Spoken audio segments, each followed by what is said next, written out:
Happy birthday.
Happy birthday, here is a lil snack Zyme snack.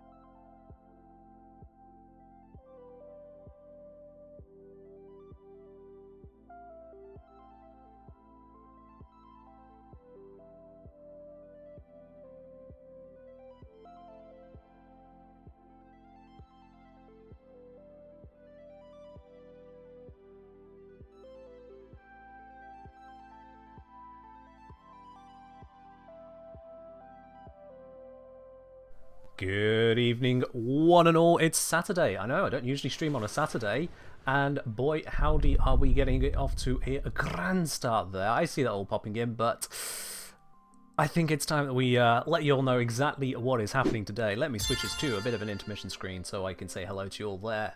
And as well, thank you very much to Hackabo with your 12 months of Prime. To is that Debrutsid? I think I've massacred that, I'm sorry. Debrutsid, thank you very much for the 10 gifted subs out to community. Let's get this party started. Ellie, thank you for the 28-month resub there. We've got AbsurdaCube with the 2-month resub. Thank you very much for the happy birthday on that as well. Ken D. Radikar, thank you for the 19-month resub. Much appreciated on that one. Welcome on in, Faux Duaro. First time with your Prime there as well. I see you there. D. Taylor with your T1 sub. Much appreciated, Taylor. I wonder if Taylor might be joining us on the stream today. That is a little bit of a curious timing on the sub. We also have a Your Lucky Clover resubbing up onto a gold 6 months. Much appreciated there. And Greymire with the 22 months. I'm not going to keep up with all this today. I just want to say that right now. There is no way I'm going to keep up with this, but I appreciate all of the birthday supports. Thank you very much, everyone. 32 years old. Would you believe it? Well, I look at past photos. Turns out I am aging. I'm not immortal after all. I was hoping. Turns out not true.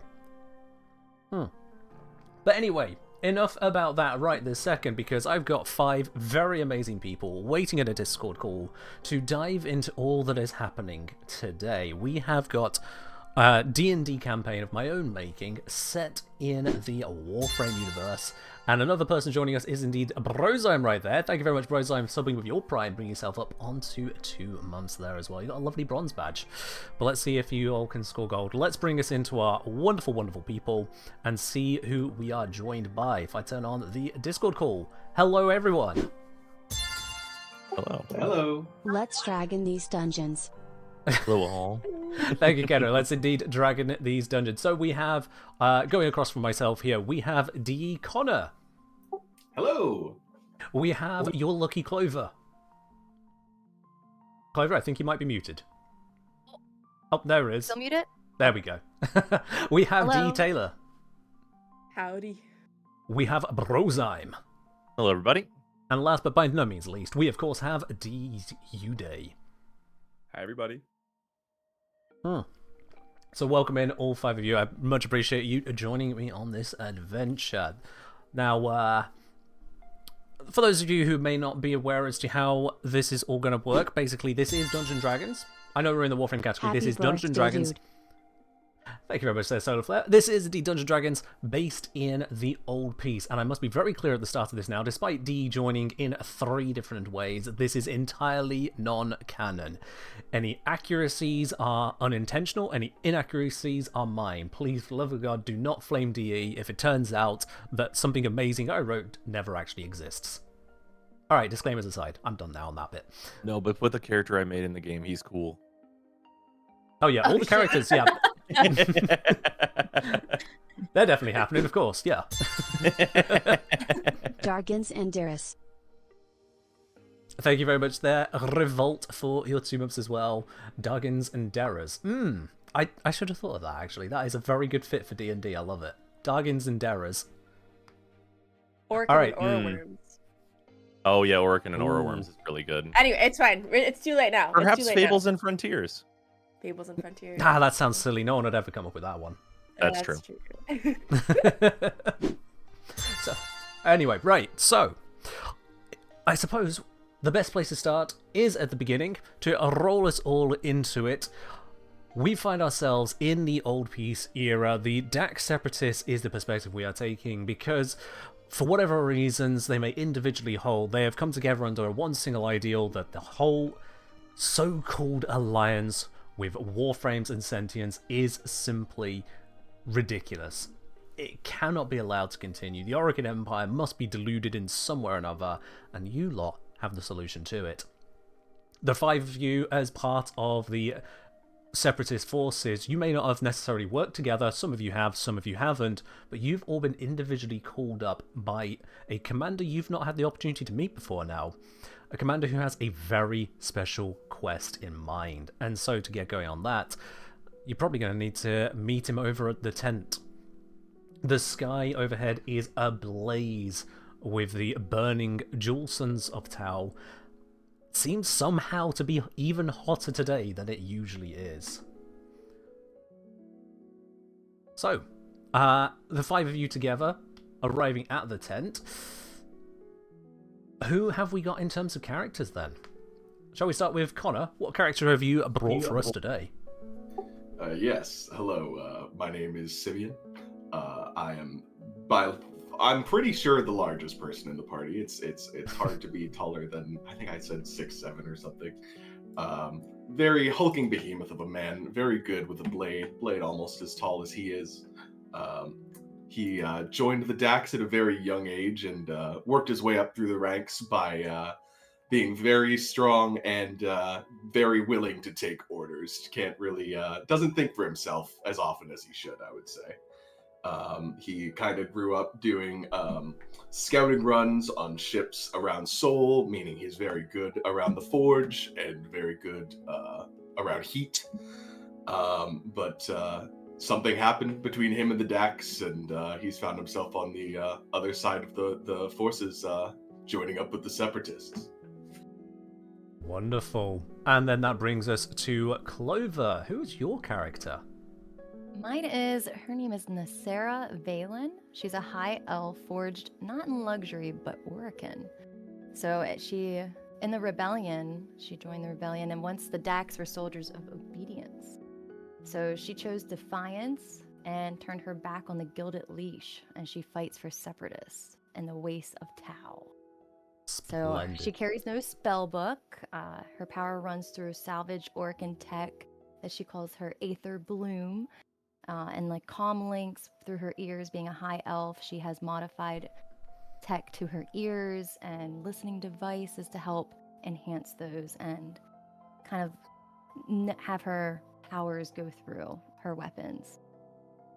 Excellent. That salvage tech on your neck, it looks very unstable to everyone, doesn't it? It's that cobbled together device, if I recall correctly. It is very chaotic and unstable. I just hope my team stays safe, and I just want to protect them and attack the enemies. Brilliant. So then, Taylor, what character do you bring to us today? Hi, I'm Didia Sabinas. When I grew up, I realized how much I loved Ballas, and I loved the Orokin, and I just wanted to do as much as I could to be as close to them, so I've slowly worked my way through the ranks of the Orokin to someday reach absolution, of course. Didia is a tiefling in D&D, but in Warframe, she has tried to turn herself blue, and as a result has kind of an off-putting bluish tinge to her skin. And Ooh. with other, kind of cosmetic changes, she has some budding horns right here that you can see on her shaved head.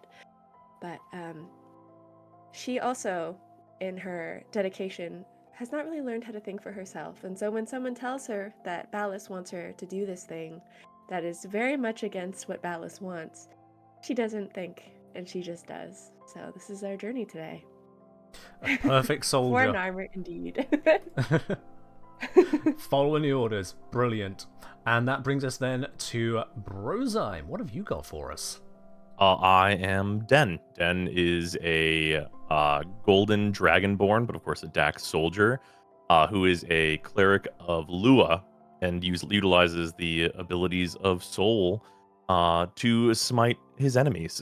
We are a very well-traveled and very wide-set Dax that is just under Simeon's height, and is very quiet but supportive of his fellow Dax. Quiet but supportive. Certainly something this party could do with. And bringing up the final position of this all, we have DU Day. What character have you got for us today? My character's name is Varric Noctis, and he was an orphan that grew up in the streets. He was once a Dax scout skilled in stealth and long-range strikes. He has now become scarred and disfigured after a brush with the Void during a failed mission. Now he's void touched, his body's disfigured and black, but his will is hardened. He noticed some cracks in the so-called Orokin's perfection and turned separatist, and now works with others to expose the Orokin's wrongful ways. Excellent. Alright, so we have our party. You have all kind of bundled together, ready to blunder in to the tent. I just turned you up a little bit there, Uday. So, as you approach the tent, you are beckoned inside by the Dax guard out the front of the tent. You know you're definitely in the right place. And you are brought face to face with a large Grenier soldier. But they are definitely marked as the commander that you've been sent to speak to. The name tag emblazoned across his armor clearly identifies who he is as well. This is Commander Bop Bip. Of course. Oh, shit. Welcome, all of you. Good to have you here, ready to fight. Now, I presume every single one of you has read the dossier and know exactly what's up, and I don't need to give you any more information. Right? My dossier was empty. Hold on. Oh yeah, the printer was out of ink. I forgot to change that. Right, I'll just have to walk you through it. Dark printers anyway. Point is, we have a crucial opportunity, and you here are the only ones that I've received actual recommendations for to get it done. So despite never meeting you before, I know you can do it. But the matter is, what is it you're doing? And it's certainly not getting me coffee. The last person to get me coffee did a bad job of it, so I don't want any more of it ever. What I want from you is to take the fight to the Warframes in a way they never saw coming. Because let's face it, they're powerful, and we normally don't stand a chance. Is there any one of you who hasn't seen a Warframe in action tearing through our ranks? Because they're devastating. But we have an opportunity that, were we differently aligned, I would say is a golden opportunity, but we don't want gold, do we? No. The opportunity we have is our salvage crews, working similarly to our good, sorry, what was your name again? It motions towards you, Clover. Sarah. Ah yes, Sarah. Our good Sarah was, part of the similar teams, and they salvaged something very, very interesting. They have found that the Orphic are also scared of the Warframes. They developed themselves this brand new technology called, weirdly enough, Dragon Keys. Now our tech boys have managed to reverse engineer these Dragon Keys and put them into this sentient machine we found on an expedition. And he picks up this small device off the table. It is just a hodgepodge of technology, Orphic and sentient themes just melded together. About the size of someone's head or a football. Relatively portable, but still plenty weighty. This we call the Void Render. When activated with a simple command word, which I'll write down so we don't accidentally activate it right now. When activated, it will sunder the energy that Warframes are receiving, reducing them to a quarter of their original power.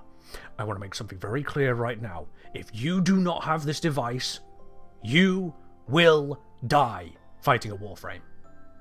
Is that clear, soldiers? Yes, sir. I mean, I don't know. And you notice, like, he's only been half listening, Simeon. He's been practicing his fighting moves ever since you said he'd be fighting a Warframe, and he just looks really excited. Excitement is what we need, yes. But seriously, you need this device, or Warframes will obliterate you, and, well, that'll just be messy. We don't want mess. But this isn't all.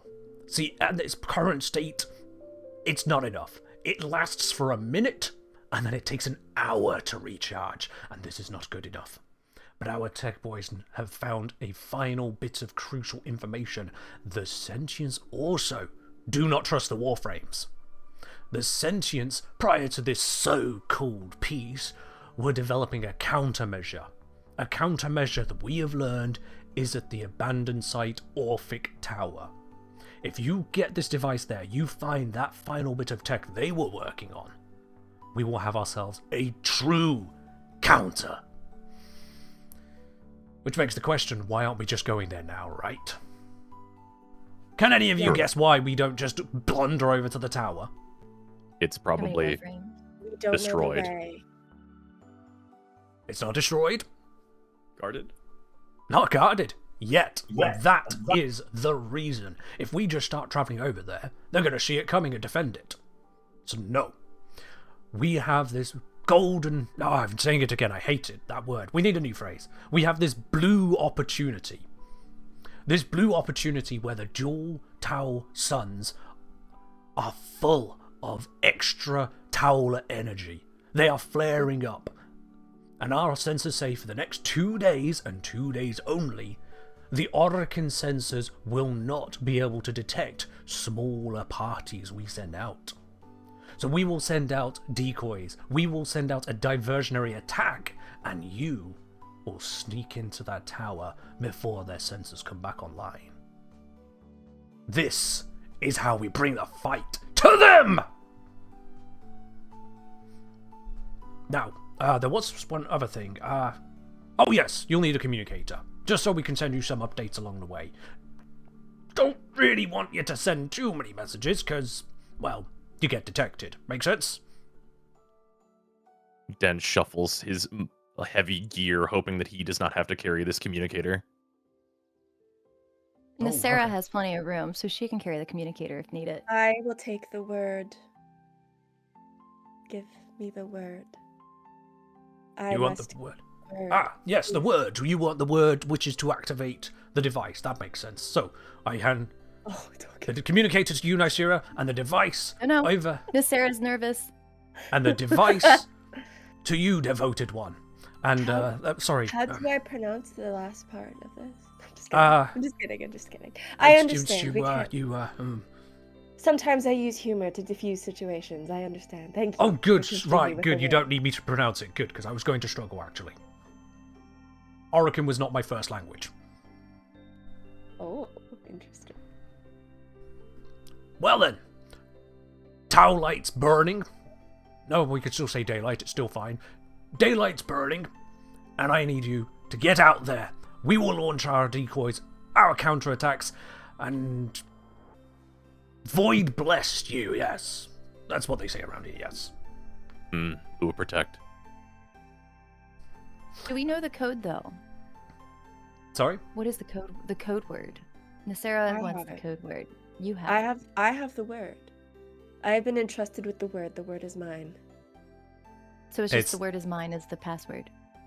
Word is a word. Oh, and we all explode. Oh shit. No, I'm just kidding. You can pass the word between each of you if you so desire, or She otherwise doesn't. keep it to one person. She The doesn't. simple activation of the device is it must be on someone's person. That person may say the command phrase at any time as a completely free action, so even if it's not your turn.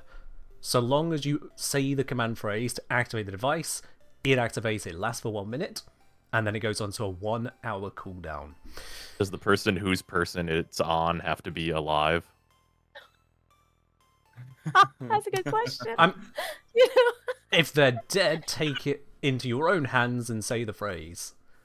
If it's not on your person, saying the word isn't going to work. It's a failsafe they put in to avoid accidental activation. Fair. Alright then. So with that, the commander leaves you open to any other questions, or otherwise is expecting you to head out on your journey, so long as you have appropriately geared yourselves up for the harsh landscape of Tau. Simeon's not even in the tent anymore. He went outside to go practice his sweet sword moves as soon as he heard we were going to be playing Warframe. I immediately check to make sure everyone has at least a water skin on them. You also checked too to make sure we had potions of healing. I appreciate I have that. many. I have much water. I have water skins. I have holy water. If you are holy. Ooh, kitten. I'm quiet. I'll be louder. Sorry. It seems like everyone is geared up then, in which case there is one final thing you are handed, and it appears, based on the handiwork of it, the commander may have drawn this himself, as he provides you a crude map of the approximate area you will be traveling through. I'm going to shove you over. This isn't even an accurate representation of that terrain. Here we go. So I'm just zooming this out for the rest of the chat to see as well. It is an exceptionally crude map. You should be on the page as well now yourselves. If you see at the bottom is a lovely simple token to represent your party, the Dax party. Your journey, if I measure it out here, is a very simple, if you went into a straight line, 40-mile journey. I'm sure you may figure your way from there. And absolutely nothing could possibly go wrong as you travel through the Badlands, the rockier terrains, the Sapphire Forest, or up over or through a mountain pass. What we could also have on the right-hand side of this page is a traveling position, so you can decide who is at the front, the rear, how close or far each of you is from each other in the event of an encounter happening, which I'm sure will happen. It's Dungeons & Dragons, after all. Encounter. So, let me grab each of your tokens and just slap that onto there real quickly. I think some of you didn't assign a token, so I can assign one for you. So, I believe I'm a Nasera's- character. Nasera's looking to, come up behind the rear and guard all of your back doors. So Nasira, you did give me a token, so that is on there, and Simeon... Yep, you also have a token, so you two should be able to control those directly. If you just want to click onto those and see if you can move them around. Simeon wants to see the Warframes first, so he's going to go up in front. Good, you've got control of that one, that's splendid. Alright then, so for Den, Didier, and Varric, yeah, it looks like I skipped over this bit, my bad. I didn't double check, make sure you had a token assigned. One second on that. Will it be basically where the character is? Yeah, so the token is going to represent where your character would be at the start of any encounter relative to each other. Oh, I just meant in the UI. Is that like where I'll get it from? I'll slap on the token for you. You'll see where it is very shortly. Okay. So let's see. Den, I'll give you a red one because that's what I've got. If it wants to agree with me, there we go.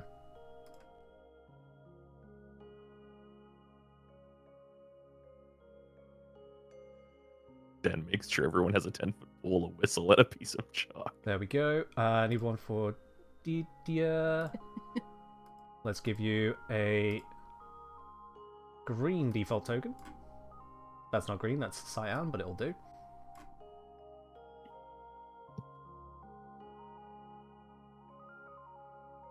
And last but by no means least is Varric. Let me give you a token as well. I knew there was something I needed to check with you on that. It's fine.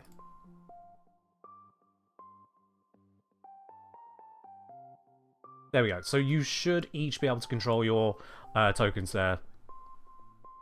Just want to move those around, make sure they are working for you. I don't think I'm able to move my token. Darn. Yeah, Why I is can't that click looking? Negative. Which color am I supposed to be again? I think I think I'm yellow. Yeah, so the red one for Brozime. Okay. Why is that not working? It says controlled by you. Oh, maybe I need to press If you click It's just onto like it, drag the and hand. drop. No, wait. no, No. so if you Oh, use do I need it, a different thing? use do the I need select tool, which is the arrow. You click it, Okay, it's arrow. and then you Okay, should be yeah. able to click and drag it to wherever you want it to have in that space. Mine does not. That's weird because Connor Yeah, could no, I move can't. his. I need the pointer, right? Yeah. Okay, let me Control see S? if it's okay. Yeah, it looks like somehow it is let go of everyone's character sheet but Connor's. So, Oh. how did that happen? That is so weird. Okay, well, it's not you lot Magic. being silly; it's me being silly, or the game being silly. So let's nameplate these as well. Oh, I thought I had it all, but evidently I did not. Oh, I can move it. Yep. There we go. Dream. You should Movement be able to dream. move yours now. Let's get this next one. The red one is for Dan. Add nameplate, visible nameplate. The dream.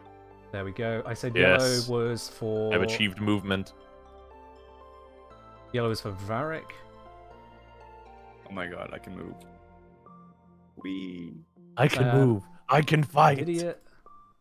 I can go forward if I need to not be in behind.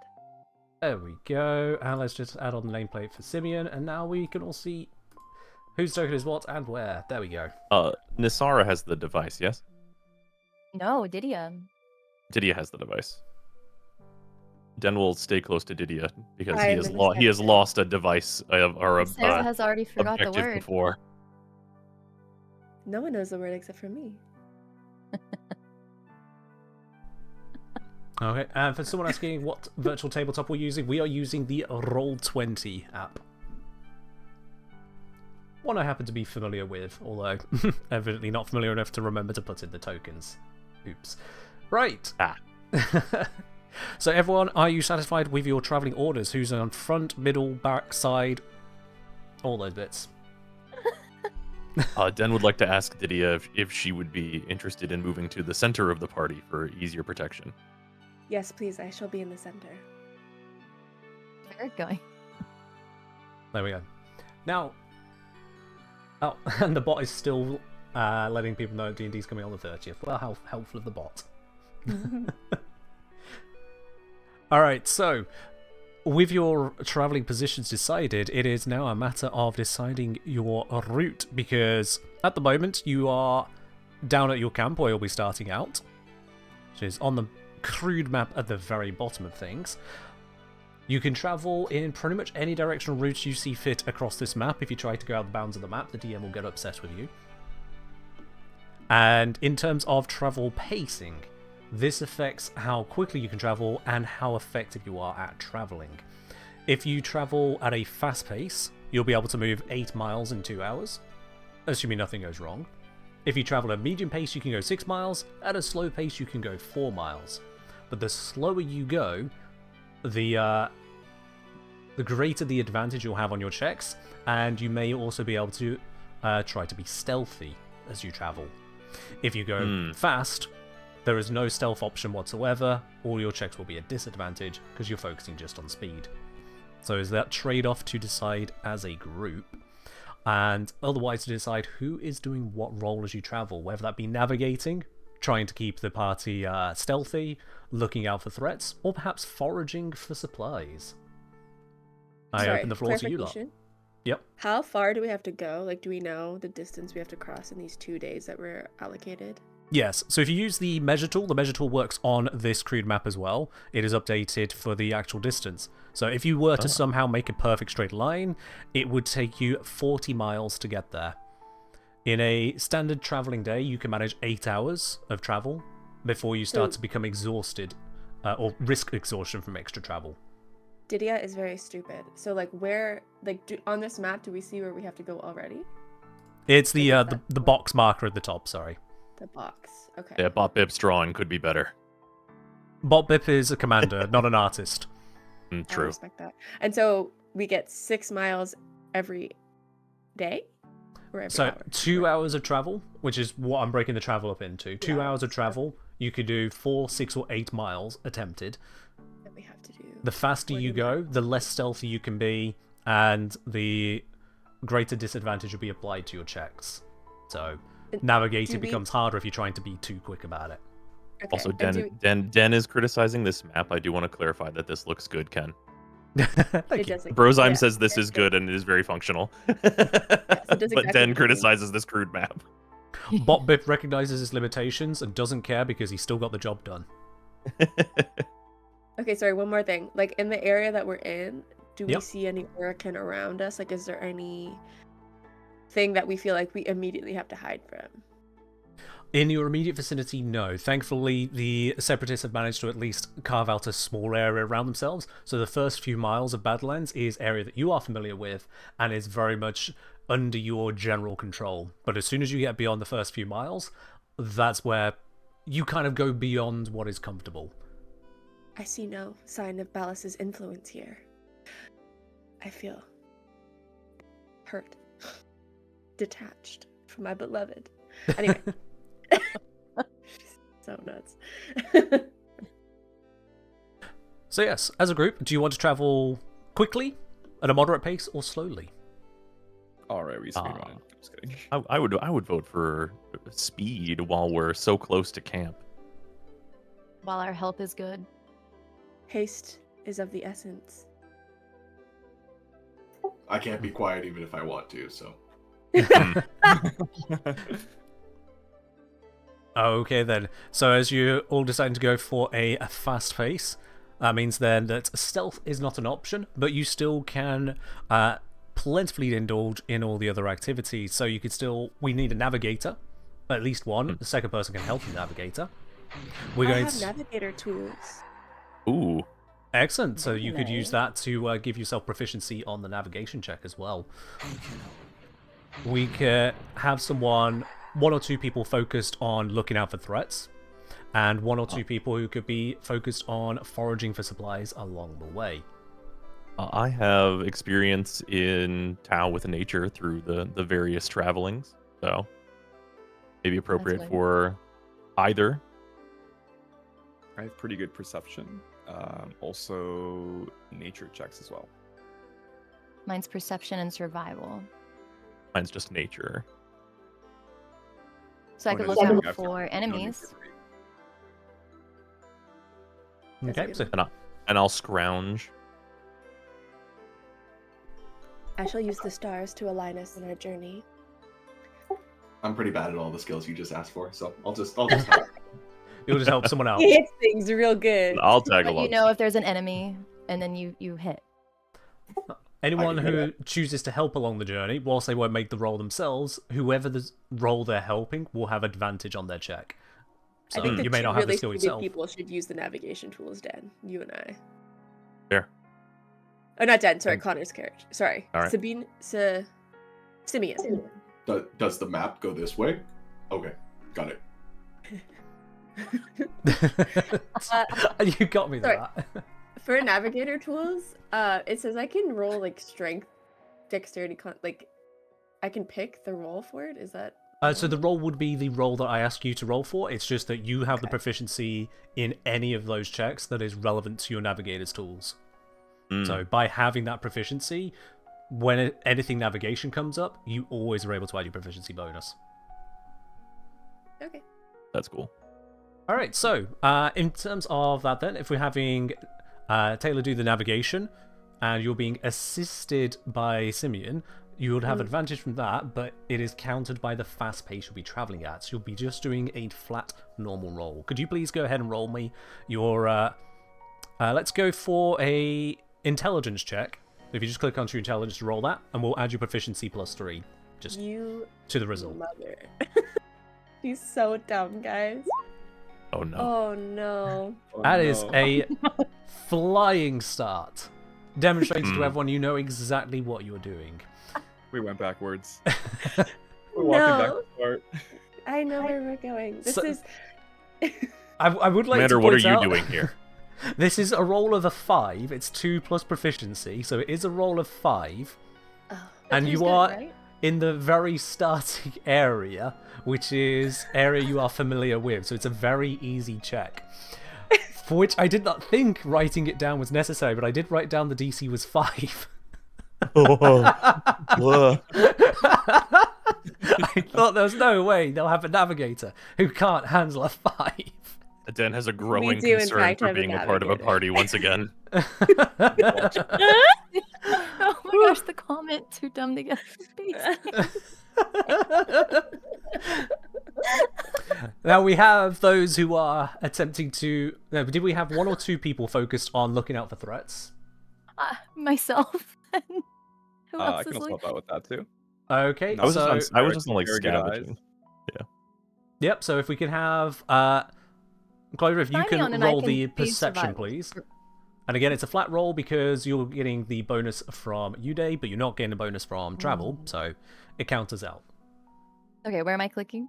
So you should have on your character Right. sheet the perception one. Yes. If you click that one through.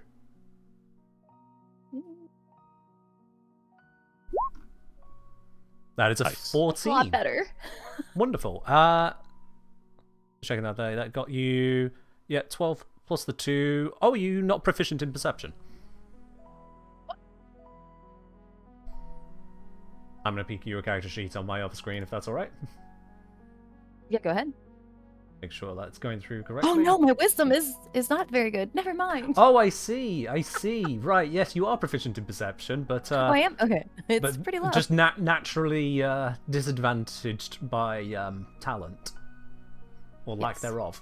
Got it. Hmm. That's why it's a 2. We chose the best people for the best roles, guys. I absolutely great. love this. Well done.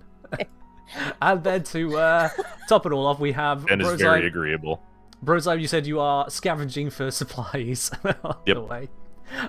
I'm told by chat that it's not your fault, Taylor, Clover. It's just the Orphic waypoint system on the fritz again. Yep. So yeah, Brozime, if you could please give me Wi-Fi. a survival check with disadvantage, please.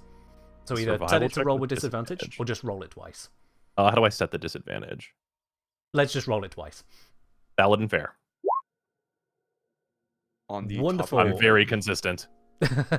A 9 or 10 with the disadvantage, we take the lower result, so that is a 9. So as you set yourselves out onto the journey ahead, like I say, the very first area, you're familiar with the landscape, and it seems to be the way that Taylor has decided to do the navigation, is to just kind of go with it. Who really needs to read the map anyway? We know where we're going. Somehow just about worked out in this first instance. Now, in terms of scavenging for supplies, unfortunately, Brozime is not able to find much of anything in your opening areas. It is, after all, the Badlands and well scoured by war. So, unfortunately, you're not able to pick up any supplies of particular interest. But as you are traveling, the communicator starts blinking a red light on it. No notification sound comes through, just in case you are trying to sneak, it doesn't want to give you away. But there is a message waiting for you. Which of us is holding the communicator again? Who is it, Clover? Lydia. No, it's you. Oh, I'm using the alcohol communicator? Oh, One I of you is have the glowing. communicator and I have Oh, the oh. explosive thing. Yeah. So you got a little blinky light What do I do popping with it? on the communicator. What do you do with a communicator with a message waiting light? Let me see here. Comlink. Attach. play signal. Pop Bip here. Just needed to let you know. Bad news. We started our assault. One of the ships has crashed. We observed from the distance that crew were taken from the ship, survivors, no doubt to be interrogated. Now, they don't have the details as to your plan, but it is only a matter of time before Orphic start to piece things together. Be advised of this increasing threat. Bop Bip out. Out. Damn it, Cephalon, where do you move the end message button to bip? And the message abruptly ends. Luckily, I had that on speaker for everyone. Blasted cephalons. As your voice travel, you have seen the ships taking off in the distance and heard distant rumbling. Now it explains what one of those louder rumbles must have been, was indeed that ship crashing. The crew should hopefully know very little and piece together even less, but at the very least it does show that the Orphic have already struck back with one of those ships crashing into the ground. But the good news is, it wasn't you they attacked. Sorry, is the ship crash like on our way or off to the side? Like Off to the side, it's far in the distance. The whole decoy attack, the diversionary attack, was happening as far away from you as they could make it to get the heat off of yourselves. Understood. Alright then, so, bear with me just one moment, I'm just grabbing the page of notes that has decided to go briefly blank on my screen. I've got apparently too many screens open. Good distractions. Alright, and now I'm going to roll a little thing behind the scenes here, which, because it's a, I did that wrong. Huh. Alright, well the good news is I rolled a 1 on my detail, so that didn't happen. Alright. Yeah, there we go. Okay, so, luckily for you, despite the navigational difficulties, you do travel at a fast pace very effectively to get started. So I'm just going to move your token up. 2, 3, 4, 5, 6, 7, 8. I presume you move in a straight line towards your objective. Tell me if you do wish to take a different route. The straight line is sensible. 5. Mm-hmm. Okie dokie. Now, as you're traveling, you are passing out of the area that you are familiar with, and so you enter yourself into just the further Badlands that goes beyond what you may be familiar with. As there's no reason to change your traveling order, do you still travel at a fast pace now that you are into less well-known terrain? I I feel we should be. I think time is of the essence. We Yeah, should knowing move that they might be peacefully if looking for us, we possible. should be fat. For sure. Okay. We are making good time. We approach the River of Hats. Miss Sarah then agrees. We must go faster. The Den knows that there are mountains in our path, but chooses to stay silent and just go with the group. Okay. To be clear, the middle band of terrain, the terrain you're approaching, is a jagged terrain, but not fully on mountains. The mountains are the farthest ahead. Okay.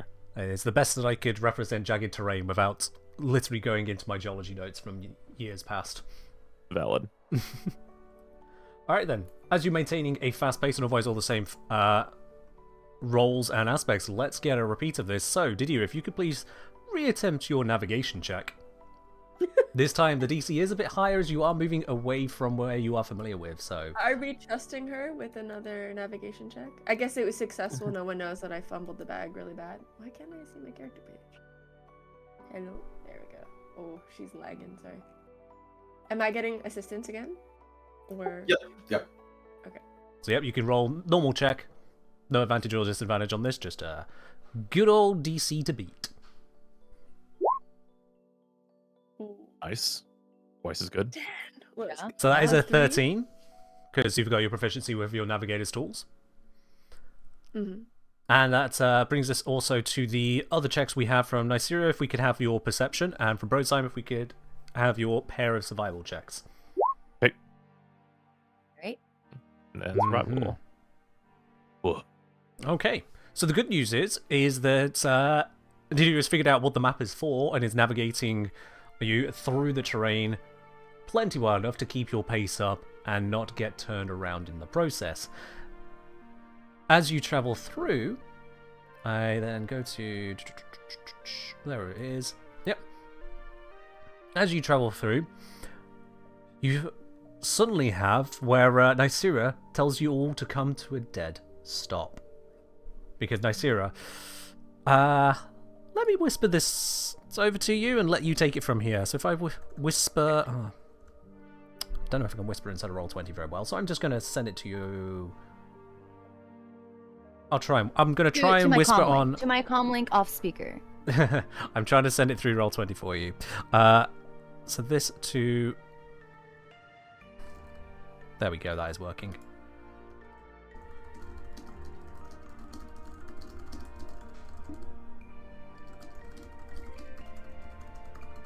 I'll let you handle how you want to address that. We're gonna have to be careful going forward. I just got on my hold on. I'm feeling an This is not energy. in-game me whispering to you. This is you realizing. I'm realizing that we just walked into a minefield set by the Separatists. Ah, We have yes, to be very friendly careful. minefield. How have you identified this? What do you notice around you?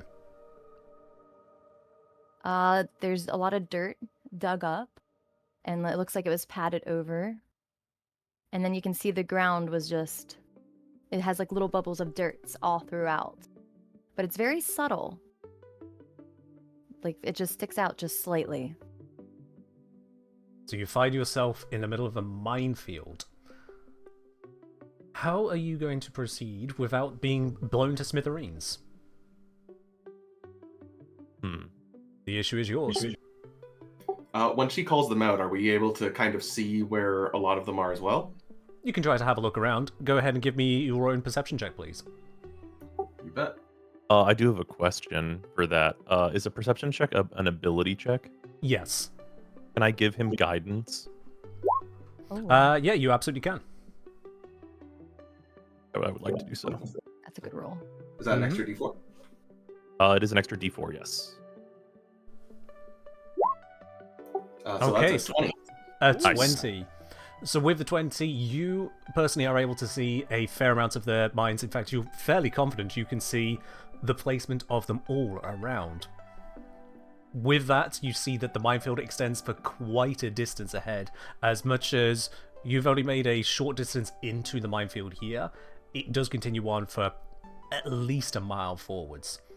So your options, if you wish to, could be to try and navigate through and hope that you continue to see all the mines ahead, or to backtrack and find an entirely different route, but that will mean traveling for longer. But yes, you do see where comfortably you feel you see the mines. I present my team with those two options and also the third option of trying to blow them up from a distance. Thinking that how Oh, how yeah. are we in the mines? Yeah. Like how Sorry, I easy didn't is it catch for us to like? How deep are we in the minefield? Like if we look behind us. Like, Oh, how yeah. many mines are behind us. Go ahead and give me a perception check yourself there, Taylor. Let's see if you can have a good idea as to that. She's so stupid, guys. It's not. I don't know how often I can provide guidance for these sorts of things. You It's a can cantrip. repeatedly do so. Yeah. I would love to do so. It I is would pretty- love to help. So long as you would be in a situation where you can preemptively know that they would need the support, you can give it. Okay. In this case, I'm going, I want to see the mines. Yeah. Oof. Okay, so there's your perception, and you'd have the guidance as well. So if you do type into the chat there, /R, and then space D4. Yeah. Wonderful. Yep, so you got yourself a absolutely solid 6, and you are fairly certain that you can see there was just a couple mines. Your ally has been right on top of it. There's just one to the back left from you, one to the back right. A few steps out, you'll be absolutely clear. Yeah, guys, we just entered it, so if we like go back a couple feet, we could probably throw. I have an alchemist fire, and maybe that'll set off everything, and then we can walk through. Or if we don't want to get dirt everywhere, we can maybe try to walk around it. Because, like, do we know that this is set by our own squad, or like our own team, or do we think like the sentients or the Orkin could have said this? So from Clover's own observations, this Just looks like the style curious. as to how her team would have employed the makeshift mines they were tasked with developing and setting out into the field. The way that Orkin and Sentients work, they're far too refined for something as put together as this. It must be Someone separatist did a work. lot of hard work for this, so I don't know if it's worthwhile to ruin their work. You know, I would be pretty upset if someone came and blew up all my mines. Do we know, was it east or west that the crash happened from? Beast. The sound of the crash, yeah, it was to the east, far east. To the east? We should probably head west, as attention will be drawn that direction, and I'm not sure that more explosions will aid our secrecy. Agreed. Maybe they'll think we died. But yes, I agree. We shouldn't hurt their hard work. Works for me. Okay, so are you deciding to backtrack then and take a different route? I think maybe, Yep. Yeah, head to the west. can I make a perception check that's like what is like a mile off to the west? If you want to see if you can get an idea as to if it's safe to go that way, sure. It's going to be a bit distant to look that far, so let's say roll this one with disadvantage. All right. Again, just roll it twice if you can't see the easy I side. have a magnifying glass if you think it would help you. You good? And then I can give myself guidance. Yes, it works. You that way? can indeed. All right, cool. That'll be helpful. And that is a perception, right? Yep, go ahead with the perception, please. All right. And then your D4. Ooh, one moment. Yeah. There we go. /R D4. Slash R and space D4. Yep, there we go. And that gives you an 11. Wonderful. Wow, first perfect roll. All right then. So looking out into the west, you are fairly certain that the landmines, given you see just the rubble the way it's laid out here, it continues out to the west for at least 2 miles. So if you were to go Ugh. around it, you would have to go around for quite a distance. Ugh. Also, just thank you to the mods who are setting up the predictions there. I'm sure those predictions are definitely not whose will be the first to die. No, it's not. It's who's the first to roll nat 20. Ah. It was quite a ways. Should we check off to the east to see if it's any better? I can help with perception for that too. So you still just stood in the minefield. You've all come to a dead stop and you're just looking around, hoping for options. Is Yeah. what I'm getting at the moment. Yeah, so working with the same perception check, looking across to the east, you were getting the same kind of vibe. This is, for some reason, this is just a really large minefield, as if Well, hello there, they've popping just got it in their back after mind a to while. lock down the entire area, prevent any sentients or Orkin moving through this area easily. But for some reason, Botbip didn't get the intel to put it on his makeshift map. I Oh, think no. this is a test. I think he wants to see how smart we are at navigating this. This seems like a sign, you know? So I think he trusts us to navigate this the only way that we can going forward. I say we just keep going. It looks like we have no choice. Could Yeah. I try a perception check to see if we have a safe route going north? You absolutely can. Go ahead and roll me your perception as well. I would love to add guidance to that. Whoa! What? Not that I need to. My God. I want so much. I mean, still go ahead and add it. You know, we can take this as May high as as well. possible. A better way. Yeah, Let's he'll just get out of here. calculate. The sooner we get the good rolls out the perfectly. way, the better. I mean, Wow.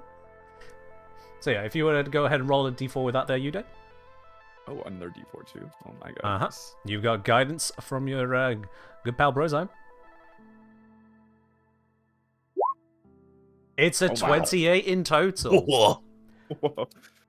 With the sheer observational skills you have, you realize, oh wait, yeah, it was my cousin who laid these. He told me all about it, and you can see the telltale route he leaves behind for you to navigate through. Your cousin is on Nasara's team? Seems to be. So with that, you can Hi, see Ken. you are very confident you can get yourselves through without setting off any of the mines, so long as everyone follows you. Happy birthday, Perfectly. smile. Oh, we should change formation then. Also, to those of you who are Yeah. hitting those subscribes and the £100 tip from Miralabe, thank you very, very much for that there. Much appreciated, everyone. Welcome once again there. We're trying not to have something too explosive. So, travellers, you've looked west, you've Happy looked birthday. east, you've looked What around an your awesome feet, setup. and you've looked to the north. Do you have a decision? Do you have a plan? Should form a line behind Varric, yes? Yeah. I'll bring up the rear and replace Varric's spot. All right. I'll be, I guess, kind of in the middle. I'm carefully navigating the front, keeping watch of our step of the mines, and nimbly navigating to the north. Mm-hmm. Alright then. And so, with everyone taking their places and following Varric. Varric, let's move you to the front there. There Yeah. we go. Oh, okay, there. Then, yeah. I'll bring up the rear. Wonderful. Starting a convo line. Alright, everyone starts making their way through, travelling forwards, following Varric as carefully as possible. With all the checks we've had through, I think the only person who hasn't rolled a perception on all of this so far... Yeah, I think it's just you, Clover, isn't it? It is. So the rolls are currently tied between passes and fails. Hmm. So I'm going to have you roll the determining check. Okay. I've had it, Just- guys. One final perception with guidance. Oh. You let guys me have decided to go read. through the minefield, so we'll make it one last risky try. Nat 20. The dream. It is going automatically to nature, which I don't have. One No, second. it definitely needs to be perception. I shall let you know the DC as well. Let's add a little bit of spice. You know what number you're trying to beat. Never mind, okay. What I get? Yep. What did I go through? What you've got is you definitely want to roll your guidance because the DC is 15. Whoa. Oh, yeah, that guidance. Yeah, we love guidance. Love it. I would With like a DC guidance. Ben of loves 15, helping you've just people. rolled 14 plus guidance. And then I press, what is it, R? /R. /R and then space D4.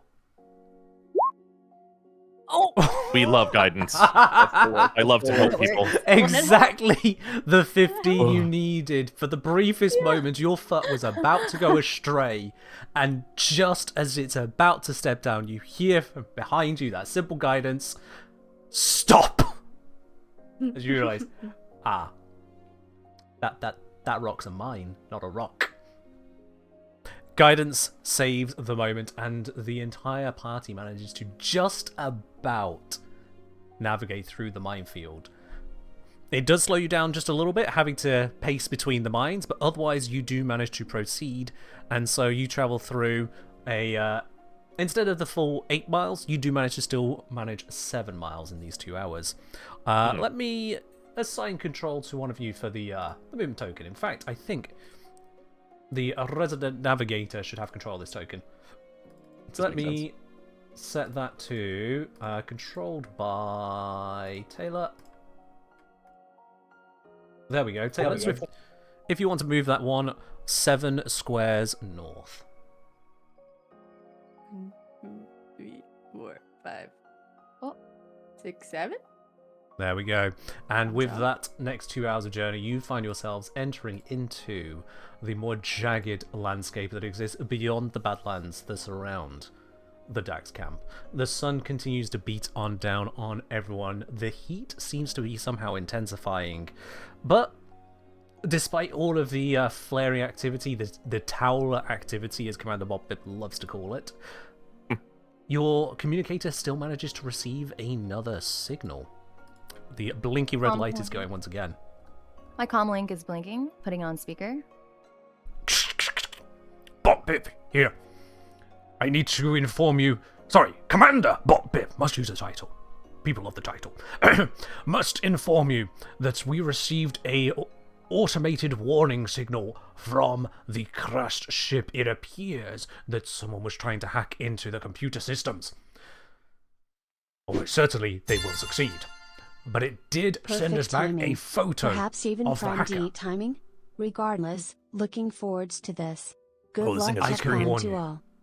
That the hacker, well, we see sentience. That they have deployed sentience on field. No doubt they are starting to unpack the information in the ship's data logs. Be careful. They are on field. Rather than farming the fields, they should have been farming them. Why did they not just say beep? That's the end of the message. Sentients have hacked into the ship and gathered the data inside. Oh no. But you've got yourself into a brand new jagged terrain and managed to avoid the entire minefield in the process. I'm just keeping track as to... Considered mountainous terrain. All limbs attached today. this is not quite mountainous terrain, no. The mountains are further ahead. This is jagged, broken terrain rather than flatter badlands. I wouldn't consider it mountainous, no. Okay. Okay. I feel like I've just shut down a character feature there, haven't I? Yep. Sorry. There are mountains later.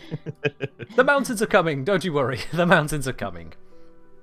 Alright, so you have been travelling for 4 hours now, which is half the day that your group could manage. As you get into this area here, it's going to be harder to navigate through. But at the same time, it does mean it's going to be easier for things to go unspotted, be that yourself or other threats you may encounter.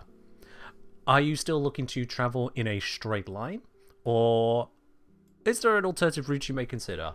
Bear in mind, the crude map is very crude. I think I'm gonna shift the back again, just because I'm a stealthy ranged fighter.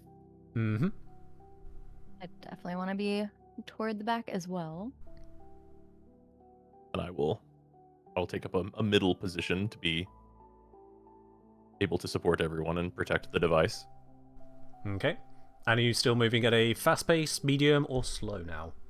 I would vote for a medium pace while we're unsure of this terrain where many things can hide. Medium too. Agreed. Okay then. And with that medium pace, are we all still sticking to the same roles of 2 people working on navigation, 2 on perception, 1 on foraging, or moving anyone around, or looking into trying to hide the party's tracks, as 1 or 2 people can attempt to do be a stealth stealthy? roll if that's possible. Stealthy. So all checks don't think I aside have from stealth, at a medium pace, all checks aside from stealth would be at a normal roll. Stealth would be at disadvantage, and again, anyone who helps on a check moves it up 1 tier. So normal becomes advantaged, disadvantage becomes normal. Okay. If that makes sense. Very confident with my stealthy abilities. I think I can help the party with that. If you guys want to, if Clover wants to stay on perception. My stealth is slightly better, but wisdom's not my strongest. However, I think what is my dex is a little I'm very stronger. perceptive. I can assist with navigation.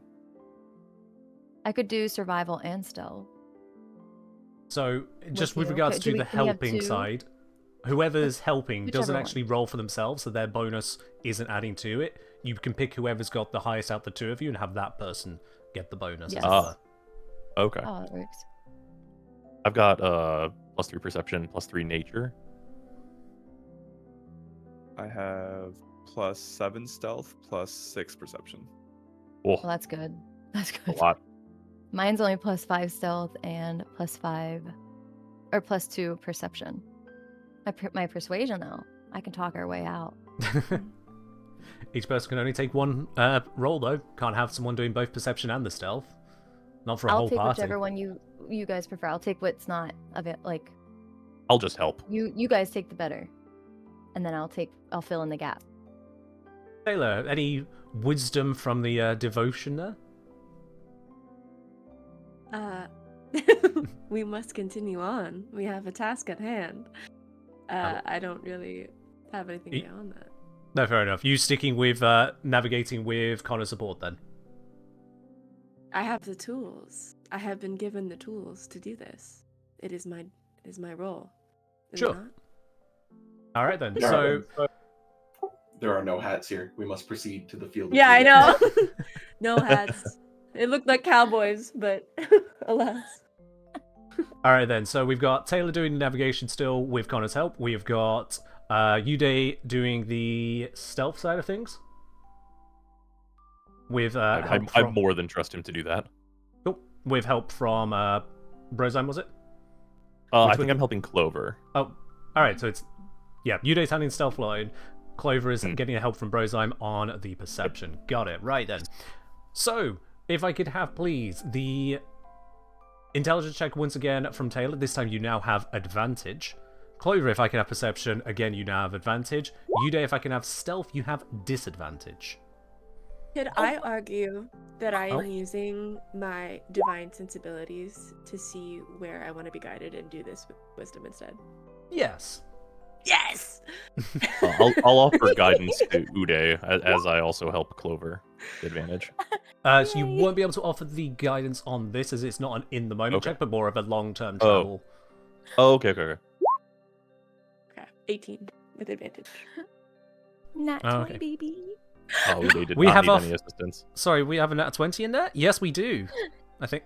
Wait, where am I? Where's that nat 20? 18 plus 2, so it's a Yes. not nat- Sorry, that's you got a 20. It's not a natural 20. It's a shifty 20. I'm sorry. Dirty 20. Not my heart. And so people are seeing the 27 rolled on the stealth check, but unfortunately that one was the one rolled with disadvantage, and so that 20 did not happen. I am so sorry. You'll have to wait further on a natural 20 to come through.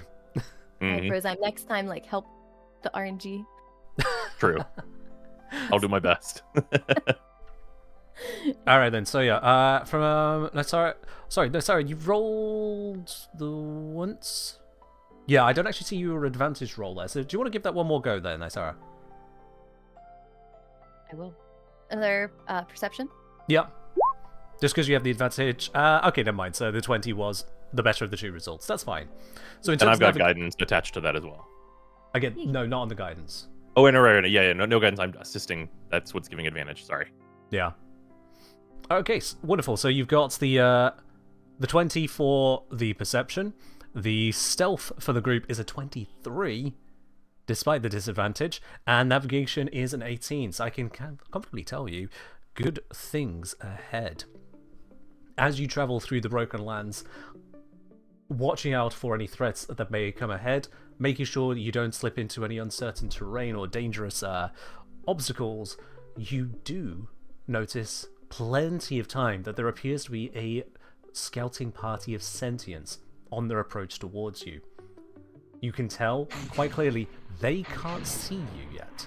They haven't detected you, but you have detected them. So I'm just going to move us over so you can see exactly where this is all happening. Let me grab the party, and you will be in that terrain. This will be just a moment, so I make sure I get the travelling order you lot are in without it looking weird.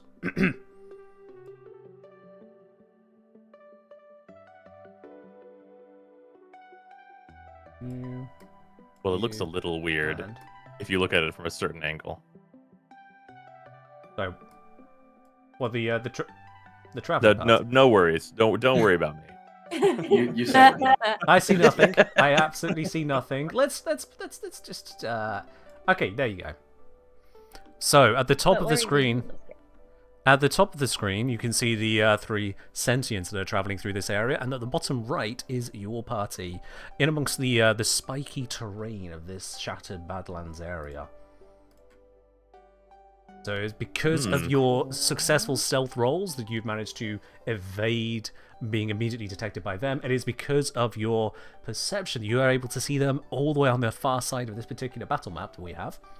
And it is because of your survival that you have got here plenty quickly. Your navigation has been on point, somehow rising with every DC. How do you do this? I'm on the righteous path. Evidently so. Can we see whether they're headed towards us or away from us? So they are traveling directly south at the moment. If they continue as they're going, there will be... If I do a bit of a measure, you should be able to see it. So they're kind of taking this kind of a route, it looks like. Based on your intuition looking at them at the moment. They are moving their way through, but they do appear to be taking higher points where they can, just to do a quick scan around, as is their robotic nature. As long as they I'm gonna don't try to- see us, they're taking that route. That does seem to be the kind of movement they are, well, moving towards. Can I How try high to are assess the? their... Oh, Sorry. sorry, go ahead. Oh, how high are the little ridges around us? Like, are they climbable or are they very much? They are climbable. Structure. Each of these ridges is more than enough to completely obscure even a standing person. Some of them climb as high as 8 or 9 feet tall. Others, the edge of the ridge might get down to about 5 feet, but you can still comfortably hide at all points behind them. Okay. Could I try to assess their combat prowess? Sure, if you could give me a Arcana check to understand these constructs. Oof. Can I give assistance as well? To the You want to Arcana? contribute to that? Yep, so go ahead and Yeah. give me a reroll on that, Uday. You've been given I don't know if this is something I can add guidance to as well. guidance. You would be casting a spell in this moment in time. I'm not sure if you'd want to do that. Oh, our touch is touch like not. What components does guidance have? If you have a look at the spell, it has any V, S, or M components.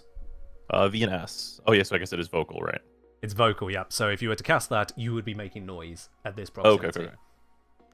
Alright then, but with That's the one, that 13, you do understand that these are a mix of a Conculus and an Ortholis. So there are a couple melee sentients in there, one range sentient, and in terms of how well they fight, you feel you could take them on. It's more a case of, can you take them on quickly enough? Hmm. So, not a lethal threat, but perhaps an informational one. I would say You've had your possibly moment to avoid- assess the situation. What is everyone doing?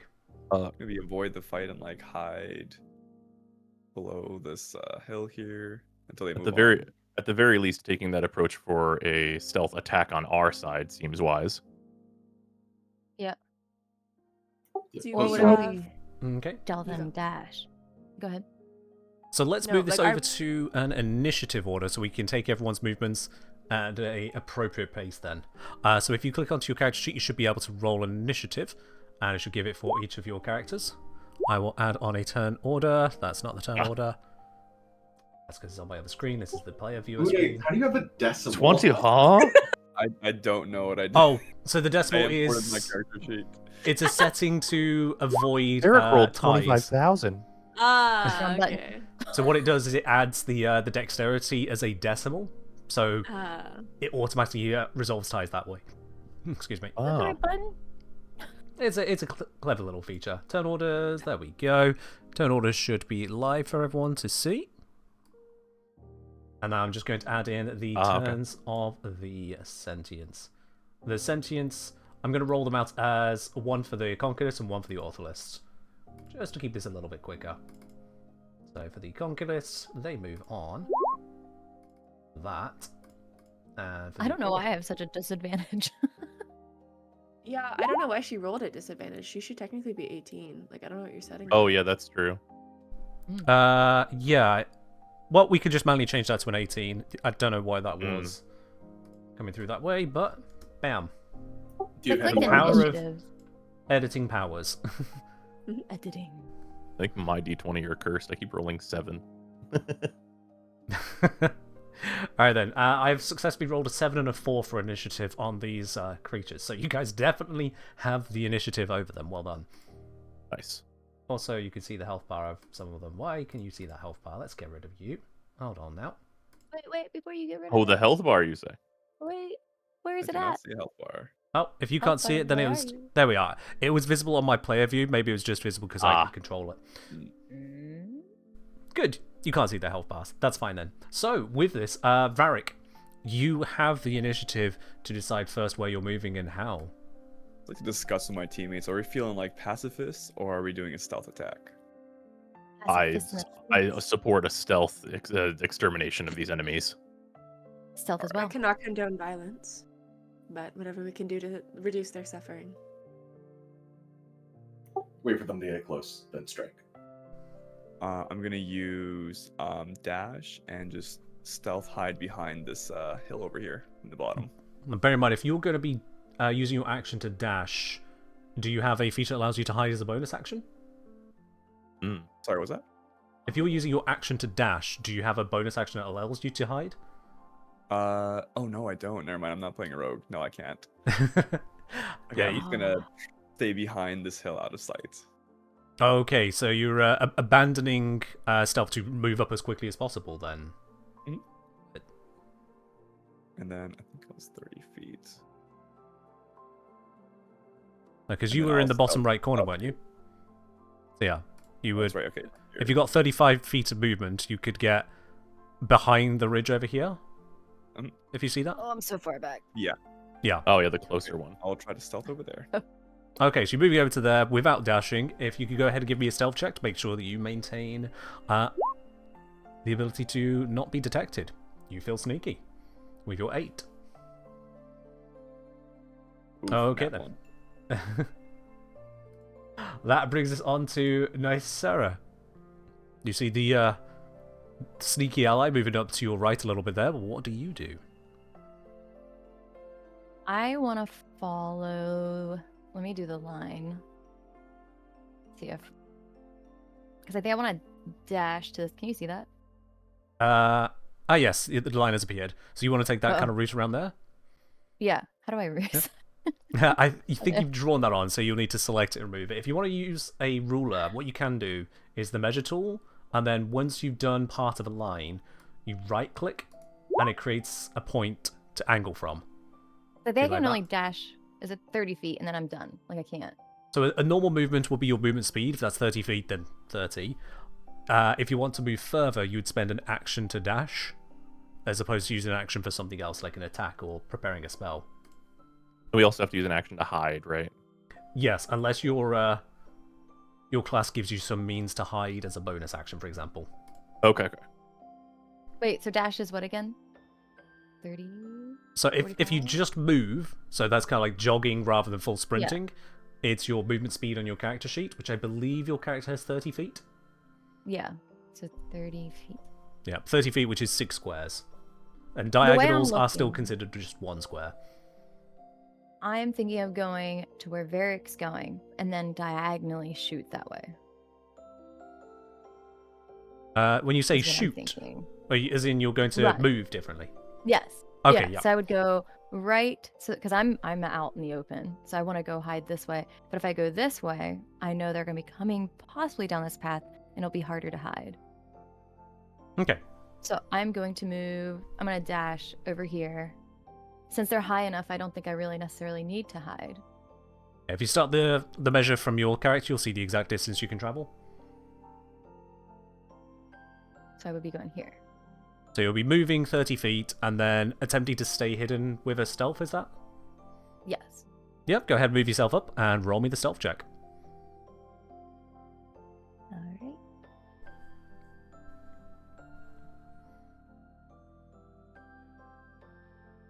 See Come how on, far I stealth. can move. I'm just looking. Okay, so you got yourself... Again, it's rolling with disadvantage for some reason. You might want to check on your sheet if you've accidentally turned that on. But for It's now, not top. I can see that it's supposed to be a 24. Because I don't think you have disadvantage from any armor. Where do I turn that off at? On the very top of your character sheet, it'll say disadvantage, automatic, and advantage. Oh, it says automatic. So then, Have a look around. Between turns, see if you can find the setting on that one. advantage. Okay, so Nesira's moved over to that location there. That brings us on to the next in our turn order, which is Simeon. Two people are trying to be sneaky as they slink past you. What do you do? I will try to follow suit despite not being sneaky at all. Maybe I'll even step a little further back, but I'll go here. Like here, maybe. I think that's 30 feet. Okay. And I suppose I'll roll. Like, I'm trying to stay extra obscured behind the extra big ridge because I know that my armor is very loud. Sure. I'll roll a stealth check a little further back. Okay, now which Fair. type of armor is it you're wearing? Is it one that gives disadvantage on stealth checks? It is, yeah. Go ahead and give that wonderful, wonderful double nat 20 then. I love the spirit behind Just a it. crushing double D20. It's a 4, baby. Alright, yeah. It's a 4. Wonderful. You feel definitely not sneaky. You know that has not gone well for you as a small pile of the jagged rock scatters away under your feet. There's no hiding that one. You know what just happened there. I was going to pull out my bow, but I'm going to hold my Azethane instead because this is going to go belly up. Okay then. Well, with that movement and attempt to not let it get the best of you, this brings us over to Didier. You hear the rock scattering, you get the impression stealth is beginning to fall apart here. What do you do? So I can move and then do something and then move again, right? This isn't... Pathfinder is a little more... Correct, yeah. So you can break up your movement and actions. If, for example, you have extra attack even, you could move, attack, move, so long as you still have movement speed remaining. Okay. So I'm going to move 20 feet.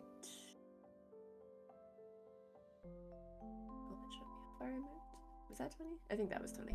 I'm going to move 20 feet, and then I'm going to cast Thaumaturgy, knowing now that we've been making noises. Oh my god. Okay. And I'm going to make...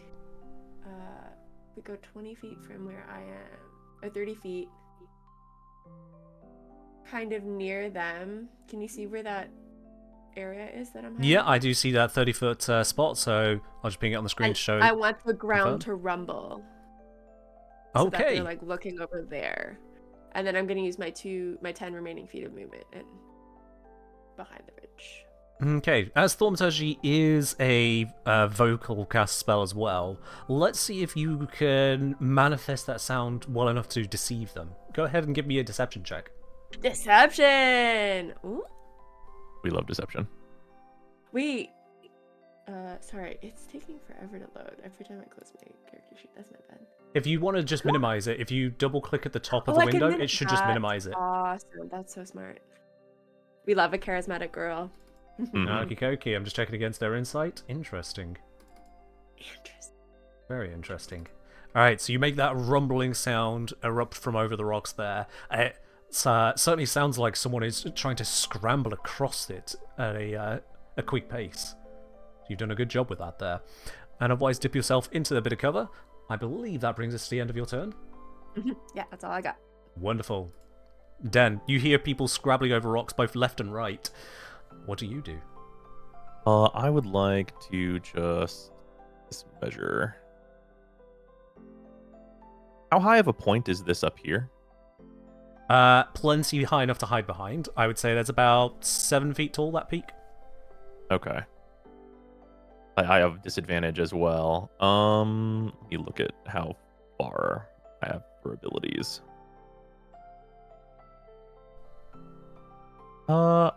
I will. This is like roughly similar, or is it like a bit of a shorter thing? A little bit shorter, but still easy to conceal yourself behind, despite your character's height. Okay, I will opt for that. Then I will move over here, and then because my armor do also have disadvantage on stealth checks. Okay, go ahead and try to hide. And that is what kind of a roll is that? It's a stealth check, and then you just roll it twice. Oh, it's right in here. Or just turn on okay. Disadvantage, yeah. Yeah, here I've got the stealth disadvantage. Apply it. Ugh. To say you feel sneaky would be an insult to everyone I have ever thrown that cheeky line at. That's correct. That is a natural 1 on that roll right there. Stealth was never an option. Okay, so with that then, that brings us to the end of your turn as you move into position, doing your best to hide, but the rocks are just giving way and giving you away. As it so happens, the Orphic and Conquerors, they have some very simple programming for threat detection and assessment. Given that there is a very clear and present threat just over the next ridge, their insight is not enough to beat that amazing deception check, and so they're going to go investigate that sound first. And so our Conquerists move 1, 2, 3, 4, 5 over to here, and this one coming off the ridge, 1, 2, 3, 4, because of the difficult terrain getting down that spot there. They have start having a look around and realize, wait, there's nothing at that spot. and so they need to have a better look around. I don't think I need to roll the perception given the 2, but I'm going to roll it anyway. Let's do a simple whiz check for this conculist. Being behind Just so a we're wall. clear, Good. the ground is still rumbling by them. Like, thaumaturgy lasts a minute, so that ground is rumbling. Oh. There's rock noises the entire time. Constantly Ooh. rumbling, yeah. That's So Okay. That's they neat. they get to that position, and the one that has passed around the ridge, it's hearing the rumbling, but it's seeing it's quite clearly not happening here. So it's expanding its programming to detect in other areas. Further threat Okay. detected. Further assessment required. Additional ridge. Travel to southeast. Maneuver necessary. The Orphic responding in kind. Assessment Did we hear this? recognized. They are saying this, yep. Assessment recognized. Analyzing pattern. There, yeah. Recommend attempt artillery. With that, it transforms in its position without moving and assembles itself into artillery to attempt to fire at another spot, the spot that it heard most clearly, which will be our stealth roll of a 2. Ah, yes. This is why we don't group up, y'all. Just saying. I'm very large. We're better being close together. Yes, I needed to hide indeed. behind this. Now, because you are behind cover, it has disadvantage on this attack because it can't see you to accurately land the attack. Because you are grouped up, it absolutely can attempt to attack 2 of you.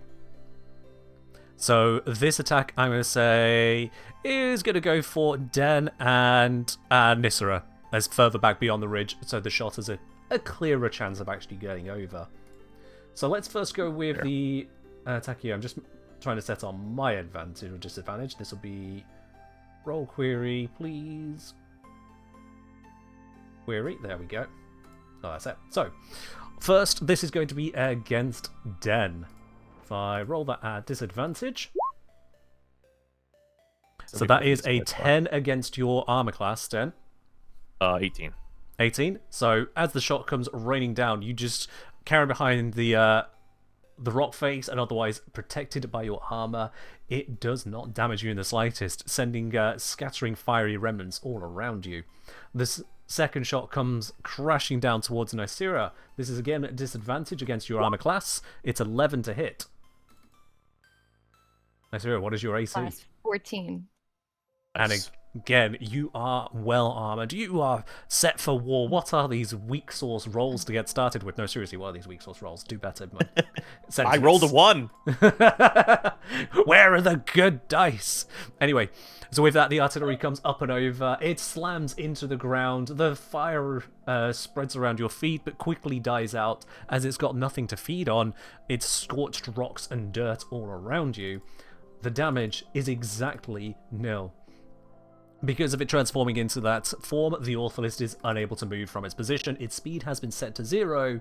Its success is also a big fat 0. Varric, we bring it around to yourself now. Stealth is out of the window. What do you do next? I'm going to move up over here to get better vantage. Yep, go ahead. And then I'm going to let out a arrow on this one here. Okay. Are you standing up on top of the ridge to get the full clear shot before dipping back down? Alright, yep. So you've got a clear shot at it. Go right ahead and make your attack against the Conculist. Okay, and that is a 15 to hit. You slam your shot into its strange tau ceramic-ish armor. Go ahead and roll the damage. Wonderful, and that first one is indeed hit for that 10 piercing damage. Is this the Paris, perchance? Yes, it is. Well, that Paris... Paris Prime. Oh, Paris Prime. Prime. Oh my. Definitely well equipped. Been raiding the Orakin for that one. Yep, you've done 10 damage to it. Do you have more you wish to do on this turn? Yeah, I do have an extra attack from here. And then Go I'll ahead go then. ahead and load up another arrow. An expert Dax following up a shot with another even cleaner one. Go ahead and roll the damage on that. And that is a further 5 damage to it. There we go. Further beginning to smack chunks off of the armor plating that surrounds the core of the Conquest. It's holding up for now, but you have enabled first strike from this entire encounter. And that'll be my turn. Okay, you two staying standing up on top of the ridge. If possible, like ducking down with like half cover. Yeah, you can take a 5-foot step back down again, using the remainder of your movement because of the terrain, and you'll put yourself fully behind cover. Perfect. Chat saying they can see the HP. Yes, you can see it. The players cannot. Indeed. Right then. This I'm not looking. brings us over to Nicera. So I do have a question. Am I able to, instead of dashing, I can put myself in the open, fire, and go back into hiding? Yeah, if you've got enough movement speed, you can absolutely do that. Step 15 out, do something, step 15 in. Because when I do... So I go out, I'd say 10, like... Yeah, it'll be I go 15 out to feet, because 10. from your square. Yeah, so 15 to... I see 2 in my eyesight that I could hit with the... If I use my Flux Bracer and my Aether Bloom to use Magic Missile to coordinate attack that's 120 feet, I'd at least get those 2 because I can't see the other one in sight. Yeah, Unless so... it's... Is it out in the open, the one on the left? Or is that So one you're kind saying of you'd closer to move the front? 15 there, and then we're looking, do you have line of sight for those? Yeah. That one, looking at the way that just about threads me, Yeah. I'd say you'd have line of sight on that as well, yeah. Okay. Because That's a Because good then I get spot. 3 shots. you don't need to worry about cover with an attack that automatically hits. Okay. You So I just could pelt- probably shoot even from here. Yeah. You could pelt back at the bombard. I could If you wanted to go the 15 feet over, shoot the ball, and then step your 15 feet back in, you absolutely can do that. I'd like to do that. Artillery fight. Wonderful. So I'm gonna have my bloom charge split and auto fire sequence engaged. So I'm going to move 15. The whirring And I want- machinery belches into life at your command. However, I have to be careful because the power can overload and over circuit. That it can. Now, you're casting this as a leveled spell under D&D terms. Let's see Yes. if your device might happen to overload. Please go ahead and roll me a d20. If you roll a 1, the device overloads. That is the very opposite of a 1. That's a very high number right there. Your device, it whirs, but it does not even begin to shake as it emits the energy that you have commanded of it. Go ahead and roll out the damage for each of these. If I recall correctly, it's a 1d4 plus 1. Then I would cast. Yep, so there we go. You've got 4 damage, 2, and 5. I presume we're casting that just an arc from left to right as you step out, because that'd be the order in which you see them, yeah? Is that good with you? That's good with me. Splendid. And then I go back alright. 15. Wonderful. So the Conquest on the left, you hit that one for 4 damage there. Haven't set his hit points in, but I have the max here, so there we go. The second shot sails right the way across, slamming into the apparently no... I'll just use this colour. Slamming into the Ortholist. I said Ortholist earlier, didn't I? It's Conquest and Ortholist. Whatever. That one took 2 damage. And then finally, this already wounded one takes a further hit of 5 damage. Yeah. Beautiful. No chance for their armor to get in the way. This is some refined Orphic technology you've salvaged and put to use. The Valen house did well. Indeed. Alright then, that brings us to the end of your turn there. And therefore over to Simeon. All right. I've heard things set off, and I'm just firing over the ridge here. Is it rough terrain to climb the mountain and go over it? So if you want to go up and over, it would become rough terrain just for 5 feet of movement, yeah. So take 5 feet from your distance. Roger. So 25 feet here. Let's go here. If I go here, can I see the Conculus or the Ortholist in the back? Yep, you've got a clear line of sight on that one there. Sorry, you've got line of sight on it. However, if you were to make a range attack, because it's going through the square of the Conculist, the Orphic has a +2 to its AC. Okay. In the event that you miss exactly because of that +2, then instead we'll re-roll the attack against the cover, which happens to be a Conquest. Okay. I could have moved there. Would that get me? It's still probably going through him, right? Yeah, you can check with the drawing tool. Still cuts the edge of that square, yeah. Oh, okay. So if it cuts slightly, it's a half cover. Yeah, partial cover. If it cuts mostly on a large thing, so not a creature, but say terrain, then it'll be 3/4 cover. And in the event of these ridges, it's total cover, which is why the artillery had to try up and over. Okay. I don't really want to go further away from them because I would like to smack them with a big stick next turn. So Very I'll stick understandable. here, and I'll just shoot at the closest Conculist then instead. Okay, so this little fella right here.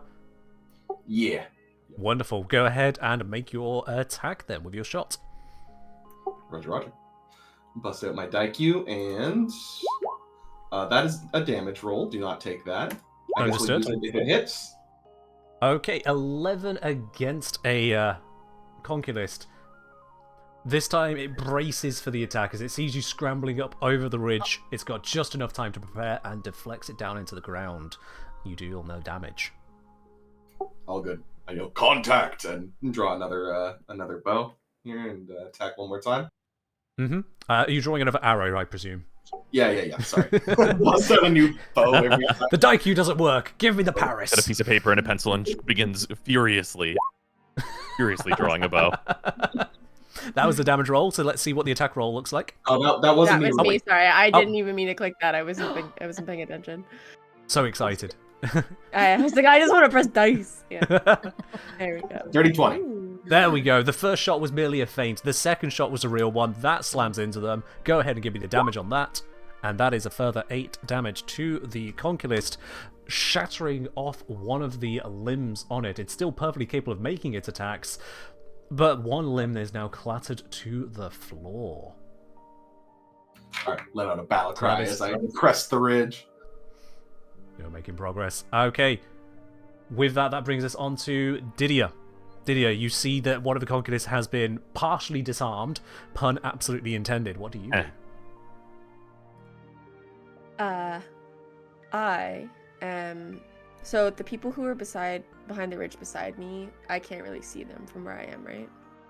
The two behind you, yeah, they are actively putting themselves out of line of sight, so you can't see those two behind you, no. So, and I'm assuming climbing up that ridge is also rough terrain to some degree. So to climb up to the top of it, just to look over, is normal movement. But if you went up and over it, it costs you the extra 5. Okay, so I'm gonna go to the top of that ridge, and then I'm gonna cast Bless on Vera and Nazera. Sorry. Thank you. Lovely. How many targets does Bless affect at maximum? 3. Okay. There we go. There we go. So if we expand the details on this for those on stream, you bless up to 3 creatures of your choice within range. Whenever a target makes an attack roll or saving throw before the spell ends, the target can roll a d4 and an added number rolled to the attack roll or saving throw. It's like guidance for everything that guidance doesn't affect. Yay. Wonderful. Nice. So with the blessing of the one you are devoted to, with that blessing cast on there, what else do you do? I'm gonna think I'm cool and try to slide down the ridge again. Nice. Get back into, I don't know. Can I roll like an athletics to see if I actually land on my feet, or if I? Let's see how good you are with it. If you roll that athletics, we'll see if it's mundane or no, it's not mundane. You've done an especially good one. Style it up, jazz it. I'll use my glaive or my Eden, to like prop myself up at the bottom and like get back onto my feet and like dust myself off. Amazing. And then I'll tuck myself right next to Varric. So I'm using the last of my movement. That's the word, and that's it. Yep. Yeah, jazz hands. Jazz hands. Maybe not quite jazz hands, but you do it with such grace and power that you briefly leave just a silhouette of dust behind you as it all just explodes off your armor in one go. Yeah, I'm not dusty. She's pristine again. Amazing. And with that, Den, you Badass feel Christine. particularly blessed, and see a brief puff of dust from over the top side of the ridge there. What do you do? So over this ridge you said is an extra 5 feet, right? Yeah, to go up and over, an extra 5. Okay. From this position, can I see all 3 of them? Let's have a quick measure of that. I'd imagine so. So, yes, yes, yes. That should be just fine. And is that like half cover or? Let me zoom in a little bit on that. You're on the very edge of the ridge. I'm going to say there's no cover interfering with you there, but it also Okay. goes both ways. Indeed. So yeah, that's 20. So I'll have 5 feet, so I can like step down a little bit afterward. I'm gonna go for. How far is that? 60 feet. Yeah, that guy's within range for that. We gotta send some artillery back this way. I'm gonna do Sacred Flame, is 60 feet for 2d8 radiant. Okay, then. I believe there is a saving throw attached to that one. Can you tell me what that saving throw is, please? Dex saving throw. One deck saving throw coming up for the Orphic, doing its absolute best. Are they bad at that because they're rooted? I'm going to say yes. So I'm going to ignore their dexterity bonus. So we'll give a -2 to this check because they are rooted. Okay. Very good shout on that. So whatever roll comes through, we'll just take 2 off of it. They got a 4. All right. They are not dodging that. Go ahead and roll the damage as your Sacred Flame Flame. is going to slam into them. It is normal and roll. Wonderful. So that is burning it away there with the And then most plus sacred the of flames. bless. So the bless is a bonus to your attack rolls and saving throws. This Yeah. is neither for you there because it's Oh, it's on attack the rolls. Orphic making the saving throw, not yourself. Oh no, I meant the damage of Sacred Flame. Damage roll isn't boosted by bless, no. Oh, okay. All right, but you still hit the 5 onto it there. Burning parts of its armor is singed under the flames there. It's not yet below half health, but still it's not happy to have taken the damage. Certainly damage it couldn't really dodge. With your action of movement, is there anything else you'd like to do on your turn?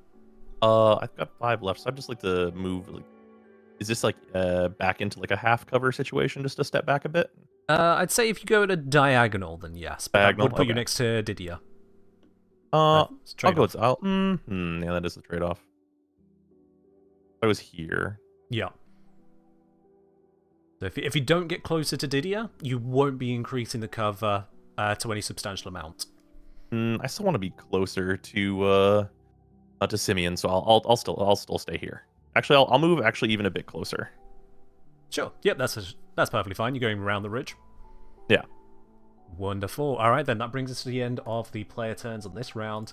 It is now over to the Sentients. The Conquerists are updating and, for some reason, announcing their programming.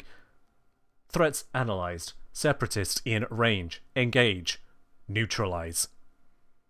The first one moves straight up to Simeon. It wants to join you on exactly the same challenge. It has no care for its life. And so it approaches you here. Simeon, it's going to be making its attacks against you. When I say attacks, it has just the one. It's going to swing its remaining arm at you. And I've moved it up too close. I do apologize. It didn't get that close. It attacks you as soon as it can, which is with its 10-foot reach on this particular bladed arm. Big swinging arms. Big swinging arms, absolutely. So it's swinging to hit your AC here. It rolls a 21 to hit. Or else it didn't sound as query. AC 17, it hits, yep. That's a hit. So I'll just switch this back to query. There we go. And roll out the damage on that one. You are hit for 8 slashing damage as it cuts through into you as best as it can. Pathetic. Target engaged. The other one, joining in on this, it has a look as to the distance it needs to travel to engage you, or any others, and its threat assessment decides that it needs to move as quickly as it can, and so it dashes. So it's going to travel, like so. Yep. To get a bit of a surround on you. So that is the route it's taking there. At no point taking any attacks of opportunity, just taking a bit of a flanking position. To be clear, as much as I say a flanking position, it doesn't give it any mechanical bonuses to flanking. Those are overpowered. But it is, but it is in its position there, having dashed around. The way they kind of dip forwards and hover across the ground faster. Sneaky sentience afraid to get close to my blade. Proximity at threshold. Closer not required. Better equipped we are. Apparently someone's preparing a divine smite. I wonder what that might be. And whilst all the Orthalists, whilst all the Conquerists are doing what they do best, the Orthalist is prepared to engage. Recognized threat, ranged, engaging. And indeed, it is looking to make its attack here. It is still in its immobile form, it's unable to move at the moment, and it will re-engage that immobile action, and so it fires its Tau Artillery once again. This is only going to be targeting Den, but it has no disadvantage or other limitations, so it's just a simple roll here. Yep. To hit your AC, it's rolling an amazing 9 to hit. I think that misses, doesn't it? It does miss, yes. Unfortunately, that brings us to an end of the Sentience actions this turn. Can they survive another round? Varric, what do you have to say about that? I am gonna creep up again. And just I'm gonna aim at the Orthalist. Okay, so you're going all the way down here with your aim. Yep. Okay, yep, because of the height of the ridge, I'll say you don't have to worry about the cover from the Conquerist in the way there. I'm going to cast Targeting Beacon, which is like Hunter's Mark. Okay, yeah. And that's my turn. Okay, is that one... Is that as a full action to cast that? Yeah, it's a full action. I see. I'm going to duck back down again, too. Alright, yep, fair enough. So you have cast that there. I could have sworn Hunter's Mark was a bonus action, but... It is a bonus action. Was it a bonus action? Oh, the dream. Okay, never mind. Not end of my turn yet, then. I was going to say, yeah. I trust your sheet, but yeah. Yeah, I thought it was an action for some reason, but yeah, I guess not. Okay, yeah, I'll let loose an arrow to the Orthalist. Okay, so the targeted beacon lights it up. Go ahead and make your attack on that. 16 to hit the Orthalist. Ooh, do I have news for you? That's a hit. Nice. Very nice. Incredible shots all around. And go ahead and add your targeting beacon damage to it. That is a 17. Ooh. What a beautiful hit. The Orthalist could do everything in its power to just about survive that. You have shattered most of the armor defending its sentient core. It does not look in a good spot. For one more shot. Go ahead, because you've got that extra attack. That's another hit. Go ahead and roll your damage. I do not believe you have Hunter's Mark twice per turn, is it? Not twice. Let me check. I've already got one thing wrong, right? Let's see. Until it ends, you deal with it whenever you hit. Oh yeah, no, it's just whenever. I do apologize. Oh, yeah, wow. Okay. So yeah, that is another 15 damage.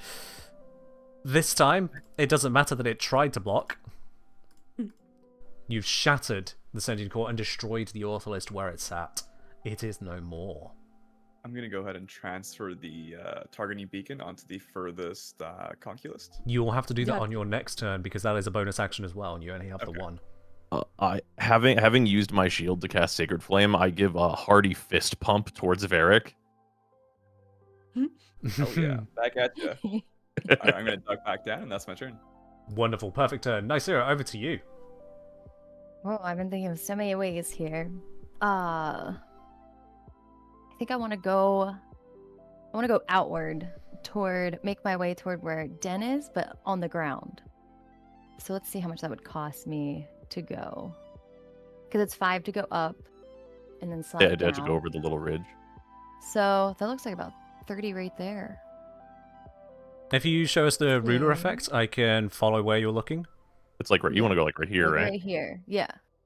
Okay, so to go up and over, you've got a distance of 25 like instead. Here? Yeah. Yeah, so I'd go to 25 then. Yep. So right there. Okay. So I want to move here. Go ahead. Now, can I cast it's a cantrip. So can I cast my True Strike onto Simeon to have that to use on one of the other enemies, to go against the enemies? True Strike is something for yourself to use. Okay. Let's do Firebolt. Firebolt. All right then. Go ahead and target either one of them, whichever one you want to go for. Obviously not the Ortholist. Let's go for the one on the left. Okay, going for one on the left, making sure to not hit an ally in the process. For those asking, yes, we're using a blend of 2014 and 2024 rules. Keep it more interesting. It's a 2024 True Strike. I would not let Clover pick up a 2014 one. I'm not that cruel. Oh, it's always either completely broken or totally useless. There's no in between. I think they managed to get a bit of a middle ground here. No, I mean for the 2014 one. Oh yeah, 2014 is banned. Sorry, go on, Clover. I almost went with the spell Silvery Barbs, but I was not to speak of that. You've just hurt so many people in the chat by mentioning that very spell. It felt like a cheat code, so I didn't choose it. Clover does have some standards on that. Yeah. I am going to use my Ignis power. I'm using it through my blooms. My blooms are charge splitting. The Orokin's reacting. My Orokin tech. Okay. Your Orokin tech is stable enough for this kind of attack that it does not risk it overloading. Now, unfortunately, as you are so focused on making sure it doesn't overload, the belch of flame lands off to the side. You do not slam your attack into your target. You do get a D4, not that it's going to do anything at all. But don't forget you are blessed. There is that as well, yeah. Also, true. to be clear as chat, because I do see some people querying, I didn't stop Clover from taking it. I simply expressed how effective a spell it is, and Clover decided Give me the option to keep it. And I was like, no, I won't. I choose chaos. It's a legitimate option, but... The path of chaos. The right way. Yes. I will point out, it may be relevant to you given the circumstances here, Clover, and that you're very studious of your device. You do have your ability to bend luck because of the void connection of the device. So you may wish to have a look over your character sheet and see if that is something you wish to utilize even now or in the future. Is it only one per day? It recharges if you happen to cast a leveled spell and I decide to overload your device in the process. It's just that may be relevant when it combined with the bless you have. Oh. Let's use it now. So yeah, if you want to have a look at your bend luck feature, or just click it and it should send it into the chat, just so you can decide for certain if you want to use it or not. Let me see where my bend luck is under. Should be under your features and traits. Yeah, for the Tides of Chaos, right? Yeah, I think Tides of Chaos links into the bend luck feature. Depends on how we wrote it on your sheet. I can bring it up to have a look as... Yeah.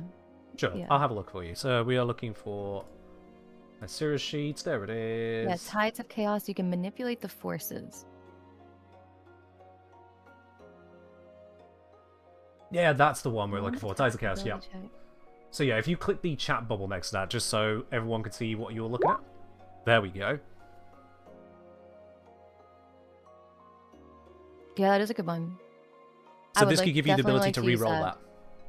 Yeah. Alright, Okay. so then I just re-roll it. Oh, yay. Re-roll. Let's see if you can land a little bit better than that 6 there. Alright, Ignis Bolt. So you're overcharging the device to get more power out of it, give it the extra oomph, and you still have the blessing. The Orokin blessing has been given to you. Go ahead and roll a d4 and add it to that. I don't know if it's going to be enough or not, but let's see if it can be. You're rolling the absolute max on that bless there. I better open up the character sheet for it now. You're going to consider me mean. Their armor class is 13. I'm very sorry that a maximum blessed 12 cannot make up for that 8 that you rolled there. Get the there. pop on the phone. I'm very sorry. So as much as you put the power into it, you slam into the creature, but the creature just kind of resists it with the arm it has remaining. The fire does not scorch it. However, your device has now become more unstable in your hands. If you do something too strenuous with it, it may erupt. Nysera, anything else on your turn? I end my turn. Okay, Simeon brings us back around to you with the sentients flanking either side of you. What do you do? DM question that it's probably not relevant, but when I have a 15-foot cone attack, how wide is that cone? So a 50-foot cone, the width at any point down the cone is equal to the distance of the cone. So I think that's something like a like 15 by 15? Sorry, no. I used to know the angle off the top of my head, but suffice to say, the width of the cone equal to the distance from you that you've cast the cone. Okay, so there's no way I could hit both these guys with 15-foot cone. So we'll go back to plan A. Well, okay, never mind. No, it's fine. I have something else. I'm going to start by letting out a huge bellowing roar of "How about you?" and activate my fighting spirit, which gives me 5 temporary hit points and advantage on all melee strikes for the turn. Okay. And I will move up to the already damaged one on the left here. And as you take that step there... Yeah, that's fine. The 10-foot reach on the Conquerist allows it to take an attack of opportunity.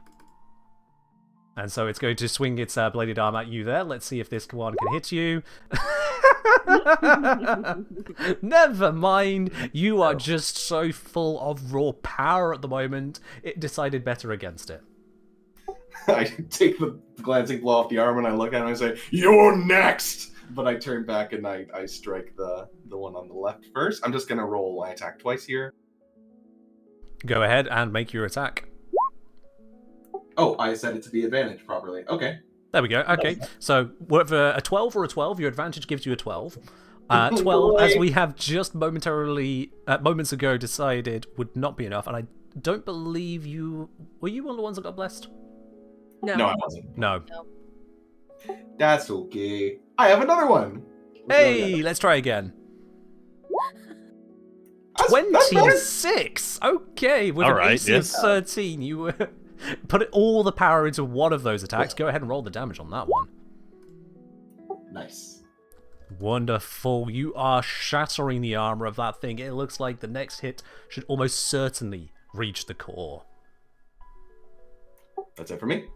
Alright then, that brings us on to the wonderful turn from Didier. You can hear the sound of crunching sentience over the ridge. Okay. So to walk over the ridge, what is considered difficult terrain? Because I have 30 movement. So Like, if you cross the peak of the ridge over to the other side, then it's an extra 5 feet of movement for the crossing of the ridge. It's because it's only so tall, but it's still a bit of extra work. So I could get here where my thing is without issue. That would be 25 feet of movement, yeah. Okay, easy peasy. We'll move there. And I'm going to take out my Eden, which has 10 feet of range, and I'm going to attack the guy in front of me. Go ahead and make your attack against it. 18 to hit. That is a hit. Go ahead and roll your damage on that one. And that is 8 damage to this otherwise previously slightly singed Conquerist after the magic missile hits it. Wait, I'm pretty sure beginning of 5th level, I can attack twice. Oh, well, if you've got the So, extra I'm attack, gonna- go ahead and do it again. I'm going to do it again. Oh, And even better, roll out yet more damage onto that one. 23 to hit is brilliant, and it's even more damage as well. Big damage. That Big is now the numbers. Out here second doing Conquerist to have had an arm smashed off of it. You cleave into the same spot. There's only so much armor can do. It is. I down can to hit you one from arm afar left. too.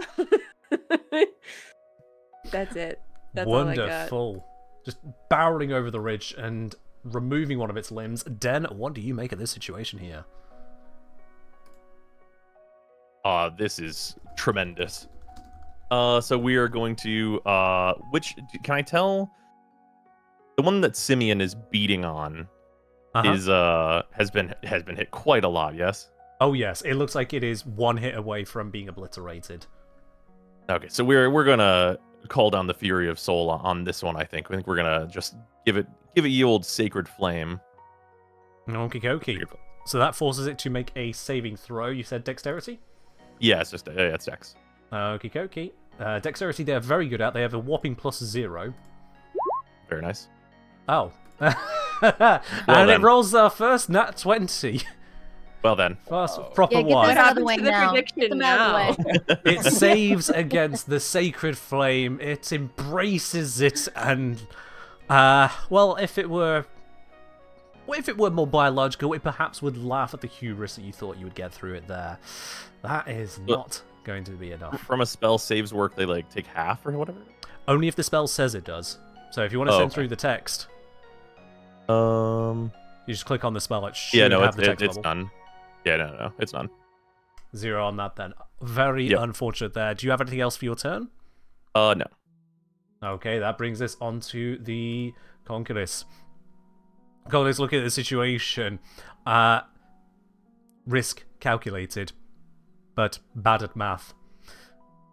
The Conquerors that is dealing with Simeon has to continue with the best that it can, so it's going to take another swing at you there, Simeon. That is a 21 to hit. That'll do it. Which means you take a further 3 damage from that there. Did not even lose my temporary hit points. Your GPS is broken. Getting dizzy. Getting dizzy. It is struggling. The other one appears to instead take a defensive stance and starts to maneuver away. You notice that an aura seems to emit around it. It looks like it's preparing to try and get a signal through the noise from the interference of the Tau Sun. So it's going to disengage, preventing any attacks of opportunity from the extra range on that melee attack, and start moving away. 1, 2, 3, 4, 5, 6.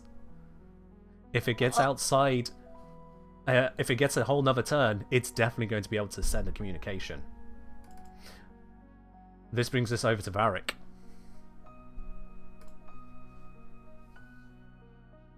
Uday, you're up. Sorry. Yep. I'm gonna pop out the hill again. Okie dokie. I'm gonna transfer my targeting beacon to the escaping conculist, Mm-hmm. Yep. That's your bonus action to move that beacon over. and then I'll take a shot at him. Alright, go ahead. Roll the attack. Let's see what we get here. 27! And that's not even a crit. Go ahead and roll your damage. That definitely hits. Wow. Wonderful. Okay, so that is 6 damage to it there. Let loose another arrow. Uh-huh. There we go. Another 27. The consistency is absolutely overwhelming there, especially as it's the same damage roll exactly. Oh my god, that's crazy. What are the odds? Sorry, your extra damage rolls should be 1d6s, I think. Oh, whoops. Okay. Oh, did I click a thing by accident? That's Don't better. worry about that. Don't Yep, worry okay, about and the other thing that I D6, did. go ahead. I'll take it. Yep, so there's supposed to be an extra 8 damage behind that than what you actually did. You very, very nearly shattered the core of it already. Alright, that is your bonus action, both of your attacks, and a little bit of movement left if you wish to dip back behind the ridge, if you feel it's necessary. I'm just gonna move up a little bit here, just in case. Okay, then. That would be... Yeah. Wonderful. And that'll be my turn. Nysera, it's over to you now. What do you do? I'm gonna listen to the power of my reactor core, and I'm gonna use my lightning bolt. Your lightning bolt? Yep. I'm going to use the energy that's inside, that's raw power, and it turns into electricity. So it's within range. It goes up to 100 feet. So I'm going to aim for that one that's trying to get away. But I know my magic is also going haywire. Just to remind me, when you say your lightning bolt, could you send through the particular spell or feature you're using, please? Yes. Oh, I don't want to cast it. I wanted to send it. Yeah, so that's not just a single target spell. That creates a line of effect. So anyone in front of me might get hit.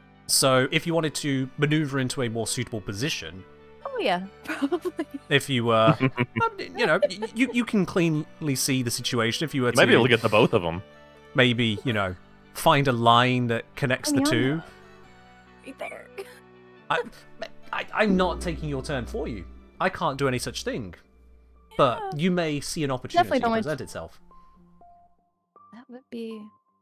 So I'll let you figure out where you want to be and how you wish to use this. This line is, if I just open up the details, 5 there is a feet radius. wide, 100 feet long.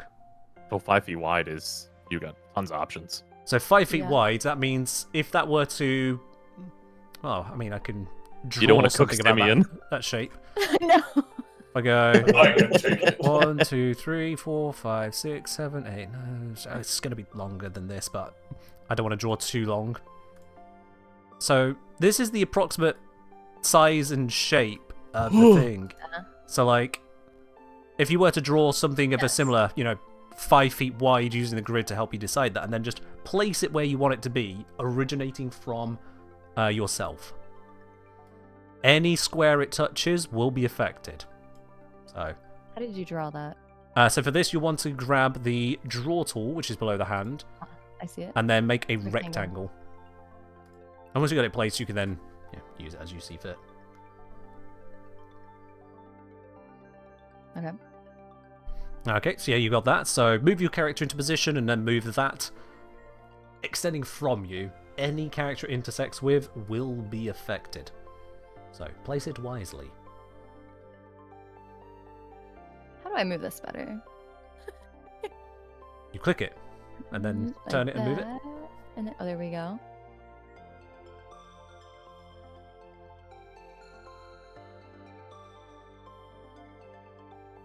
There. We're basically seeing if we're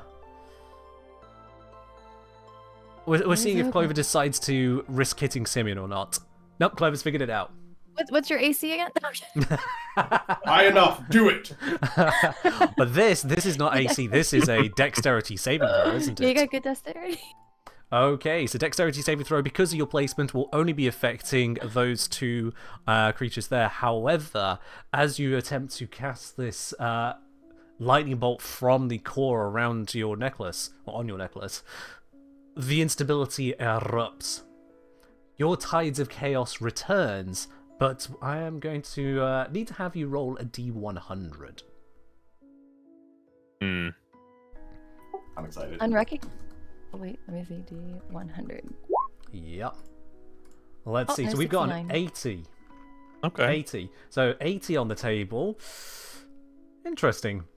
As your device erupts and the air crackles, wherever the lightning first sparks out of your device, it seems to snap at parts of the air around you. And in the process, just out of nowhere, appears these butterflies and flower petals just swirling around you. You are in the midst of this just picturesque moment.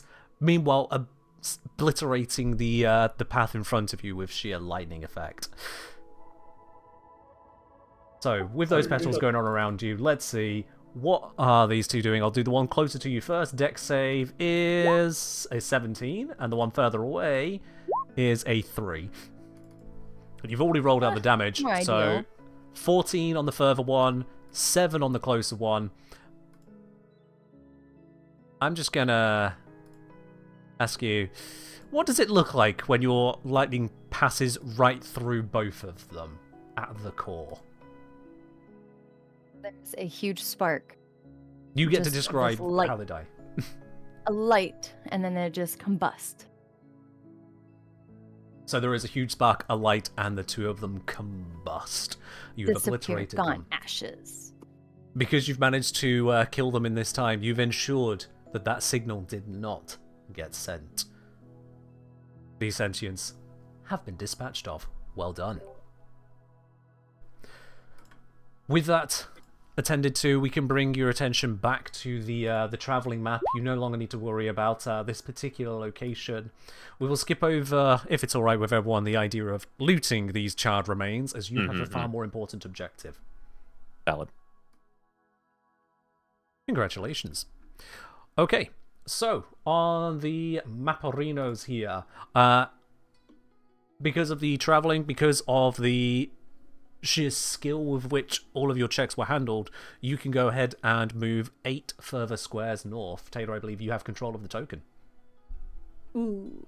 1, 2, 3, 4, 5, 6, 7, 8. I think I did that right. Okie dokie.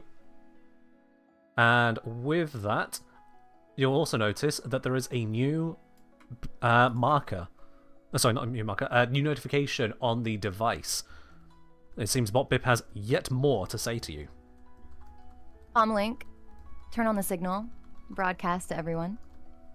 Broadcasting to everyone. Commander BotBip here. Grave news. They seem to have figured out something of what's going on. One of the decoy parties has been caught. Now, the decoy party didn't know why we were sending them to go... I told them to pick flowers in the east. They listened to me. Point is, they've been caught, and the Orphic are certain to figure out something must be up from catching a group like this. But the worst detail of all, when they were caught by a Warframe. A Zephyr has been spotted on field. Watch the skies. Oh, no. BotBip, out! I mean, out? Where is the button? Bip! He keeps losing the button. Alright then, that is your update from command. Watch the skies. Otherwise, you've made your progress. You've travelled now for 6 hours. You have another couple hours in you before otherwise it would become increasingly strenuous to continue. You know that you've got the remainder of this set of Badlands ahead before you approach the Sapphire Forest, or if you were to take a turn to the sides, you could perhaps go straight towards the mountains and dodge the forest. It's entirely up to you. How do you wish to proceed? When we're traveling, how much time is in between traveling? So each Like travel segment is 2 hours. Okay. How do we have any context, like any knowledge of like forests on Tau? Do we need to do like a... Go ahead and give me a nature check. Why am I asking the questions? I'm the dumb one! Or perhaps ask around the party for someone else who would like to roll it. I have +3 to nature checks. I know Does much about anyone- the area. I have investigation. Will that help with this? Not wasn't with in this particular one. my And survival. teachings, but would anyone know about the forest ahead of us? So yeah, if we've got someone who is proficient in nature and wishes to elucidate... I have +3 to I nature. am I can go for it. Someone's got to commit. Roll. When is I hear that Brozime going once. Anyone else taking any of that? We've got Brozime going for the +3. Any better on the +3? Brozime going twice. Going 3 times. It's sold to Brozime. It's your check. Hold to me. All right. Is this a thing I can give myself guidance for? Yes. Cool. All right. We will do that as well then. All right. So we will roll the nature. Okay. Okay then. All right. And with your guidance as well, the D4. 19. Okay. So you know what is up ahead is referred to as the Sapphire Forest. And I wish to stress again for anyone who's tuned in since my disclaimer, this is non-canon, my creation. The Sapphire Forest is a medium density of, at best can be described as trees. They are these twisted, twirling white trunks. It's like many vines have come together, but into a woody texture. And as they split out into their spindly branches, occasionally strange curved blue fruits grow on them. These fruits, under the light of the 2 blue suns, becomes almost resplendent, hence what is referred to as the Sapphire Forest. Within that forest, there has been some detection of creatures that call it their home, be it birds or rodents, or at least as close to it. But it does mean, on the positive side of things, a forest can't grow without supplies, so it's good for foraging. It also means that things can do a better job of hiding within it. Navigating may be a little bit more difficult. Okay. You also know with your 19 that there is a particular kind of vine that grows within there, a similarly blue vine. Do not touch it. It is highly toxic. Okay. It is what? So we Highly toxic.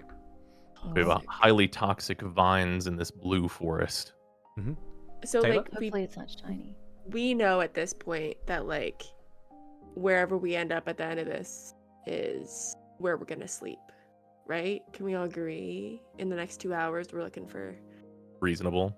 a place to nap? Yeah. So do we want to? Go on, sorry. No, it's okay. Do we want to be out in the open? I'm assuming we're kind of in like an open fields terrain. Not with Zephyr above. You're in Yeah, open getting- Badlands at the moment. There are very Yeah. few places to hide in something as just wide and shattered as this. Yeah, getting into the forest is probably in our best interest. Yeah. I did have a Alright, then. question about our time spent traveling. Can I cast something during that takes an hour? Instead of doing the checks, you may be able to do so. Yeah, it depends on what you're looking to cast exactly, but normally yes. I don't know if I'm allowed to do this. I have Glyph of Warding. I don't know if I can like store the magic circle like on the back of my shield. That's a very good question. Could you send me the spell information into the chat just so I can have a look at that? I think this does that. Oh no. That's a hold on. good one. I thought I had to go on the ground. How do I put this into the chat? Do I There just should drag be a it? chat bubble next to the spell. Oh, the chat bubble does it, of course. There we go. Glyph of Warding. Okay. There you go.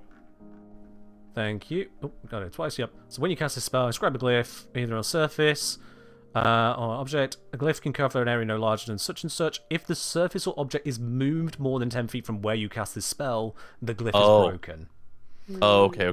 This spell okay, does so- specifically state you would not be able to use it in that way, no. Oh, okay. Very sorry. I didn't know if I could use it to like repair a thing. Okay. Yeah, if you were in a location already, you've decided where you're going to be, you could set it up, but whilst traveling, not an option. Okay, so like before we rest then, I can like put it in our camp. Yeah, if you were to travel somewhere and then spend an hour setting it up, you Okay. could do so, yeah. Okay. Do you have the material needed for it? I don't see Oh, the... I don't know. I didn't know if that needed material. Yeah, I don't see it actually on that one, so I am going to quickly check that. 'cause Oh, you it says did it needs a powder to diamond worth 200 gold. I did not realize that. I believe you had some cash left over from your purchases. I counted Oh up to yeah, I have 600. 400 plus gold for sure. Okay, so yeah, you were smart enough to not prepare a spell without the materials. You have a set of materials to cast that. Okay. We'll say the one Okay. set. Okay. Alright then, so... Taylor, you have control of the token, so What do we corral feel your like the mountain- forces. Which route you're taking? Where are you trying to head to next? I say we just go straight ahead. We can see the forest ahead of us and try to get there before dark. So like do the speedy. Like there's no point in hiding from Zephyr. 'Cause Mm. she can Yeah, she'll us. see us out in the open no matter what. Yeah. Yeah. The longer we're out in the open, the more danger. Do you think it's possible to hide in the mountainous region too? Hmm. If there's caves, I can't tell you for certain. Might be safer. Yeah, I guess forest would be safer. It's definitely the safest option. birds do love trees. No, I think the mountainous region may be safer. But it's further Well, I guess away. we can't because it's going to be like the And vines. harsh, we and, like, can't don't really know what creatures forage. will be in the forest either. Have to go over more mountains as a result. That's What if we true. go toward the sides of the mountain while we're I still am- near forage? I am quite familiar with the mountainous regions in this area, so it could help. I also have climbing gear and grappling hooks and such for the mountainous areas. That would certainly help with climbing. I'd be interested in going to the edge and then scavenge for what we could before we go right into the mountain. We just like edge it to the mountain. I think that makes Yeah, sense. but then if we do that, then we have to go like 8, Mile- Yeah, that's true too. 7 miles Mm. in the mountain versus like if we go through the forest, we only have to do like Oh. True. through the mountain. But then we also have to That's go through true. the forest.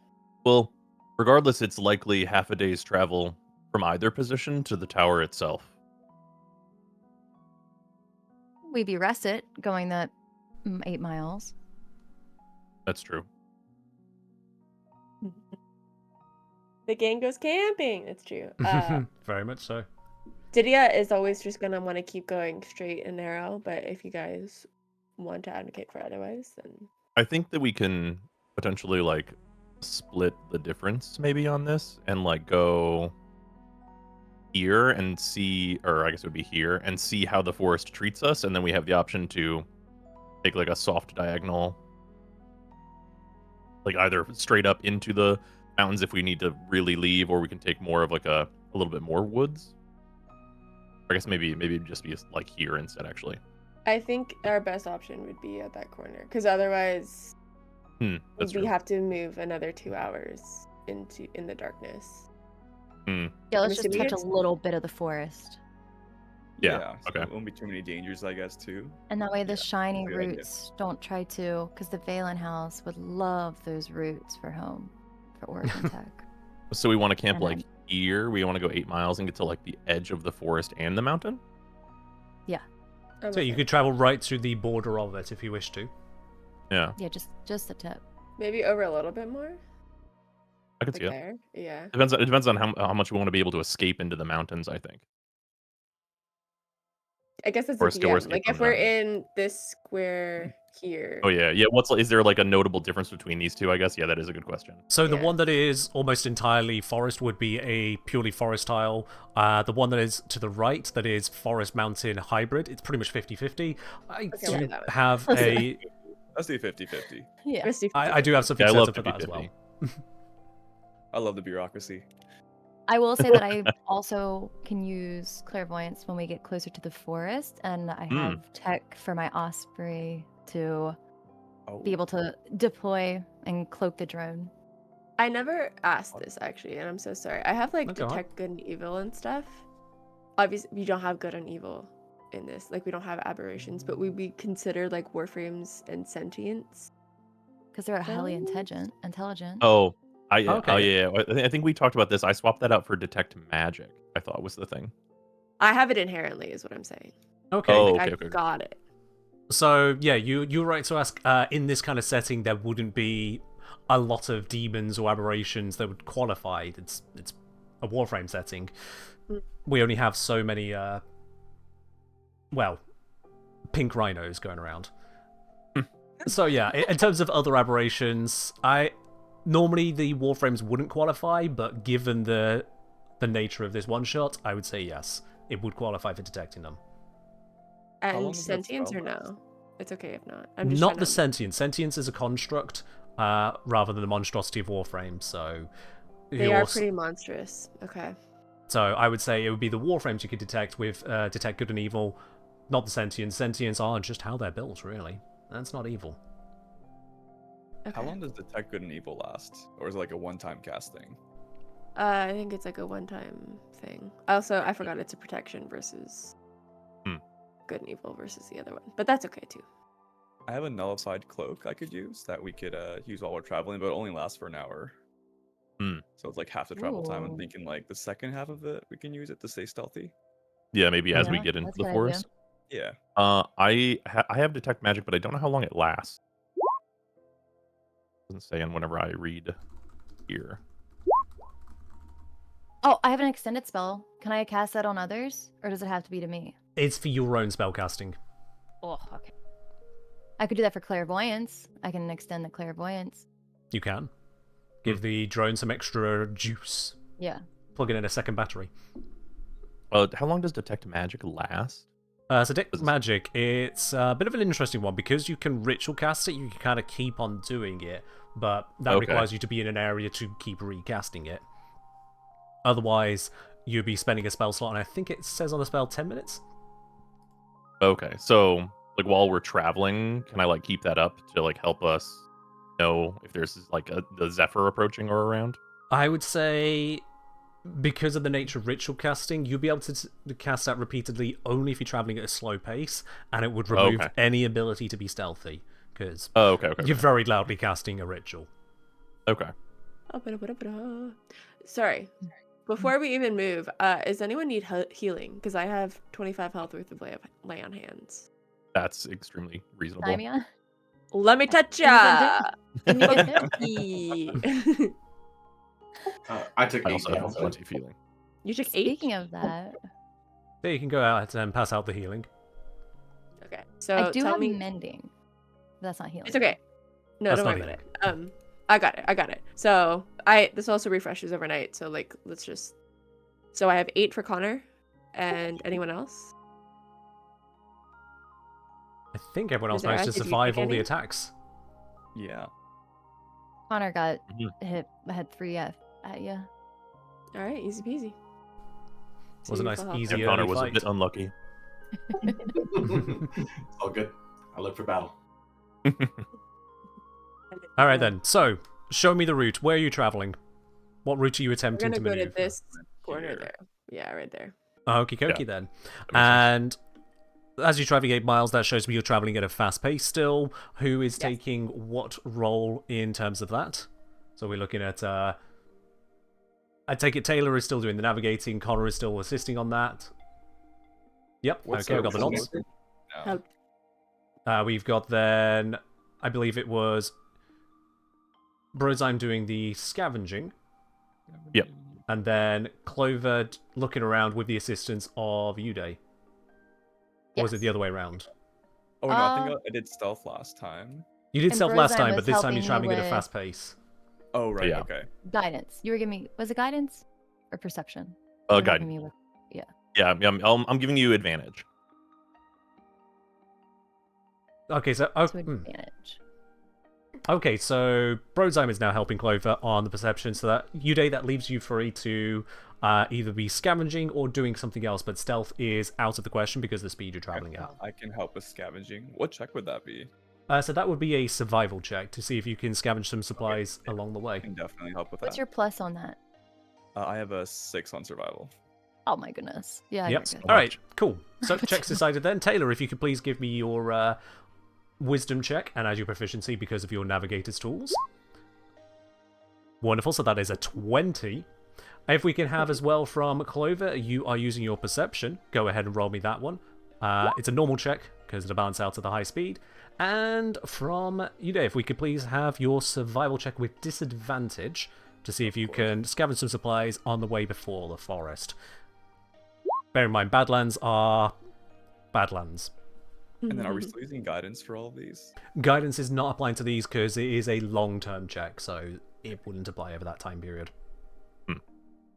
Okay then, so with that, the good news is that Taylor's character has definitely clued in on how to use a map. They continue to navigate in all the best ways. Clearly the early low rolls were actually just a demonstration as to how little they needed the map. I was just- trying you to just teach knew it. I was trying to teach it to our barbarian friend, and it wasn't working. he just holds the map for me now. It was a noble attempt. At least up is now up consistently. Yeah. Dude. I still want blueberries. Blueberries. Oh, perhaps now that I'm not searching for them, you can get some from Varric. Well, unfortunately, as you travel, you don't spend very much time in the forestry at all there, and in the process, therefore, do not find any suitable fruits. Before getting to the further end of the forest where the trees are starting to die out. When they're on the edge of the forest, the rainfall isn't as ideal for them, the soil isn't as good quality, so a lot of the trees here are struggling to survive. They're nowhere near as... nowhere near as leafy, nowhere near as likely to produce fruit. As you pass on through, the suns are reaching the horizon. It is setting strange shadows from the nearby mountains across the forest, especially with just the weird, creeping white trees around you. Shadows in all directions, making it hard for Clover to spot much of anything useful. Which is rather unfortunate. I'm going to take your no. movement positions over to a new page. Let me just grab hold of these. I need to do that on my other screen. I forgot about that. Now, you're not traveling stealthy at all. You're trying to do this as quickly as possible. You made that decision. I just want to remind you. Why do you made say it I like did that? that decision? I did cast Null Field Cloak though earlier. Nullfield Cloak, so pass without trace. To remind us of the details of that, that is, a veil of shadows and silence radiates from you, masking you and your companions from detection. For the duration, each creature you choose within 30 feet of you, including you, has a bonus to their stealth checks and can't be tracked except by magical means. And then we this had does- clairvoyance on entering the forest, yes? Right? Mark off the spell slots as used as you are using these particular spell slots. Clover, were you using that clairvoyance as well? I can roll for it. And then that way I don't believe it is a and roll one. extend Just it. send it through. Oh, okay. And yeah, mark off any sorcery points you use if you are extending it for a greater duration. Sure. All right. Is there a way to like put it for longer or? Just set it in the chat, and we're aware that it lasts twice as long because you're extending it. Okay. So I'm gonna click clairvoyance. So, there we go. And Create a visible then- sensor. I don't know why, but they updated all the spell details to not show the actual duration on the info there, which is mildly Yeah, that is a strange frustrating. one. Why did Yeah. they do that? It's a clairvoyance, Wikidot. It's the wiki- forever. The Wikidot exists, and that just makes this easy. Unlimited duration. There we go. It's So flying normally, osprey. Cloak right, drone moving normally in. has a duration of just 10 minutes. So by extending it, you get a duration of up to 20 minutes. Let's see if that 20 minutes applies to the right time for you. So if you could, Clover, give me a simple roll a d3. You want it to be a 3 that it has applied at the right time for you. Never mind. Oh no. You had your drone It up says- as long as you could make it last. It's not It's not live at the time you needed it to be. Do we have any blue batteries? Now, with regards to the null-filled cloak, the passive out trace, because it means that you are leaving no tracks behind, particularly in the forested region, but you're not being stealthy about it because you're not attempting to make stealth checks, that does leave this one in a bit of an awkward spot. So let's have a roll on that. Let's cancel the 2 out and have everyone roll stealth. If at Is that least plus half of 10 you... bonus Wait, couldn't I included? use my Tides of Chaos? Because I did On the D3? Up it. No. Hmm? Yeah. Oh. No.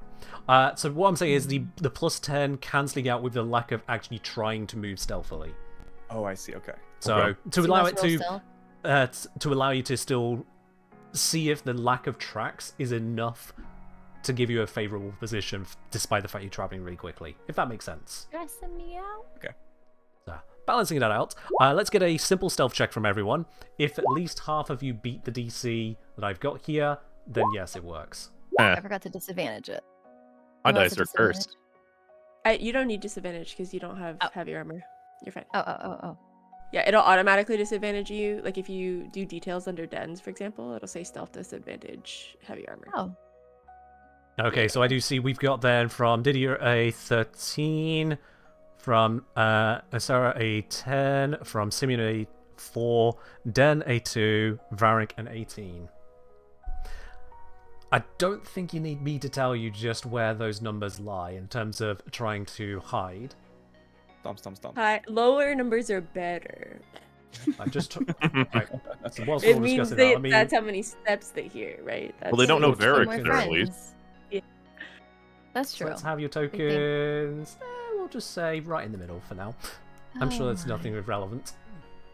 Oh no, y'all! Oh no! Let me just bring up the details here. So what actually was the DC for Perception? It was DC 20. Huh. Such are the threats of Warframes. I'm going to clear the initiative order. And if everyone could please roll initiative. Initiative. This time I surely will not be cursed. Never mind.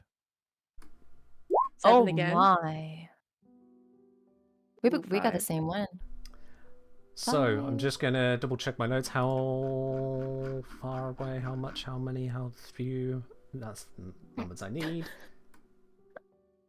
I think my initiative might be broken. It's supposed to be like bonus of 7, not 11. It's like minus 3 on that It's initiative. okay, we can tame them. 7 not 11, that'll be minus 4 for Varric. It should be 7 in total, not 4 plus 7. Can anyone speak with animals? I cannot.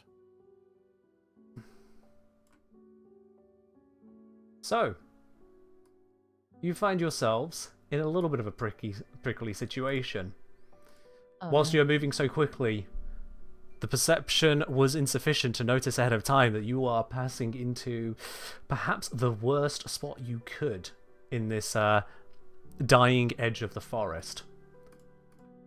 You do not need to do any intelligence checks to identify this Warframe because you are familiar with them, as Dax definitely should be. And if it wasn't for identifying them, the wolves would probably give it away. How have they both rolled a 14? Where's the split turns? Come on. Alright, whatever. It's what they rolled. It's what they rolled. That's what we get. You find yourself in the middle of the wolf pack of a Varuna Prime. Oh, Your intelligence from the from Dax command is that, Separatist command, is that in setting up here on Tau, the Oricans intended to also have themselves a new hall for continuity. They didn't want to go all the way back to Lua every single time. And of course, a brand new shiny Uvarium is going to need a brand new shiny Varuna to defend it. And so that is what's been tasked to guard the forest for now. How unfortunate that you would blunder straight into it. The good news... Tactical. The good news is that as you were just travelling well on alert in general, and had this spell to try and at least reduce your tracks, neither of you are more surprised than the other, so there are no lost turns to surprise here. That's good. Which means, Varric, realizing the situation you're in as the creatures have now revealed themselves, preparing to attack, you have the initiative. Although, remember, party, that the device you carry is a free action. Idiot. Like, I can use it at any time? Yeah. Outside of initiative? Is this perhaps the time you might want to activate the minute, or do you feel strong enough that you don't need to? Sorry, as a refresh, this was like 2.5 hours ago, so you'll have to forgive I understand, yeah. Can we reuse this device? Lasts for 1 minute, has a 1 hour recharge. Okay. How many And turns is what's 1 the minute range? again? 1 minute exactly- is 10. 10 rounds. So everyone will get Okay. 10 turns, and then it goes... bzzz. What exactly does the device do? It massively inhibits the capabilities of Warframes. Only Warframes. Would you like the technical spec rundown? Would it affect their vision? Not their vision, actually. Well, technically, it affects their ability checks. So let me give you the spec on this so you fully understand. Because this is a Prime Warframe, and without the effects of the Void Render, Bob Bip is not joking, you would be scuppered. The Void Render will reduce the maximum hit points, healing received, current hit points, temporary hit points received, and damage dealt by Warframes all to 1/4 rounded up, effectively applying a whole bunch of dragon keys to it. Their ability checks, attack rolls, and saving throws are all -6. Their spell save DC is -6. Their AC is -4. Their speed, if it was above 30, comes down by 10 feet. Their Oricon Resolve trait, to just pass saving throws on demand, is disabled. And if they were to be equipped with Prime Sure-Footed, giving them immunity to Prone and Restrained, instead they merely have advantage to save against those effects, or forces a save if it would be automatic. So a lot of their traits are massively hampered. It's the only way that Command could give you a chance against a Warframe. Because I don't know if we should use I think we should use it right away. I know, sorry. Let me... Do I know the range Probably gotta pop to this thing use and it? try and blitz this Warframe. Yes, what's the range? Like... The range of it is 600 feet. Oh, I'm fine. Oh. Okay, I'm gonna say the word that was never given to me, Taylor, but was given to Didia, which is... So go on. What is the word? Booty. Big Sorry? booty. Big booty! The word is big booty. The commander has good This is taste. amazing.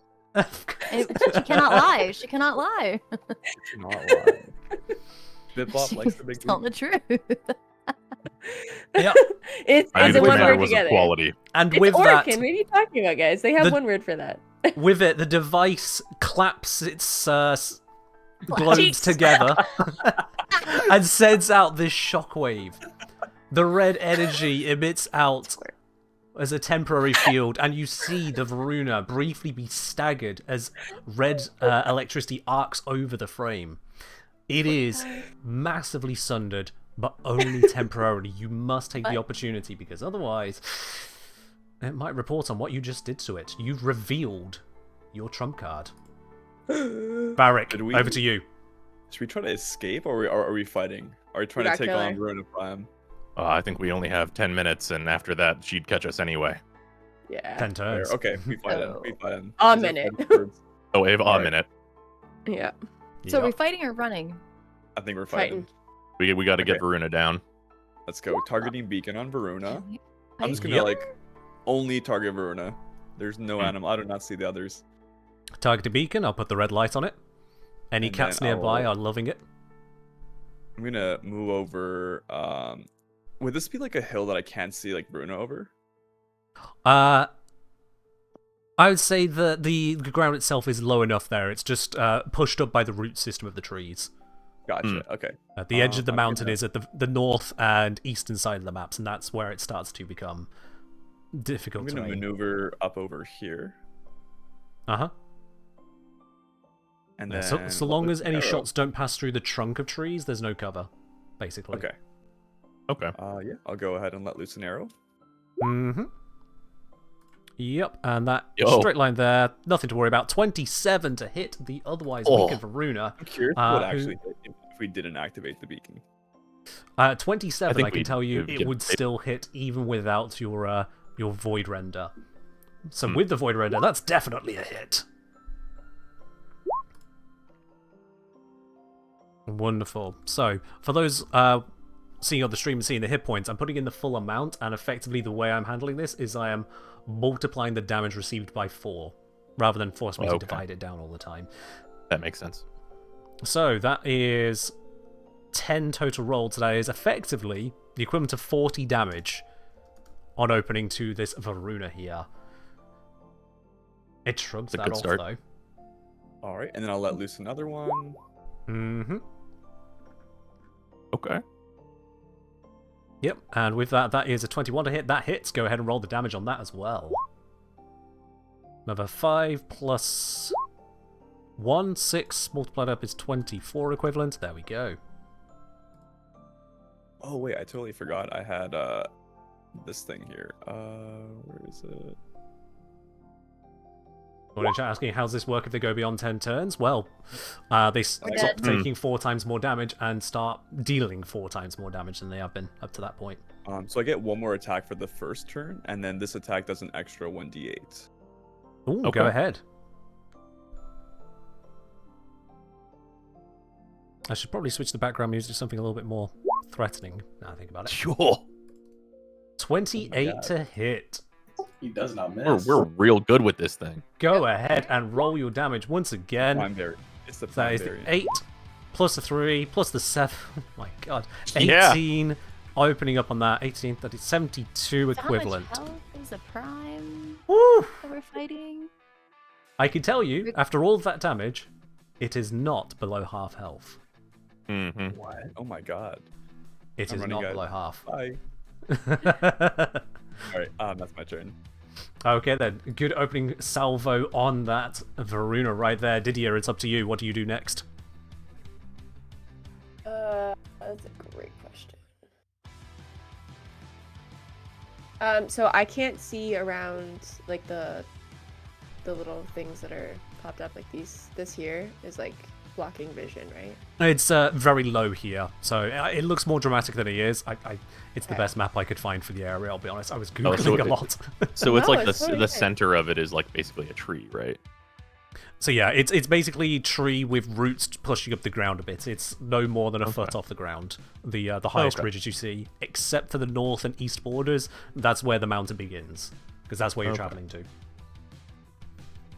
Okay, I want to cast Darkness as my Tiefling innate ability, so I don't have to use the spell point for it. Yep. And I want to put it on one of the walls. We'll do here. So it's like a 15 radius. Would this be it here? 15-foot radius, did you say? Yeah. So that it's, yellow like, wider. circle is 15-foot diameter. Okay. So radius, you'd have 6 squares across. Holy 1, 2, 3, 4, 5, 6. So like this? I'm waiting for it to pop through. Ah, there we go. Yeah, pretty much that. That's the size of what you got to work with.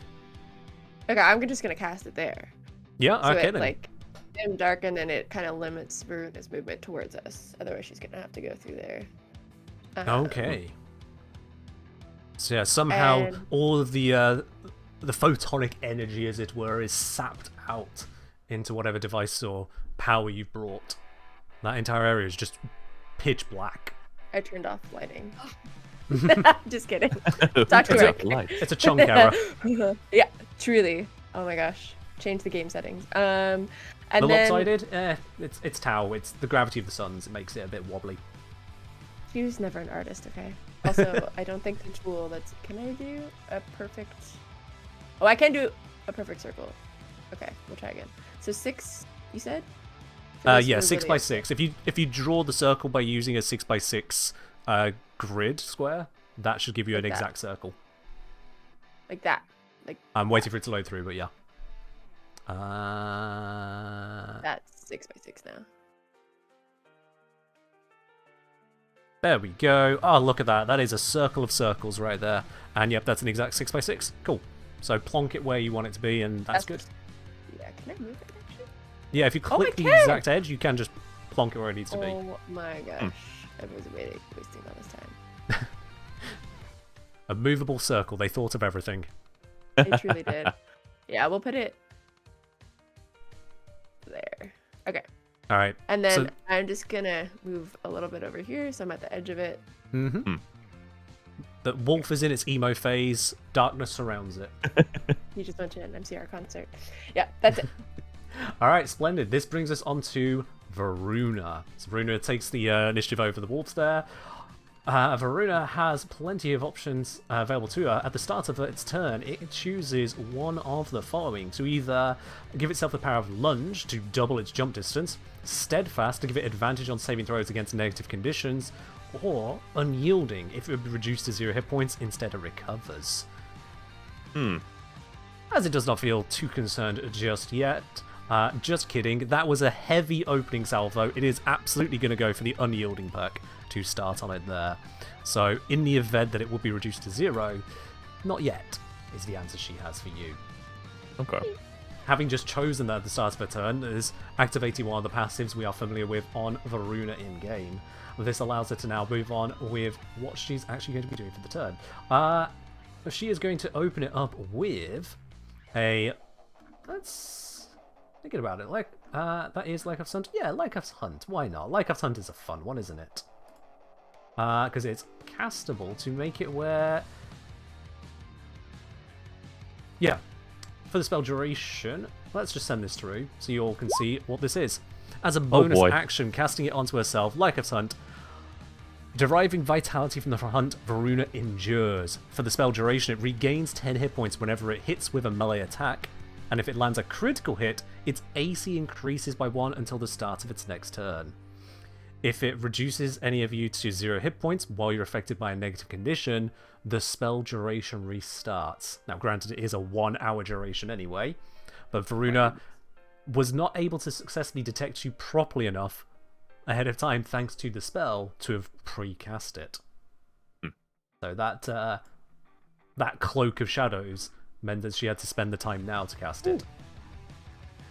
With that in mind, she's void rendered, so her speed is reduced from 45 feet down to only 35 feet. She looks at the opportunities here and go like so. Oh no. And yeah, is deciding that's going to be the best option. What Varuna does, takes one step to the side, bracing off the tree, bullet jumps over right next to Didier. It's my fault. Lands right Terrifying. next to you, bringing its Great Axe to bear. With its Great Axe, it is able to make 3 attacks against you. However, due to Void Render's effect, each of these attacks has a -6 to its attack roll. So let's see what we get. The -6 is not included. We'll take it out as it happens. Okay. So it is a 19 to hit. 19. What is your AC? 17. 17. Okay, so I'll just roll 3 and we'll see how many are 17 or more. Cool. So that's a hit. That one would be an 18, so that's a hit. And that would be a 24, so that is a hit. Okay. Oh my goodness. Why So is she with- rolling twice? I'm ignoring the right-hand side rolls. I have it set up for just automatic Gotcha, handling gotcha. of both. That's okay. So let's just roll out the damage on these. I all said that as well afterwards. So, because you were hit 3 times, you take... Now, this is reduced 4-fold, rounded up. So that is a 4, 4, Okay. and And a 2. 2.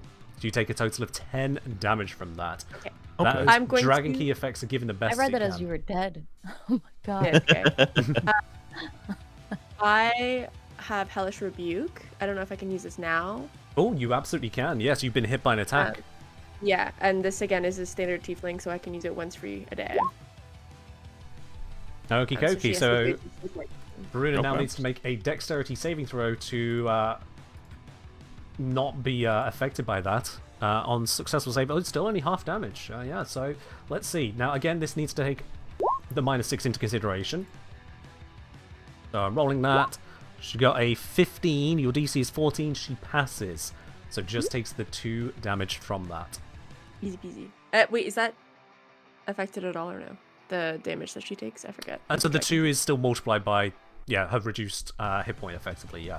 So 2 damage dealt to her, effectively 8 damage. Ow! That's it. Yep. Alright. I can. Wait, do I have to take... Yeah. Because I'm So you- concentrating on that spell. Do I have to roll concentration? Oh, you concentrating on the shadow. Yes. In which case, please roll a Constitution saving throw 3 Constitution. times. And it has to Okay, just it immediately bypass failed. the damage. Really? Oh, it has to be over Alright. 10, right? DC 10 minimum, yeah. Hmm. So we don't need to roll it the more times. The darkness has vanished. Please delete that circle. Your concentration has. I worked ended. so hard on that circle, y'all. What the hell? I know, It's a... instantly removed. You were a little Brutal. bit too close to the front there and demonstrated your power. I was Because foolish. Varuna hit you 3 times, but none of them crits, Varuna regains, or would regain, 30 hit points. But because of the reduction, Oh. Varuna only regains 8. Okay. So, Okay, so we're even on this functionally 8. interaction. yeah. So I'm just going to, because of the way I'm recording it, I'm putting in the plus 30, but versus your normal damage rolls, it is effectively equivalent of only regaining 8, or 7.5. Alright then. So that is Varuna having bonus action, multi-attacked, and bullet jumped into the fray there. That is where Varuna's turn ends. And she lets out one very quick whistle. The wolves are now free to engage. Wait, so she got full healing? She didn't... so the equivalent of healing, she equivalent healed 7.5. Oh, so her healing's not reduced, but we just do more damage. It's the same either which way. If she gains 1/4 and you deal normal, or you deal 4 times she gains normal, it's the same math. Oh, okay. We're screwed. If you dealt 1 damage to something with 10 hit points, you did 10% of its health. If you deal 4 Yeah. damage to something with 40 hit points, you dealt 10% of its health. It's the same math. So Yeah, well, but if she heals 25% and we deal 4 times, then those add together. So she's got Right. effectively 25% health and 25% Oh. healing. Okay. When I say 4 times, I'm saying 4 times effective. Oh, So- okay. How much it would be taken out of her if she was at full health. But Oh, okay. she's reduced down. It's like she's affected by viral procs, but it's actually she's yeah. affected by dragon keys. Yeah. So yeah. In any case, the result is where she's at now. She's not at half health. She's ending her turn there. The wolves are closing in around you because she has commanded them all to attack. Now, each of the wolves is not the smartest, and so it's just pretty much going to go to whoever it seems like it can deal with the easiest. The distance they can travel, however, is unaffected by the Void Render, and so they are going to go for the squishier looking targets because it should be nice and easy. So the first one moves up there, and as a smart wolf, it is going to hold its attack, ready its attack, until its ally comes in. so that they both get the advantage. These are well trained. So both of these wolves, or both of these Kubros, they are attacking you, Nysara, with advantage on their attack to hit. Let me just turn on the query for it. Nysara, this one is from the top wolf. Okay. It rolled an 11 to hit you. And then my AC is 14. Alright, so Nice. that one misses. That's good news. The bottom one is also going to swing to hit. 16... Sorry, did you say 14 AC? Yep. So that one is a hit. And that means you take 8 piercing damage, and you must now give me a strength saving throw. Alright. And then which one would I put for that? So on your saving throws, you should see the strength one.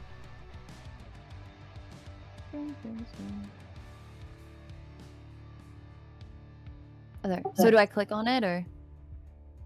Yeah, click on it to send it through as a saving throw. Not the strength wow. check. Oh. Is that right? I mean, strength check and strength saving throw, they're basically the same thing because you don't have proficiency in strength save, so we'll keep the number. The 20 is a pass. Yeah, It's that'll the same definitely thing do it. there.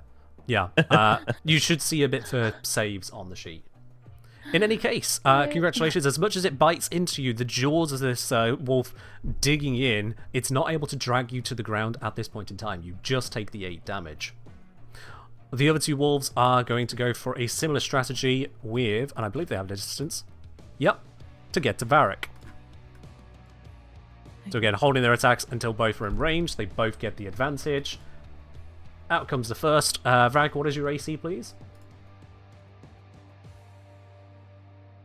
Sorry, Varric? Oh, sorry, my AC is 16. Ooh, so that first one does indeed hit with its 20. So let's roll out the damage there. You take 6 piercing damage. Can I get that strength saving throw from you as well, please? Sure. Saving throw. You resisted for the moment, but you still take the damage from that first one. The bottom one now takes its attack at you there. Again, this is with advantage due to the pack tactics. It again is a hit for a 7 piercing damage this time. Please give me another strength saving throw. And this one is not enough. It turns out 2 Kubros is what it takes to bring down a Dax. They are throwing you to the ground. I'm going to put a marker on that to make it very evident. You have been knocked prone. They don't seem to want to let go of you too quickly there. So that is Varuna and the Wolves having both acted, all moving into their positions. Simeon, what do you make of this situation? He doesn't even notice. He is fully locked in on this freaking Warframe. So he's gonna take one more step up and yell, "My time has come!" and use his fighting spirit again. Quick question. I still have 2 temporary hit points. Does the additional 5 stack on top, or does it just go to 5? It goes to 5. Temporary hit points replace with the largest number in all cases, unless you're Dante. What I thought. Okay, yeah, and 2 attacks on Varuna with advantage. Okay, go ahead. Here we go. Varuna AC, because of the Void Render, is effectively 15. 20 is a hit. 20 will hit. Okay. Oof. 10 damage. Yep. Second attack. 21 also hits, to the surprise of no Nice, one. nice. 12 damage. There we go. Another- Okay, Varuna is definitely below half health now. That's all I got. Don't you Tearing love into it. spiders? It's so simple. They're so fun. Alright then, that It's brings so us then hard. on to Nasira. You are flanked by 2 Kubros. What do you do with this? Well, my attention now is averted. I wanted to go after Varuna, but I'm going to have to deal with these 2. So I'm going to have to use my Bloom Sink and ignite my blade conduit of my Heat Sword. Okay then. And Since it's close quarters. are you using your Tides of Chaos to give yourself advantage? I'm going to hold on to that. Understood? Yep. And then I have a... I think... Is that a duel? Let me see here. If I can hit 2 things, do I hit 2 as well? A second creature Okay. takes fire damage. Okay. So you've rolled a 12 to attempt to hit the top one, I presume? Yes. Okay, top one, and if you hit it, it suffers normal effects, and you cause green fire to hit the other one. Okay, so, and further details, I think this does something more at level 5, which is not showing in the writing there. Well, I'm going to check their AC whilst you, if you're able to have a look at that. Let's see. Armor class 12 is not a hit. The thick hides of these Kubros is able to resist that. Oh. Sorry on that. But that is your action with your heat sword cantrip. Okay, well then, if I move, then Den will also be. You need not worry about me. I will adjust as necessary. I feel like I just need to like get kind of a little bit away, but still kind of in the middle. So I'm just gonna move. What is that? Let's count. And move it one square at a time so we can see. So I'm gonna move to like here middle. So you're moving away from the cube rows. Here, actually, no, this probably would be more ideal. Here. You're intentionally moving away from the cube rows without disengaging. Just to be clear. Yeah. Oh, but I can't use that because now I use an action, right? You have used an action, yes. So I cannot disengage. So I could get attacked. Yeah, you'll get double attacked. Second. So then I will wait to even move. Probably my turn. So just to be very clear as well, you do have what was the meta magics you picked up? Let's see. You had the extended spell. Quicken spell. Quicken spell. Okay, so you do have the option to use Quicken spell to cast a spell as a bonus action when it would normally be an action. So you don't have to end your turn here if there was something else you could try to do. That's up to you.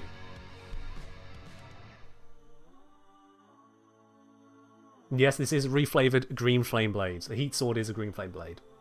Are they within? I would probably only hit one, but I have a Ray of Frost. So yeah, you do have. You could go for the Ray of Frost. You could go for a higher level spell as well. The options are open to you because you only used a cantrip on your action. You haven't. Sure, let's do spent a spell magic slot yet. missile, and then Magic I'll missile, focus two hits on the top one and one at the bottom. Okay, then, yep. So mark So I'll use down the sorcery point that you're spending, however many it is. And then I just roll it. Roll out the damage. 2 for the top, 1 for the bottom. If that's the way you're splitting it. Okay, so that is 8 times 7 damage to the top one. Wabam! And 5 damage to the bottom one. Hajam. And with that there, the top one is looking a bit worse for wear as those shots of energy just plow into it. Please also give me a d20 roll there, Clover.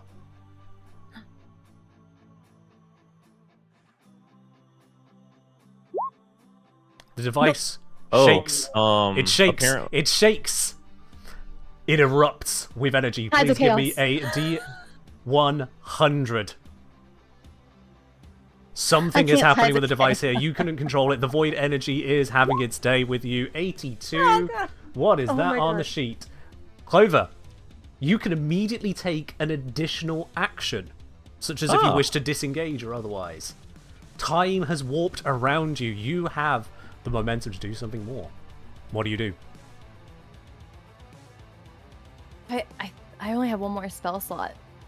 So I So you need to can't wait. use another spell slot this turn, but you So what can attack with a weapon. You can disengage to try and move away. You can dodge to try and reduce the likelihood of being hit by attacks. Things to that effect. I want to If you- disengage in there. Okay. Okay. because I so really by- want to try to get away from the Kubros so I can get to Varuna to help because we only have so much time. There we go. So you're able to disengage the energy from the device as it slams into the Kubros. It confounds them for a moment. They can't take attacks of opportunity against you. You can move your full distance, and they can't do anything about it. Go ahead. This sure is gonna turn me into a goat, You're the goat in this one, it seems. so I can now go. The power of the goat allows you to climb away and bound out of there. Goat no mo. Wait, is this 20? Let's go here. There we are then. All right then. And that, Alright, the end hill. turn.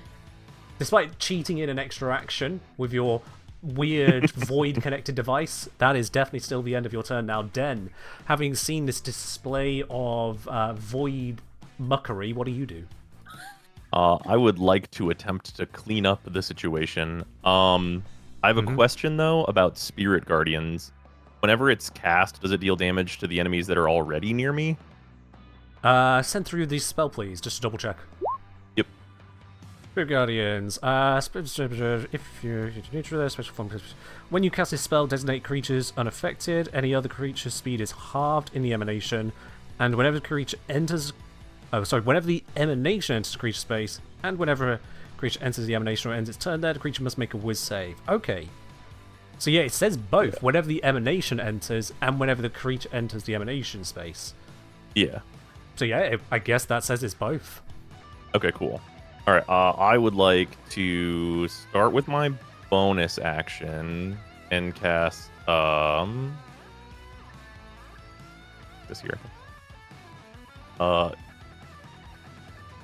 Says roll this, but I'd like to cast Spirit Weapon. Okay, that's the attack roll. Sorry. Spiritual Weapon though. You didn't have that already up, did you? No. Okay, so you can cast one leveled spell per turn. Oh, okay. Then yeah, I never mind. I'll cast Spirit Guardians then. Sorry, I thought because it was a bonus action, I could do both. No, as a bonus action, it'd leave you free to do something else with your action, like Clover disengaged. Okay. Otherwise, it'd have to be a cantrip.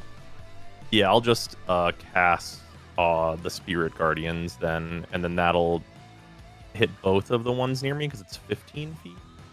So yeah, it surrounds you as a 15-foot aura, does it? Yeah. Yep, okay. So that is going to affect both of those. What I'm going to do is I'm going to attach an aura to your character so we can more easily see that. If I just go... I remember how to do this. Radius 15 feet. Visible to everyone. Save. There we go. That's the area. And then, obviously, all of my allies are designated as not being affected by this. Very understandable choice. Yeah. Okay. So, I don't know how we want to do that. I would like to move over to where Varric is, hitting, like, all 4 of the Kubros. So here, let me see if I can do this, like, this way. Ooh, so you want to kind of run it all around them. Yeah, I want to, like, jump up to and hit Varuna with this, and then go over here, because that's yeah, if you 25. right-click when you move the arrow part way, it allows you to then curve it. Like, do a second line at the same time. So, start the line, right-click, and then do the line. Okay. Yeah, that's the path you want to take? Wait, this is 30 total feet, right? Yeah. Okay, then yeah. That's what we'd All right, want to do. that is definitely going to encompass every single one of them. That is some crazy power you're getting out of that 3rd level spell there. Wonderful. Well, I'm trying to protect Varric and also just, like, get some damage in here. Every single one of them needs to make the Wisdom saving throw. They take half as much damage even on a success. Can you go ahead and roll out the damage on that for us now? Just the yes. 3d8 radiant, and then 3d8 radiant. And I got to roll this 5 times. Once for the entire spell for this turn to make this quicker, I'll be honest. And you're Okay. probably happy with that because you just got 7, 8, 8. Yeah, that's good. That's good. I like that. What is that damage roll? I like that. It's good. That's a good amount. We're going to go a little bit behind the curtain here to just point out that on half damage, that's still 11 damage, these wolves have 11 hit points at maximum. Yeah. So that is, doesn't matter, dead, doesn't matter, dead, already wounded, dead, and dead. You rolled so highly, there is no point in even wasting our time on those saving throws. They are just incinerated. There is nothing left. I end up here. Yeah, this is why Varuna had to bring her wolves into herself over in Lua, but that hasn't happened yet. And the Varuna here, Varuna at least can attempt the saving throw and see how well it goes for her. Wisdom saving throw, we apply a -6 to this. So let's send that through. So that's a 19, which does pass.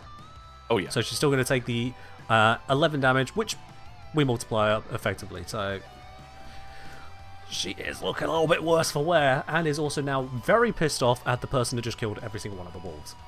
Yeah, that sounds pretty reasonable. Can I use a bonus action to, like, help Varric up?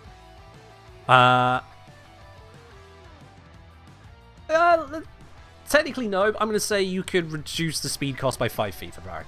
Why not? Okay, sure. All right, then. Varric, over to you. Thank you so much. I'm going to give a salute to Den. Appreciate it. Oh, yeah. I cause a little havoc on the battlefield. Biggest clutch in the fight. Yeah, I guess I'll let loose a arrow to Veruna. Yeah, I presume you're standing up using 10 feet of movement to do so. Yeah. Cool, yeah, I'm going to take the mark off you, and go ahead and, oh my word, what is with these rolls on your arrows? Your bow is enchanted, I swear. That is a hit for 9 and 5, so that is 14. Let me multiply this up. Interesting. So, how exactly does your arrow do this? No! Oh. Wow, You have okay. peppered the absolute hell out of this thing. Arrow fly It's a out lot of good longbow stuff. and aim it directly at the head of Veruna. Oh, I am just reminded by Right through the chat. branches. Oh, that's true. Yeah. Go ahead, Veruna go ahead. doesn't How does this work? Yeah. So I let my arrow loose. It kind of Mm-hmm. weaves beside that tree there to the right and hits Veruna square out in the head. And Veruna collapses down and immediately springs back to her feet as a howl runs through the air. Because her ability kicks in and she stands back up. It has now consumed her one-time save from lethal damage. It's still your turn. Yeah. I'll let another one loose. I'm going to try for the same strategy as last time, right in the head. Let me just double check the feature. She recovers 2. That many hit points. Yeah, I did do that correct. 26. It's a hit. Nice. It's another 8 Wow. and another 1. That's Wow. 9. 9 Double multiplied tap. by Got a 4. double tap. That is my turn. Actually, I'm going to move. I'm scared of Veruna now. I'm going to move back over here. She's gonna come after She's you darting, now. she's darting her Oh, eyes at me. if you stay within my aura, it's harder for her to get to you. Yeah. actually, I'm it's about to great. move. You're on the It's opposite good. side is quite good. I'm about to move. Alright then, Didier, it would be your turn to have a look at the Veruna. Veruna is lying on the floor doing her best impression of a corpse. Because she's dead. Yeah. That Well, many fair enough. arrows to the Also dead. face. She just falls over in front of you, looking like a glorified pincushion. I scream. think- Don't trust it. Can I hit her again? Sure, go right ahead. I'll just for safety. What says Dax better than desecrating the corpse of an already 5 times peppered Warframe with arrows just sticking out of everywhere? She hit me 3 Until times. it is done. Okay, What's one more 3 hit? times. So I think I can hit her once. You absolutely can. Valid. That's a hit. So valid. Oh! All Hold on, right. we needed to save that one. Can I cut her head off? Get a trophy. You have a Yeah, we hit her trophy. head. You have her head. There's the loot. What does You it cleave it As our so lore hound, perfectly kinda that good. it doesn't splurt anywhere other than exactly where you want it to. That 20 is precision. So yeah, Veruna did not come with a shield gate. Well, she Stop had the one. painting, guys. JK, don't stop. No. Just kidding. So yes, for Veruna did not get the opportunity to pull out a second turn there, and therefore was just torn to pieces. We can switch back to the calmer music in the background, seeing as the combat has been brought to an end, and you will be able to make your way to somewhere to rest. Yeah. Now, I'm very conscious that we have all been engaged for a few hours on this, so I think it would be a good idea to just quickly grab some water for like a minute or two. I agree. Bio break.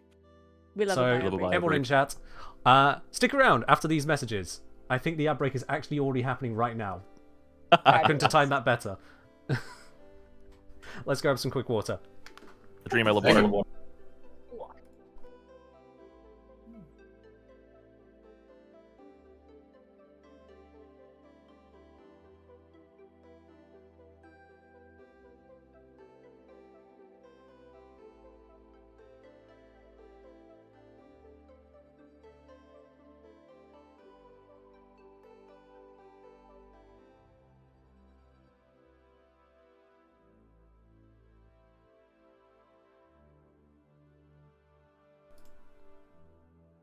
So I'm seeing here.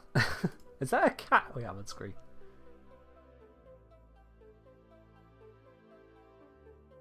while I'm gone. Enjoy. Sure. I love it. Oh, that is gorgeous. Who got the first nat 20? I believe that was one of the Warframes got the first nat 20. The saving throw against the Sacred Flame. Reading the Prime stat sheet, said Zernock, they would have been super effed if they didn't activate the thingamajig. Yeah, the Void Render is necessary. A little bit of behind the scenes on that. I wanted to bring in Prime Warframes. It's Tau. You know, it's the old piece.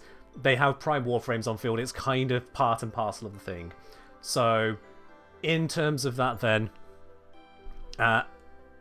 because I wanted to have the Primes, there needed to be some way that they could reasonably handle that. I didn't want to throw Clover and Brozime especially into very, very high level D&D, because this is their first time playing it. This is Clover and Brozime's first time ever playing D&D. A level 19 character is not how you play your first time D&D. That would be ridiculous. Andrew of the 445 Variety, thank you very much for 37 months of support on the channel here. Much appreciated. Rainuva during all this combat as well. We had with the tier 3 resub, 41 months of that. Absolutely amazing. Thank you very much for the support there as well. From Hobbit Rallo, our longest supporter on the entire channel, I would like to point out there.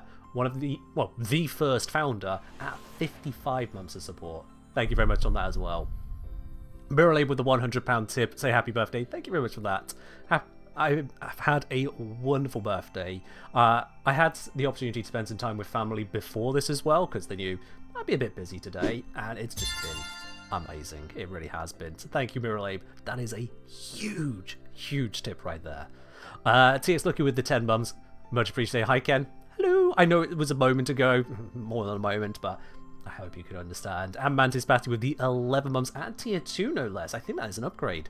Mantis, thank you very much for that there as well.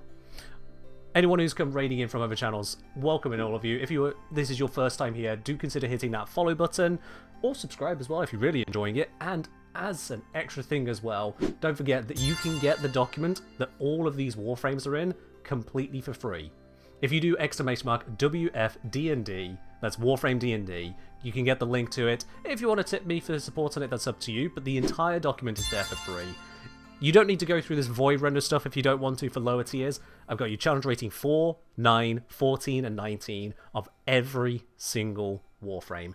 And yes, that does include the latest Warframe, Araxia. I am keeping it up to date as a bit of a living document, as it were.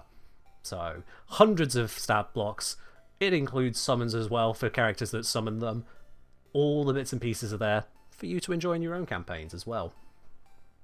Whether that's 2014 or 2024 for that matter. And then, as I've been saying all this, LU with the gifted subs, 5, 6, 7, 8 of them? Am I reading that correctly?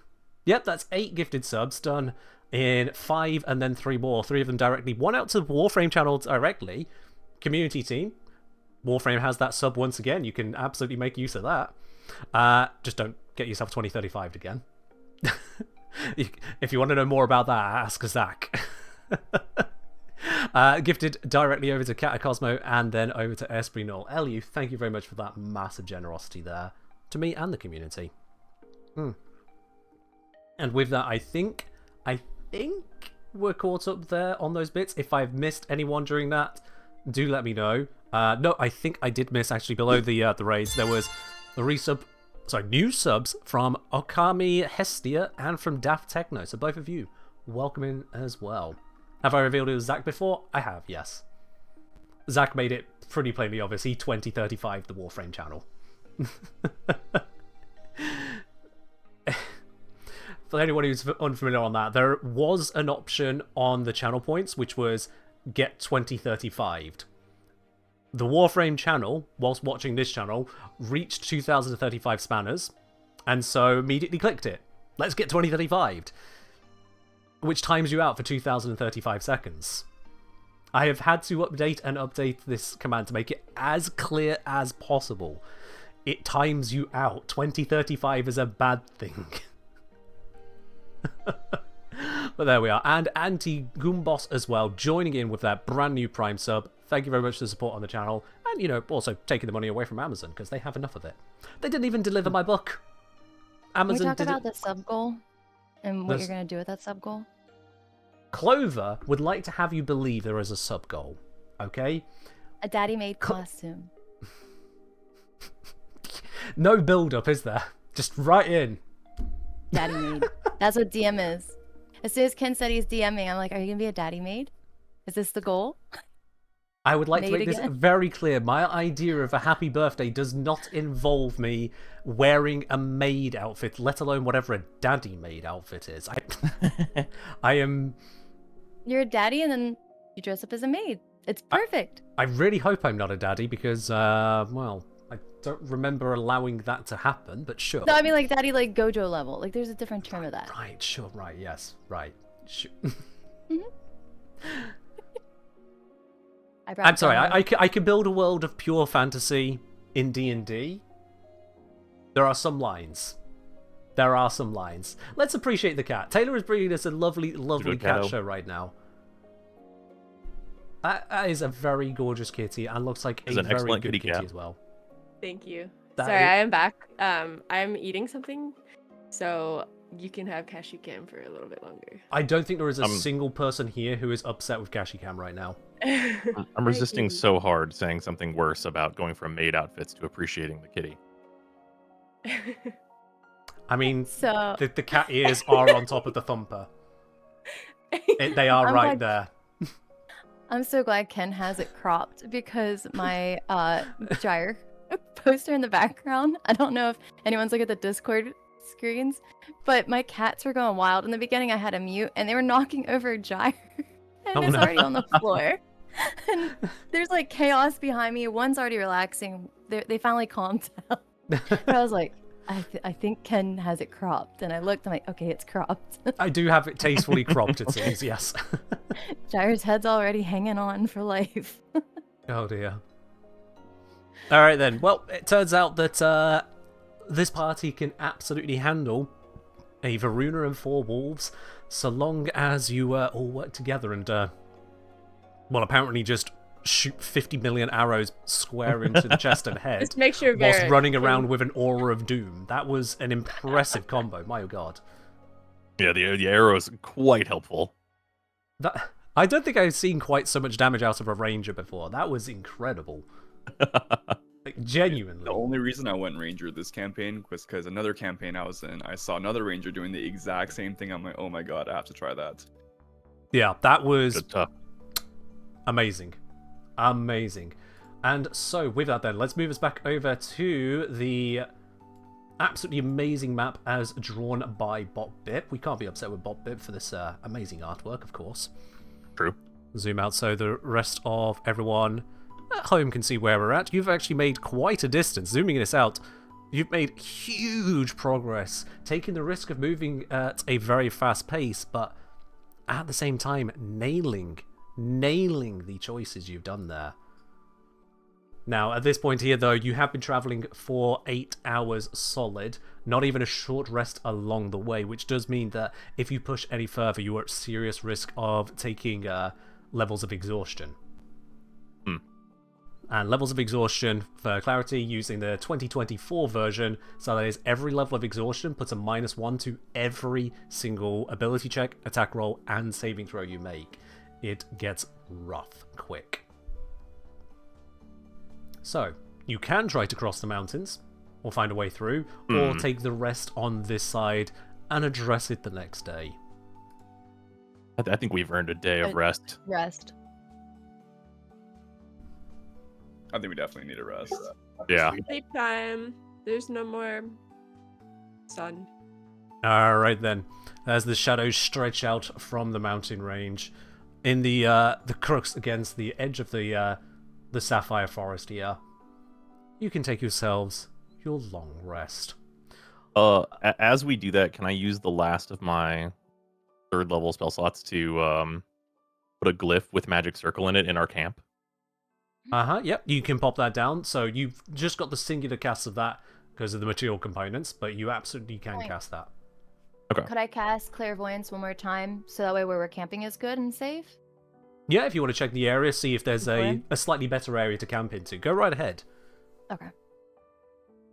So I will do some roles behind the scenes, as it were, taking into account the bonuses that you guys are granted yourselves, and to otherwise shuft you into the best very nearby spot, thanks to the clairvoyance. I'll also use lay on hands Did it work? for final healing. Yeah, you said through the details, Clover. That And works. yeah. So with the lay on hands... Yeah. Are we healed by a long rest, or should I throw some healing around as well? So the long rest will heal you at the end of the long rest. If you want to make sure you are safe in the event of any issues, you may wish to use your features like lay on hands before beginning the long rest. And how much damage do we have around then? I have my... I think, Taylor, your cam cut out and it's moved Clover across. Oh. Clover, congratulations now- on your promotion. You are now Lydia. DE Taylor. I dyed my hair. It's Imagine Didier. So yeah, there we go. That's reconnecting now. One of the limitations of Discord, if someone's cam goes out, it just throws a wobbly. So sorry. I was like, oh, I'll just move it, and then she was trying to eat my food. That's why. Ooh, My yeah. bad. So using clairvoyance, do we see anything good to move to? Are we good where we're at? So you find within the short distance you can travel without risking exhaustion, you find as good a spot as you can against the edge of the mountains to settle down into. It's Cool. a small improvement for a small distance traveled. You can't really scout out the area too heavily, but you've at least found something a little bit of an improvement in those 10 minutes. Would using trance instead of like a traditional long rest help with your rolls in the background? Yeah, so if anyone is using trance and otherwise keeping watch, just let me know how long you need to rest for each of you. It's just a simple rollback here, but I'll take into account modifiers for it. And then for mine, it's 4 hours. Okay. Yeah. How many elves have we got in the party? I think we got a few, haven't we? Mm-hmm. Yeah, the Clover is one as well. So you've always got someone able to be aware and alert, so that is good. Okay. And then is anyone hurt? Because I do have some cure wounds to pass out. I do too. So I just used. I have 7 healing left for anyone who still needs it. I'm 'cause that'll -8. reset. You're -8. Mm-hmm. So you have 1. You're -1 now, and I have no more lay on hands. I've got 3 sets of 2d8s to give out. I also have prayer of healing if we just want to kick it out. I as well. feel like you guys are going to comfortably hit your healing up. Yeah. Let's just We're assume gonna that heal between after all long that. rest, right? Yeah, I'll I'm use it. down 13 health, but I'm pretty confident for the long rest. Okay. All right. What if there's another right now? Why are you gonna bother us during a long rest? DM. Oh yeah, I also have prayer of healing as well. Yeah, that's true. I might as well use that. All right. How much does that give each of us? Here.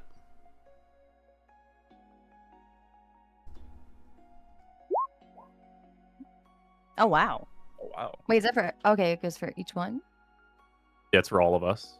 Oh. And okay. I'll just pop mine out. We're gonna long rest, so I might as well pop mine out as well. Oh, I was gonna say save your spell slots, but you just get it back after a long rest, anyways. Yep. Yeah. Yeah, and prayer Might of as healing well is only once per like long rest section, so Oh, okay. Awesome. Okay, I'm literally then. 1 away from up, so I'm fine with sleeping. or I'll throw you a cure wounds. It's at least 2, and it's a level 1 She's spell slot so for me. good. So What? Okay. What if someone shows up? Okay, we gotta.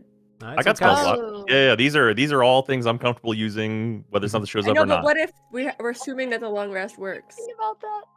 Well, that's true. I guess that's Oh. true. It's Don't been waste it, cast. because like literally, They want. I'm 1 away. It's literally just 1. yeah, you got Okay. it from the All right, I'll prayer save of it. healing. You're good. Yeah, it's fine.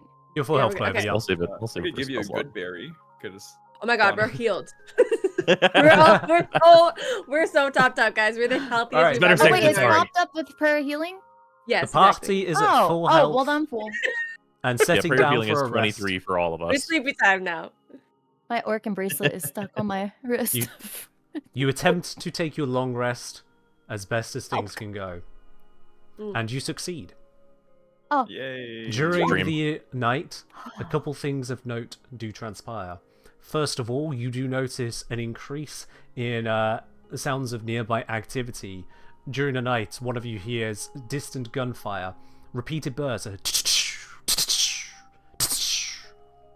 and then it is cut short during a burst by the sound of what can only be described as a beam of electricity or energy, and the firing stops. Based on the type of weapons that you use, that was a separatist meeting their end. Later on, a notification light pops up on the communicator. A message has arrived from Bob Bip. Clover, you still hold it. While we long Link rested, I yeah. swapped to Dispel Magic off my Glyph of Warding because I can't use it anymore. Okay. You've got Dispel Magic instead of Glyph of Warding now. Yeah. Got it. Just 'cause Okay, I'm then. Doing cleric things. Yeah, no, that makes perfect sense to me. Alright, then. So, you're listening to the message there, Clover? Are you Comlink interface spike. putting it on speaker Initializing or just signal. listening to it carefully? Speaker. So Okay. we're All all speak off listening. one another. Yep, so Also- the also communicator adding is guiding. nice and loud so everyone can hear it. Definitely never a risk for that. I'm messing with you. The information from Bob Bibb. This is on. It is on. Right. Commander Bob Bibb here.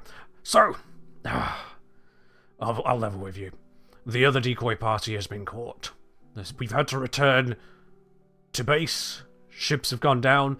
I can't detect where you're at, but I hope you are getting close. I hope this has been worth it. Don't expect much more communication from us at this point. They've caught on faster than we expected. I should also probably warn you that the last detail the party that got caught could communicate was that the creature was definitely a Warframe, moving very, very fast. That almost everyone in their party fell asleep before it even arrived. And the one who was left standing was punched by a wall of wind. That doesn't make sense to me, but I hope it makes sense to you. Bob Bip out! And so that is all the information he can give you. Is this Oh my god, I was boy waiting for Bob Baruch? to accidentally not turn the receiver off. So we have two. We got Baruch and Volt. Oh my That's a bad goodness. combination. Yeah. Yeah. And two at the same time. There's certainly What's some the information in point? there. What's the point? Warframes are weak and puny anyways. Simeon is like disappointed that the fight was over so fast. Let's not get ahead of ourselves. I don't need to get slammed or fisted by Baruch. I'm okay with, avoiding. Oh, All would right, this be a then. mountainous region now? So, you are awake on a fresh, brand new day. The energy coming from the binary tau stars is still beating down on the place. The heat of the flared up stars is still quite intense, and most sensors are still struggling. Because you have rested in the shade of the mountains here, I'm not even going to ask for any checks on dealing with the heat. You guys have chosen a very good place to sleep, so you're good on that. So instead, you're able to navigate along. Now, in the scouting, Clover has found one other thing for you. You could try to go up and over the mountains, but the clairvoyance drone, as it flew around, did discover the entrance to a cave system. And the information looks like it should pass through to the other side. So you have a choice. To climb or to cave. Either Wall way, of I air think could be it would good. Zephyr. Yeah. There was a Yeah. Zephyr. An underground is a covered Varric is approach. Very Grundle. familiar with mountainous regions and also caves as well. So we get good directions either way. So you can't get lost. Yeah, Can't get I'm, lost, yeah. I'm also fine with either terrain. I'm geared for both. Oh, yeah. Wall of air and sleep. Okay then. I think the underground So- may be safer. Yeah. Underground it is. I have torches packed. Same. Tinderbox. I have an additional torch if anyone is missing one. All good here. Oh, I think. Can I see in the dark? As an Some elf? of you What do we can have see in for the dark. elf? Yeah, elves can see I in do the also dark. have, yeah. I also have dark vision. I don't know how, but I do. I think would say, Taylor like, if we also go- has dark vision. If we Good go sea through the flame. mountains, it would be easier to travel through. But then if we go to the caves, it would be easier to forage. Hmm. I can confirm that's correct. Water and caves. Yeah, water and caves. Sun beats down. Sounds Also no scary. Zephyr. No Zephyr too. Yeah. I didn't bring sunscreen. So. Here we are, thousands or millions or no, it's just thousands of years in the future. People still forget sunscreen. That's so It funny. you wasn't guys on the talked about list sunscreen. of I forgot mundane to put on items. sunscreen yesterday. I'm so tan right now. I have I'm raccoon face. I'm sorry, I didn't realize sunscreen was a magic item. My bad. Wait a minute, I have a lantern with a hood. I don't know if that matters. It's outrageous that they charge 200 gold for that stuff on Tau. It's in very high demand. Inflation's really bad. All right then. So it sounds like you are happy to navigate into the caves, and it sounds like you've got ample lighting and dark vision between you. That actually going through the caves shouldn't be an issue in itself. It's just anything that might be in the caves. Maybe that's a little bit more of an issue. Only your checks can tell us that. So with that in mind then, please make sure you're happy with your travelling positions in case of any encounters to occur, and please make sure you know what role you would like to partake in, whether that is navigation, foraging, and if you're travelling at a quick speed, it will still be able to perceive. If you're travelling slowly, you can try to be more stealthy. Who's doing I what? think I'll move up alongside Simeon. Varric should be at the front if he's our mountain master. Yeah, I think I'll be Fair. in front of this one then. Okay. I'm also probably not going to navigate because what's the point of a navigational tool in a cave? For that. So we've got a solid front line, squishies in the back line, and then I don't know deciding if who's these will give us any Excuse me. advantages in the underground, but I do have like a climbing kit and also a grappling hook.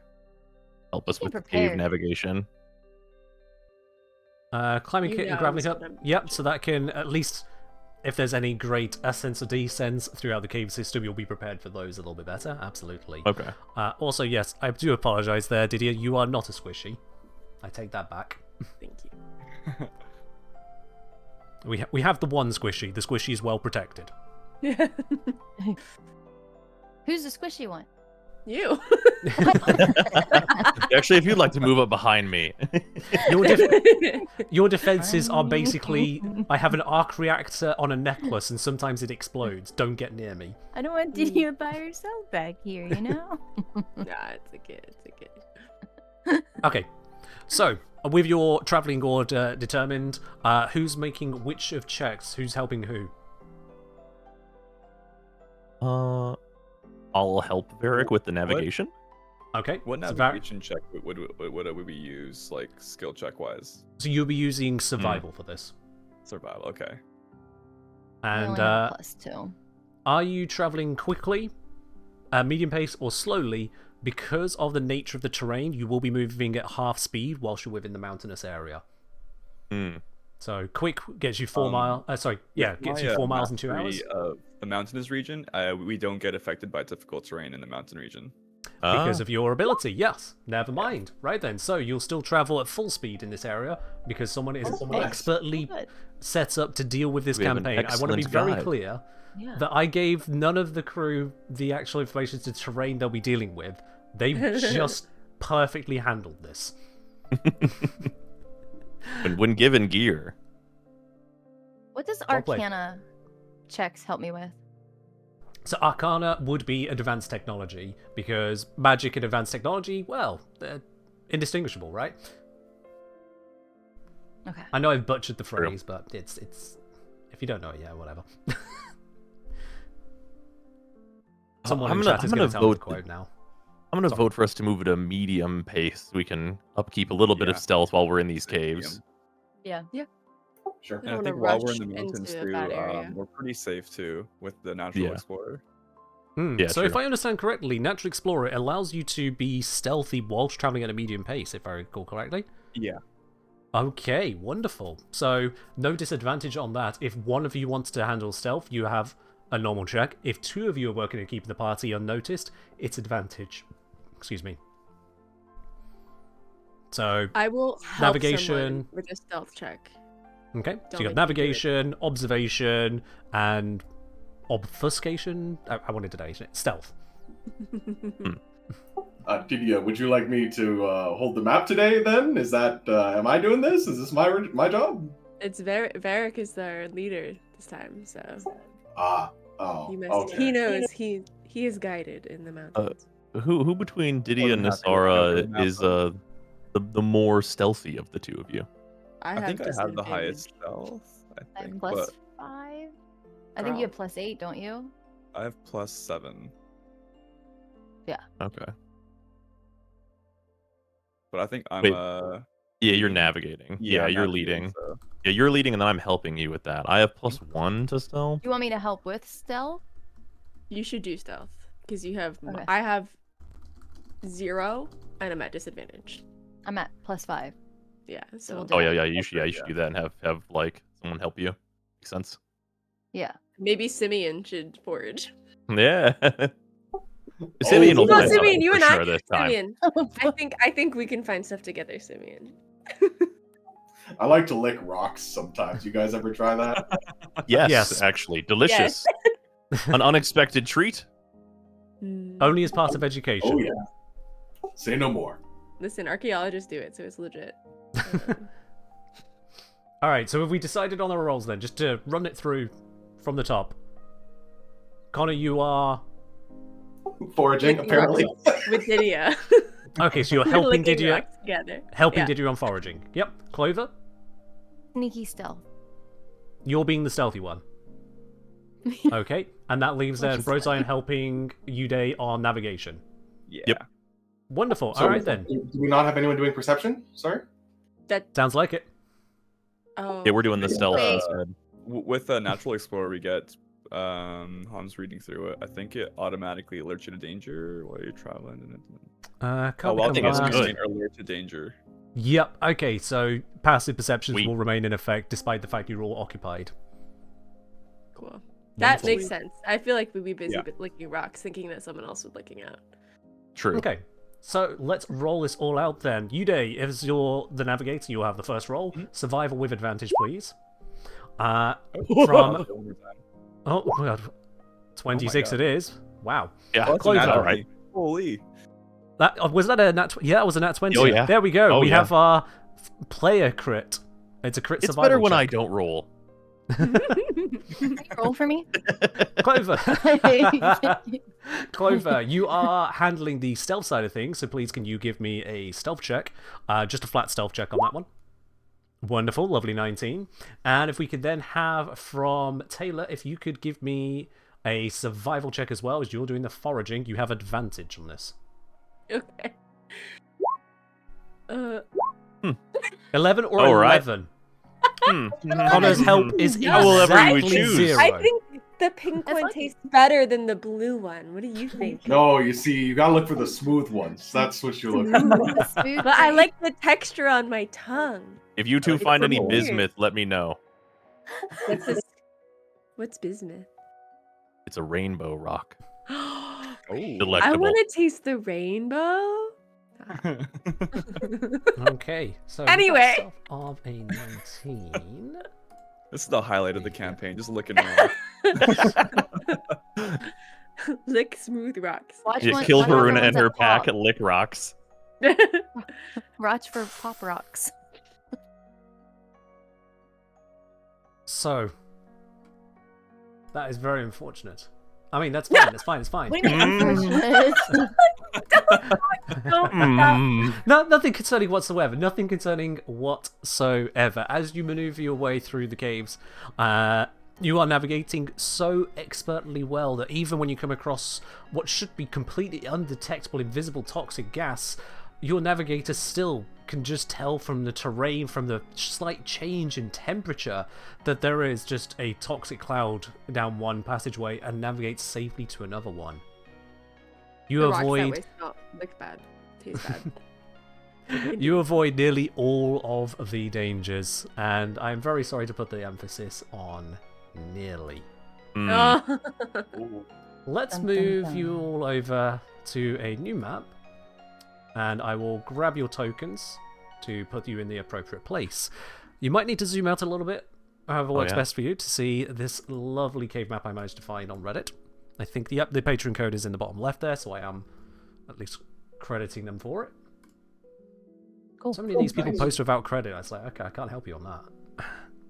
Anyway, let's pop your tokens in. You'll be appearing.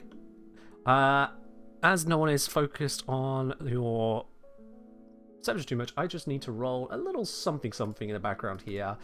But I'm not going to roll it hidden from you lot. I'll let you see the roll. Just innocuous dice. Is anyone's passive perception at least 16? No. At least that might be. Perception? What's your perception bonus? My perception's at 16 passive. I'm 14. Then you are indeed able Passive to insights. tell that as you enter into the larger section of the cave here, close enough to detect, you can tell that you are not alone. Let me place you in, turn you around Dun, to account for the traveling order. Other There we go. rockpickers. Let me just get rid of the other ruiner and thing yourself. Right then, so you can tell that you are not alone in here because despite its best attempt to hide things, you can just about detect the aura that is shrouding the dash wire strewn across this cave. There must be an Avara waiting in here. You also can tell then that Avara is not alone. You just about see a glimmer of colour in the distance coming out of this particular cave exit over here. Do you see where I'm pinging? On the right-hand side? If I draw an arrow, yeah, actually, if I drew that from you. So that spot there. There is a glimmer of light, an amber light. It looks to be flickering as if it is a burning fire. People that need help.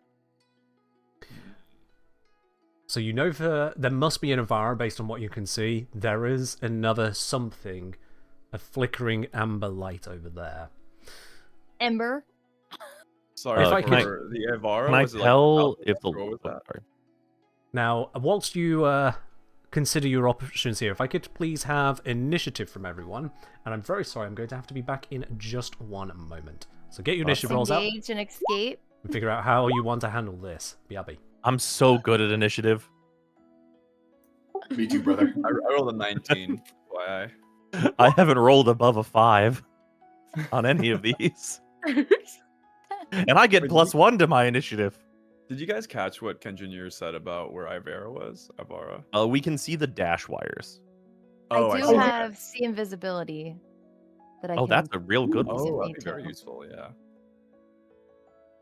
I picked that as a level 2 spell. Yep, level 2 spell. I just swapped over from my glyph to dispel magic, which I would think would dispel the invisibility. Maybe. I think he pointed somewhere in like the southeast corner for where the dash fire was, but we can ask him to clarify Southeast. when he's back. Wait, Okay. where's the Yeah. exit though? Yeah, but where's is the that like a exit? big gap? Like The we exit would might have be to over get under here. that? Do we have to like jump over What is- this or? Yeah, what like, is that? climb? I think that's We that might have looks to like dash definitely a wire. big like. It's like a Yeah, we might have to take the dash wires across. Possible. It Well, can how be far can used- everyone jump? How do we see how far we can jump? I think it's Oh, a that's a good strength question. or athletics check. Okay. Hmm. It's a ravine in the middle for clarity. Okay, that's what I thought. Okay. Wait, it's Should we water? Go back and take the Wait. mountain route. It's scary. Wait, do you think it is water? Alright, I'm back. Oh, good Welcome question. back. So, which bit did you think was water, sorry? This that The big middle- gap. this middle area here. That is a chasm. Oh Okay. no. From your Okay, that's current what I've heard. position, you can't see how far down it goes, but it goes down. The Okay. this cave has suffered quite a bit geologically with whatever formations are going on. So, I vote that we leave the cave and go back through the mountains. I vote 2. I vote 2. This is very scary. I guess So, the We question don't is, know where we don't know where the exit is. yeah. And we don't know if we're able to jump that. And then what if we're split apart and can't help each other? And then somebody's over there, and that shiny thing is another Warframe. I'm just making sure you don't see ahead of time where things that are supposed to be hidden are. So one moment. Yeah, you said we could see dash wires around. Yeah, so you can't see their exact location, but with your training, you can detect the aura that is shrouding them. Okay. As normally enemies can't see or interact with dash wires that Vara puts down, despite being able to use zip wires normally. So, in the documents, they are normally undetectable, but you guys are just that good. Where is the exit? So we would know. We'd you find came it. in from the left-hand side, so where it goes off screen is functionally the exit out of here. Okay, cool. Yes, so it is this area over here. Just place these bits on. I'm also going to place on a fake token, so you don't know what this other thing is until I reveal it. So, where you saw the flickering, I'm going to put a Krupo token just to hide what it actually is. Alright. Okay. From this, then initiative roll. Ooh. Oh, okay. Nat 20 on I'm my scared because it could be something good. It could be something bad. Like I don't know Like, if it's like it's. Well, that's a Green. 27, so. It also could be a delicious rock to lick. It could be. Pop rocks. Let's do. Also, Citrine would be horrifying. What do you guys want to do? Push through or back out? Oh, well, we're far enough into the cave that it seems like we definitely need to push through. Like if Warframes- she sensed us, like what else are we gonna do? These warframes are weak. We can take them with one hand. So I will press the button. Can we use? Big Can we booty. use their dash I wire? said it. Sorry. I big bootied. What's it- Let We've me seen see. the dash wire, so it's probably safe to say there is a warframe. Yeah, if we activated it, then it would like alert the I've already warframe. activated it. I activated it. Oh, It's well done. done.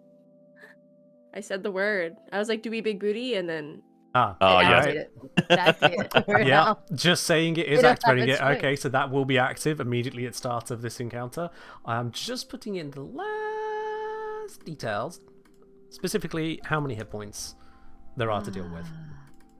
Because you saw my roll of the 27, I'm happy to let you know that the one of the creatures gets to go before you lot get to do anything other than activate that device. One of the creatures. You hear that? Yes, Oh, I one, hear one that. of. Hmm. One of how many? 10? Somewhere between 2 and 2,000, somewhere in there. Okay. What? Yeah, all right. You'll have to figure it out. Oh, watch it Maybe be a they'll make it Rex, clearer but with for all you. the spiders. Maybe they will make it clear for you. At the very Yay. least. You don't know where it is on the field, so in your turn order, you can't actually see the turn for it, the Avara. But the Avara definitely rolled that 27 for initiative. Mm-hmm. And so, it is going to take its opening turn. Checking its line of sight on you. I love that none of you can see this. But you can see this arrow. So I'll not use that arrow tool after all. No, wait, I can hide the arrow. There we go. Arrow hidden. Yep. That's in range. Wonderful. Too bad I don't go until 4 more turns. Help So, you all out. Hey. Avara is going to attack the front line. It's going to pepper opening shots across the 3 of you on the front there. Each of you is going to take an attack, and this attack is going to be an advantage because you can't see Avara. Because Avara is doing Avara things. That sounds right. While you were gone, I think Clover said that they can see invisibility. Yes, that's I do relevant. have that. Can yeah, see, dark or if you cast it. But I Nothing. have to wait for my turn, right? You'd have to wait for your turn. Understood. Yeah, so, starting with then, Varric. This attack is against you, coming out of just seemingly nowhere in the cave. That is a 23 to hit your AC. With That's some Barrett? numbers. I'm assuming that's a hit. So you're not using anything to defend against That's that? Cool. absolutely it. Alright, cool. Wasn't sure if like a shield or something would pop in the way. Anyway, so Varric, that is a hit. Remembering we divide this by 4 because Big Booty was called. I can't believe I had to say that with a straight face. I can't. I just can't. So that is 3 damage to Varric there. The second attack comes in. This one coming over at Simeon. 20 to hit. Yep. Alright then. You take a further, rounds up, 3 damage there. And the third attack over on Den. This is a 30 to hit, so Yeah, it hits. we'll move on with that one. That's another 3 damage right there. Alright. And with that, Avara is then going to maneuver itself to a different position and take the hide action. So I'm going to silently roll how good that stealth check is.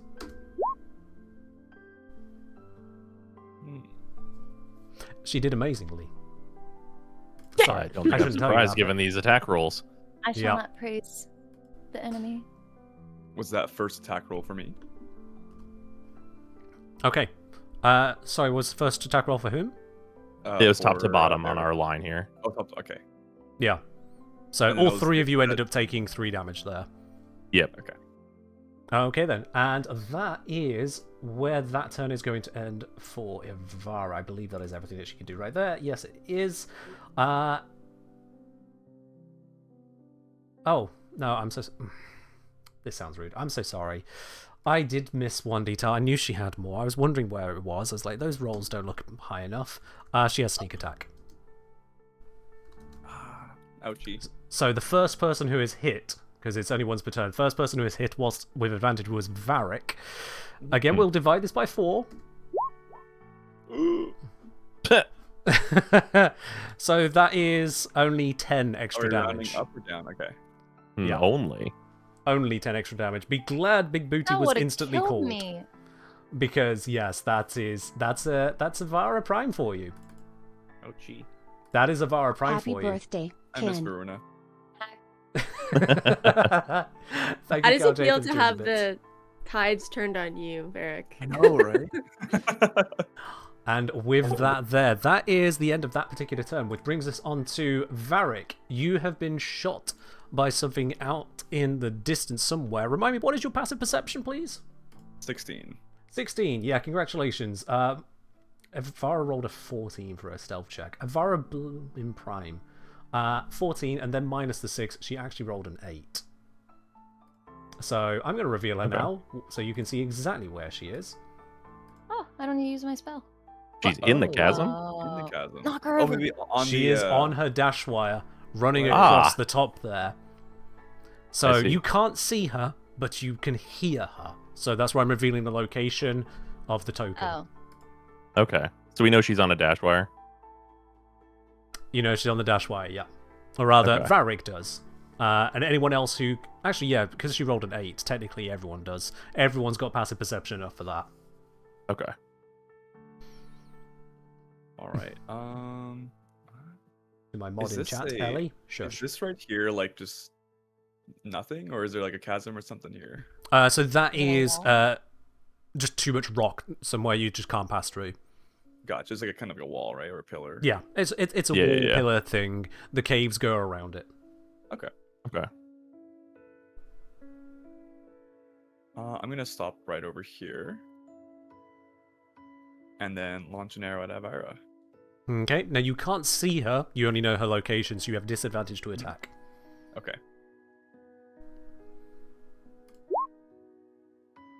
That is either 11 or 18. 11 is lower of the two, so we take that. Avara's armor class with the big booty minus, I want to be clear that is from the device, is higher than 11. So your arrow flies through the air and clatters off against the side of the cave. It hits nothing along the way. Okay. Yeah, I'll launch another one. Mm-hmm. 16. Hmm. Your arrow flies through the air. You're hoping, beyond hope, that it's going to hit something over the wall. And you are correct. You do manage to land a hit on Evara whilst invisible on a dash wire. Go ahead and roll the damage. You're good at shooting in the dark. Oh my goodness. Would this reveal Avara to everybody else? So the arrow will clatter off of her. It won't stick into her, but you can certainly point out to everyone that's the location. Just cementing that people's awareness of the location is correct for now. And that was I do 9 yell damage you out- roll. Do yell out that Avara is somewhere over here by the chasm on the dash wire. Mm-hmm. All right, then. And then I got my third from first turn. Oh, Yep. wait, I forgot to cast targeting beacon. Oopsies. I'm gonna do that now. Then what's the wording on targeting beacon? Let's see. Choose a creature you can see within range. I guess after hitting that first arrow, I technically can see. I can't let you have that one, sorry, nope. Okay. You need to defeat the invisibility, you can't just ask it away. Okay. I'll just shoot the third arrow then. Yep, go ahead. Oh, Ooh. no. You fire that arrow, the follow-up shot, hoping to catch where the previous one landed, but it's no good. It's a That invisibility fumble. is too much to handle. Oh no. Okay. Yeah, That- and then I also hate- have extra oh, God. movement. Sorry, just saying, have a look at what the other roll actually was. I know. It was a it was a was a nat crit. 20 or a nat 1. Yeah. What a Brutal. disadvantage God. roll. The brutality. And somebody Oh well. Yeah, so I do have extra movement, so I'm going to move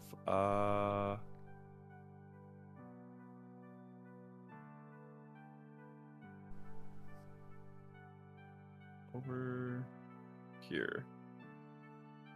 Try to shield myself. I guess would that be considered half cover behind the rock or full cover? Yeah, we'll consider that half cover. Okay. And then yeah, I'll end my turn there. Alright then, this brings us on to Didier. You hear arrows being fired in both directions. You've seen 3 people in front of you get hit. What do you do about this? So I have divine sense, Okay. which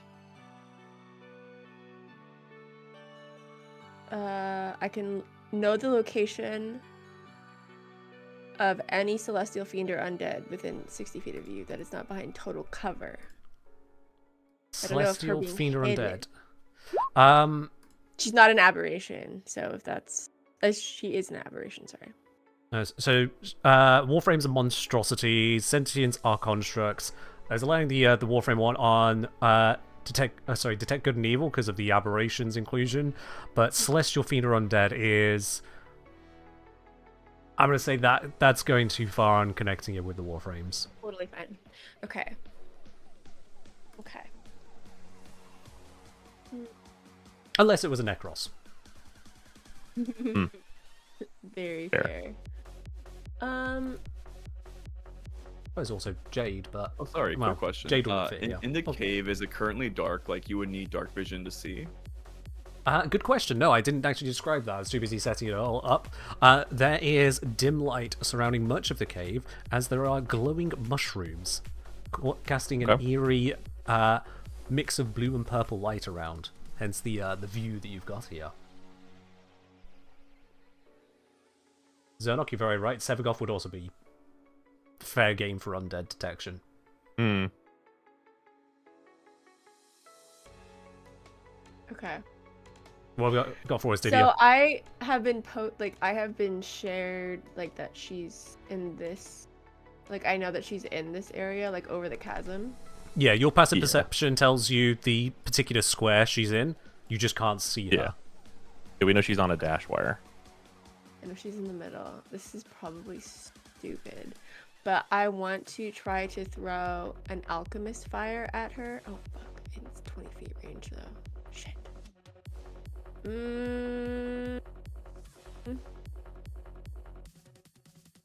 Alchemist Fire, was it 20 feet or 2060? It's 20 feet. Let's see. What does it say? Yeah, let's see. It's 20. Up to 20 feet. Okay, yeah. That would be just shy of the distance, unfortunately, there. Yeah, I wouldn't know that, but it's Just shy. I yeah. would look at this and see that I was like, I'm not confident. Understandable, yeah. You're feeling the weight of it in your hand. That, no.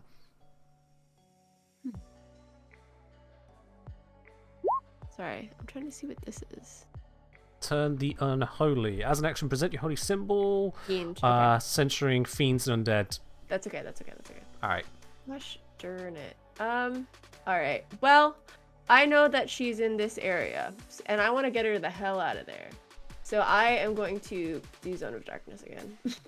Oh, okay. Oh, what we could maybe. Oh, all right. There's also, we know that there's some light going on over here. Throw mushrooms at her. I don't know anything at all. We're just trying to figure it out. Okay, so 5. That's 6. That's 6. I don't know exactly where she is, so I would do it like. So that yellow circle that's appeared is... Yeah, that's gonna be my action. Okay, It's so you're on the casting dark darkness in that sphere there. Yeah, because he said it was like over here. I don't know exactly where she is, but probably the closer the better, so that she's. It's hard for her to hit us, and she has to go on ground to hit us. Okay. Okay, then. That's a good gonna be my point. turn. Oh, yeah. Wonderful. That the end of your turn, then? Yes, that's all I got. Okay, this brings us over to the as yet unrevealed character's action. Hearing all of the commotion, it shouts out from there. So it's communicating in Orphic language, just like you can understand. Shit. It goes, shit, are we actually doing this? Alright then. Reinforcements? Oh. The impression you are given is that is a almost immature voice. No, it's not a. Do we have to beat up a child? Oh no. You guys made the game the way you made it. I What's cannot be blamed for that. Den will beat up a But child Ben with no kids in here? hesitation. Den will beat up a child without hesitation. Put that on a freaking Nope. t-shirt. So good. It's whatever its initiative was. There we are. So the creature steps out, revealing itself. 1, 2, 3, 4. Let me get the positioning here. Let's go. Remember? 5, 6. You do see stepping out, wreathed in unnatural flame. This is an ember, Prime. It's a date. Okay, I have to. All right then, and I believe this particular ability has the range. I'm going to triple check.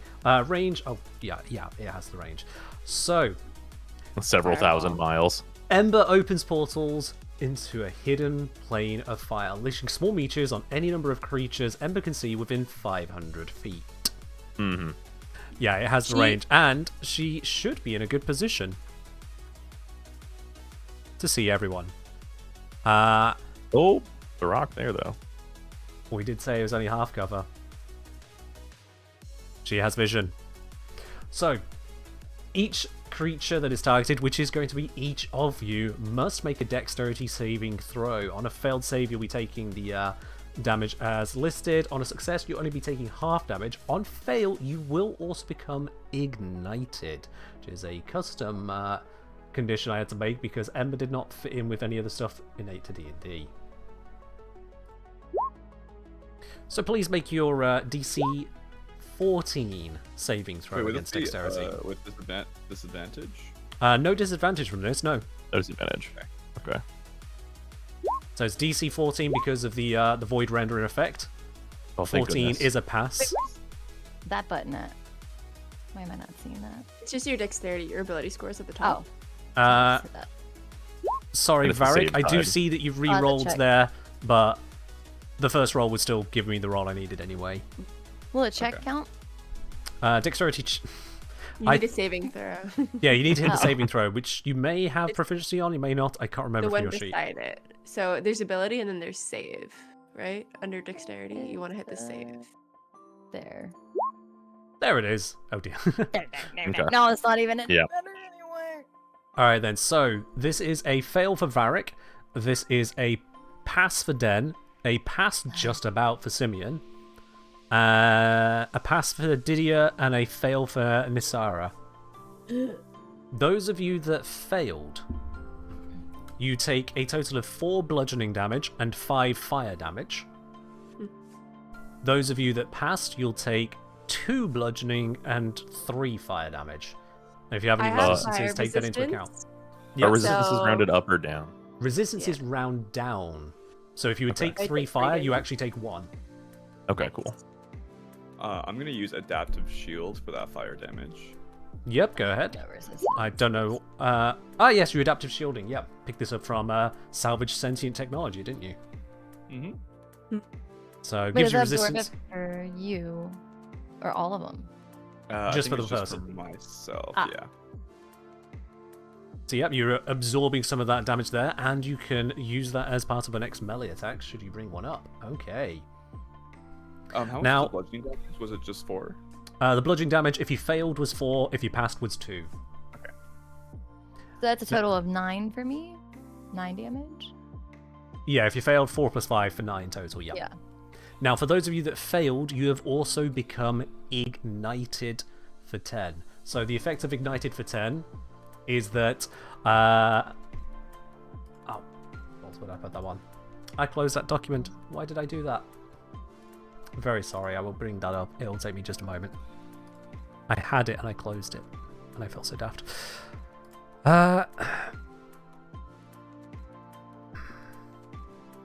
Yeah, so whilst I load up the exact wording of it, basically it's an ongoing burning effect. You've been hit with a heat proc, but D&D style. Which will continue until otherwise dealt with. So let me get the exact wording. There it is. Scroll, please. This document is huge. Would a healing potion help that or no? Potentially. Let me get the wording. My poor computer is struggling to load everything at once. I do apologize. Here we go. Ignited. A target which is ignited takes ongoing fire damage equal to the total value of the combined ignited sources applied to it. You're ignited for 10, but again, because of the void render, this will be divided by 4, rounded up. So, be 3. At the start of your turn, you must make a Constitution saving throw against the DC that caused it in the first place. On success, the condition ends. On failure, you take the total ignited damage, and you stay ignited. If you receive any cold damage, then your ignited amount will be reduced by that amount of cold damage. So you do have a way of getting rid of it outside of saving throws. Does that make sense? With the adaptive shielding, I'm guessing I'm not ignited? You would still be ignited, but you are resisting the amount of damage you'll be taking from it when it triggers. Okay. Yeah. Yeah. If you fail the saving throw at the start of your turn, you'll be taking the damage. But you could resist it if you have the resistance still active at that point. Let's see. You have resistance to triggering damage type until start of your next turn. That happens at start of next turn. I would say it affects it there, yes. Okay. Alright then, splendid. So, that is the opening salvo, as it were, from Ember, having used that there. Now, because 2 of you are ignited, you notice that the flames on Ember herself and the flames attached to both of you start to burn ever more brightly. They gain a bluish hue to them, as if being empowered by the amount of fire in the area.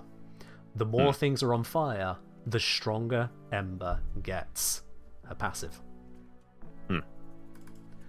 But that is the end of Ember's turn there. Nisara, let's start with you. Now, you are ignited, so please give me the Constitution saving throw. That is a fail, so you are going to take the damage. So that is 3 fire damage you take there. Otherwise, the turn is yours. Deal with this. Alright, let's see. I think for my action... My action would be taking a healing potion, right? Healing potion. I think in 2024 they that made works. those into bonus actions, so let's bonus action it. Why not? Alright. Let me Alright, I'll go to inventory. Potion of healing. How much does that give me? 2d4 You plus gain 2. So then I would roll that. Yep, Right. just roll 2d4 plus 2. Type it in straight up like that. Alright, 6 hit So points regained. 6. Alright, so now let me mark that I used one. Mm-hmm.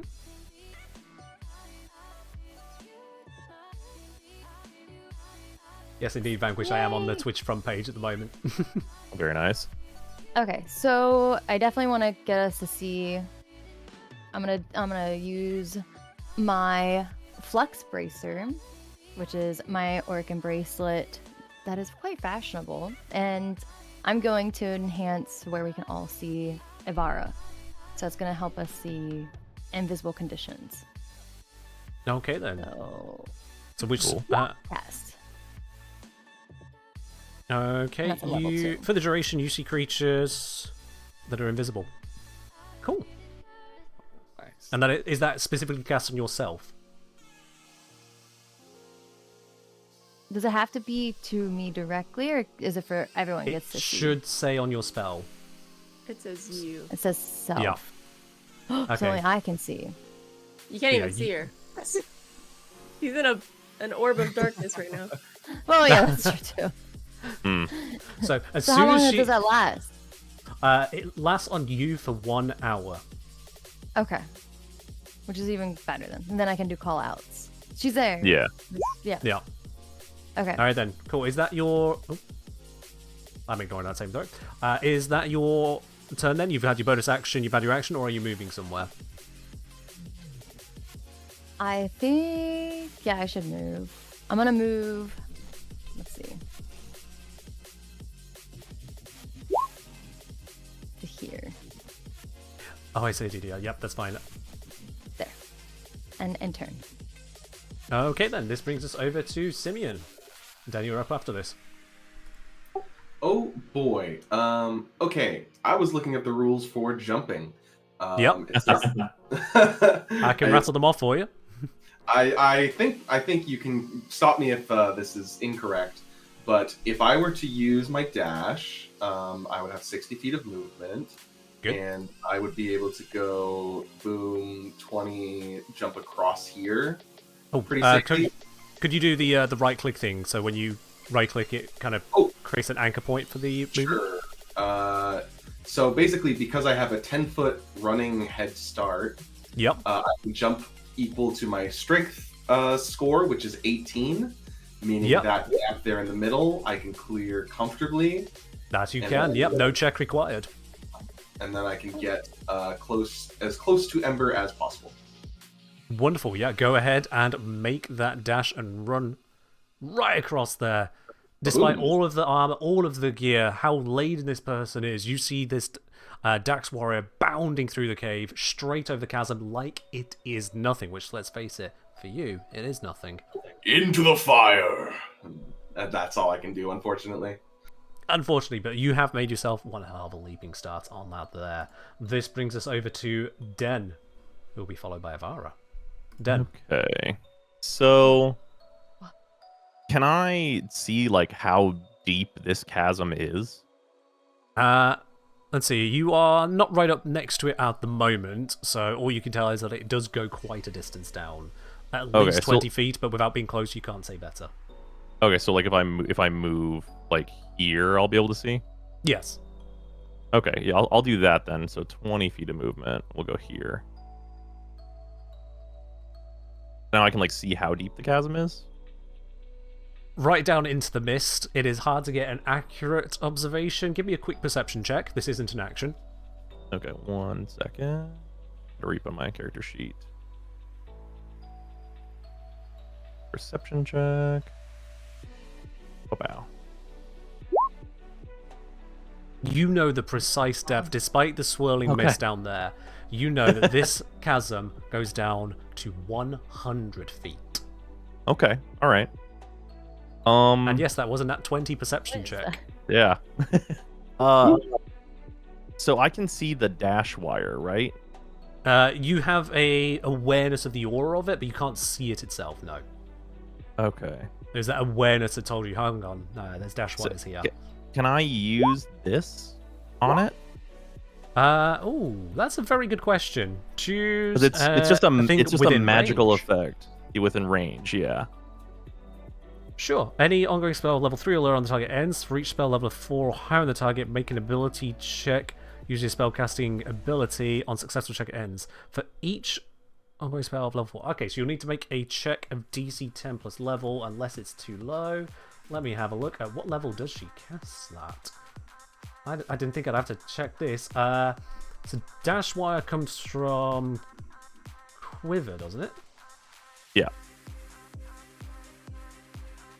Is there a way I can like give boost or? That's the bonus? level she casted at. Okay, so it's a third, so this will work. That is a guaranteed success. She casts it as a 3rd level spell. You Okay. can just dispel it. Okay. Please dispel it. Yeah, I would like to dispel that dash wire and send her into this 100-foot deep chasm. Yeah. Bro, imagine being in the darkness and then the dash It wire you're currently standing on just disappears. It just gives out. Oh dear God. Oh my lord. This is She should have seen this awesome. coming because she very literally cannot be that. surprised. can't see it. It's I darkness right now for her. She can't see. You see nothing. You hear nothing until just a thud echoes out from the bottom of the chasm. Let me roll out the full damage for that. Okay. She Well, just got- no, that's fine.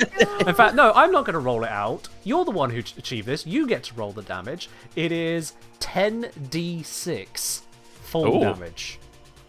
10. Wait, how do I type this out? /R for the roll, and then it's 10d6, literally written out like that. Okay. So wait. 10d6. Okay, cool. All right. We love to see it. She has That's not bad. fallen to the tune of 36 full damage. Does she Nice. have anything to react to that, to prevent that being quite so devastating? I don't think she does. Nope, nothing on the sheet. Welcome to the hole. She's taking the full amount of that. So, 36 effect, that's equivalent to 144 if she was at normal strength. The sheer Nice. Void Render effect absolutely slamming into her there. She is now down at the bottom of this chasm, 100 feet below you. That is 6 feet under. She is fallen prone because of the full damage as well.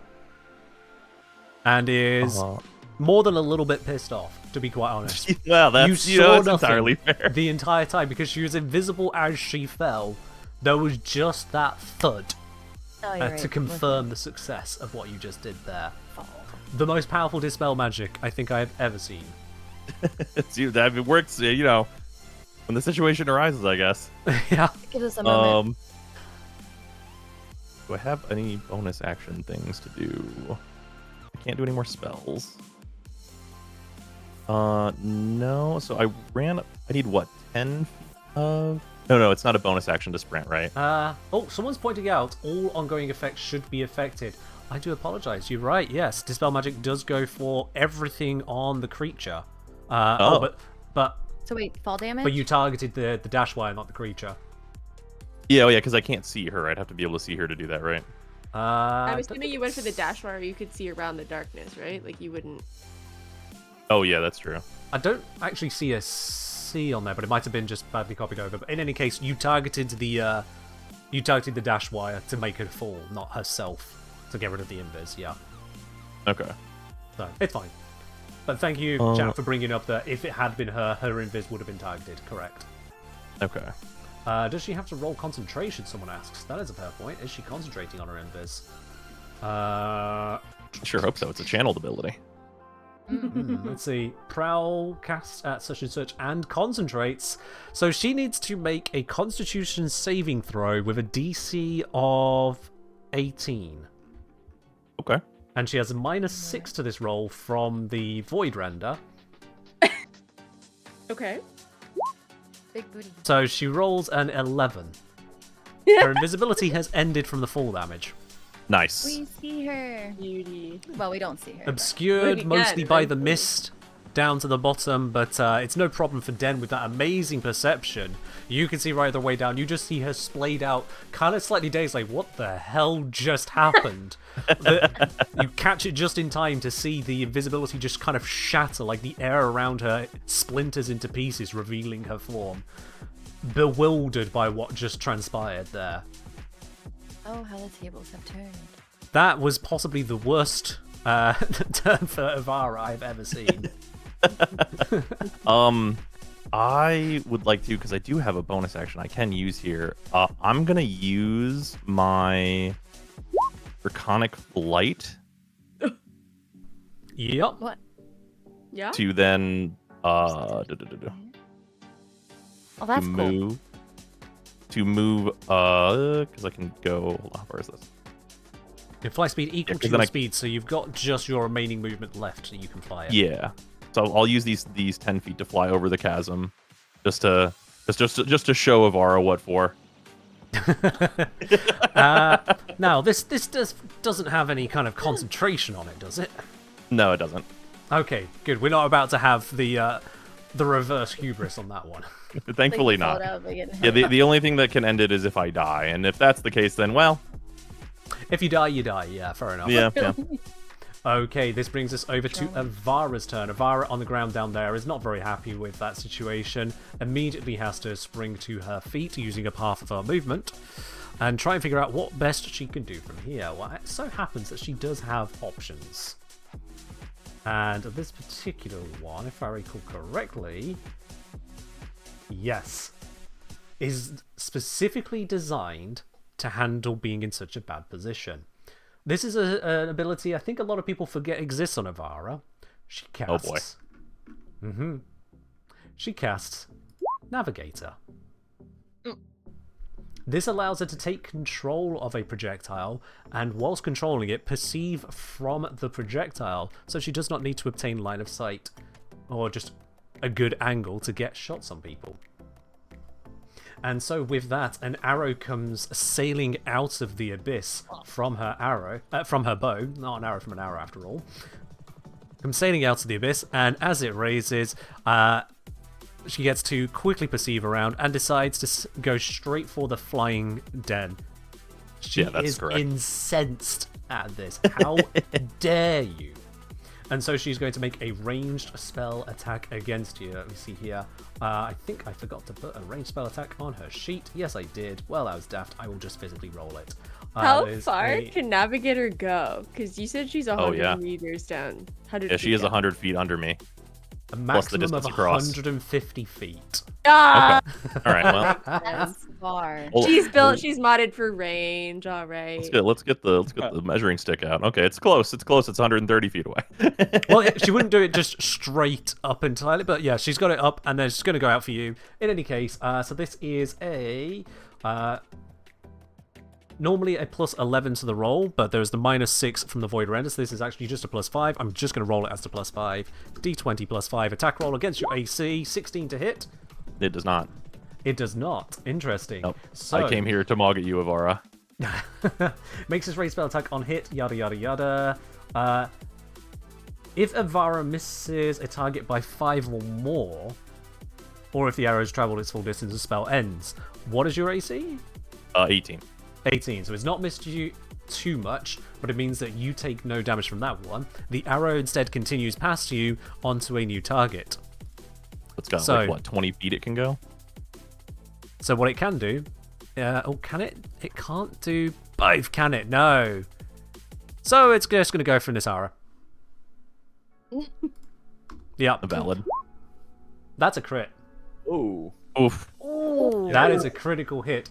So... on hit, the creature takes 4d8 piercing Tides damage. of Chaos. No, it doesn't. Oh. Tides of Chaos. Can you send that one through for me, yeah? Yep. So clutch. Oh my god. Tell me 20s are actually ones. Okay, you can force...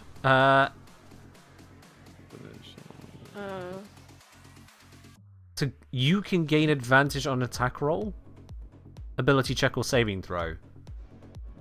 Does it? So I guess if it's attacking me, I can't really save throw? It's up for yourself. You can gain that bonus. I don't think that allows you to debuff someone else, sorry. Oh, okay. Someone correct me if I'm wrong on that, but I think that is the case on that one. I think it is just think a it's right. versus someone else's. Yeah. Ah, that's unfortunate. Alright, so does the damage. Now let's see. For each subsequent creature attacked, the spell damage increases by a 1d8. So you are going to take 5d8 critted into 10d8.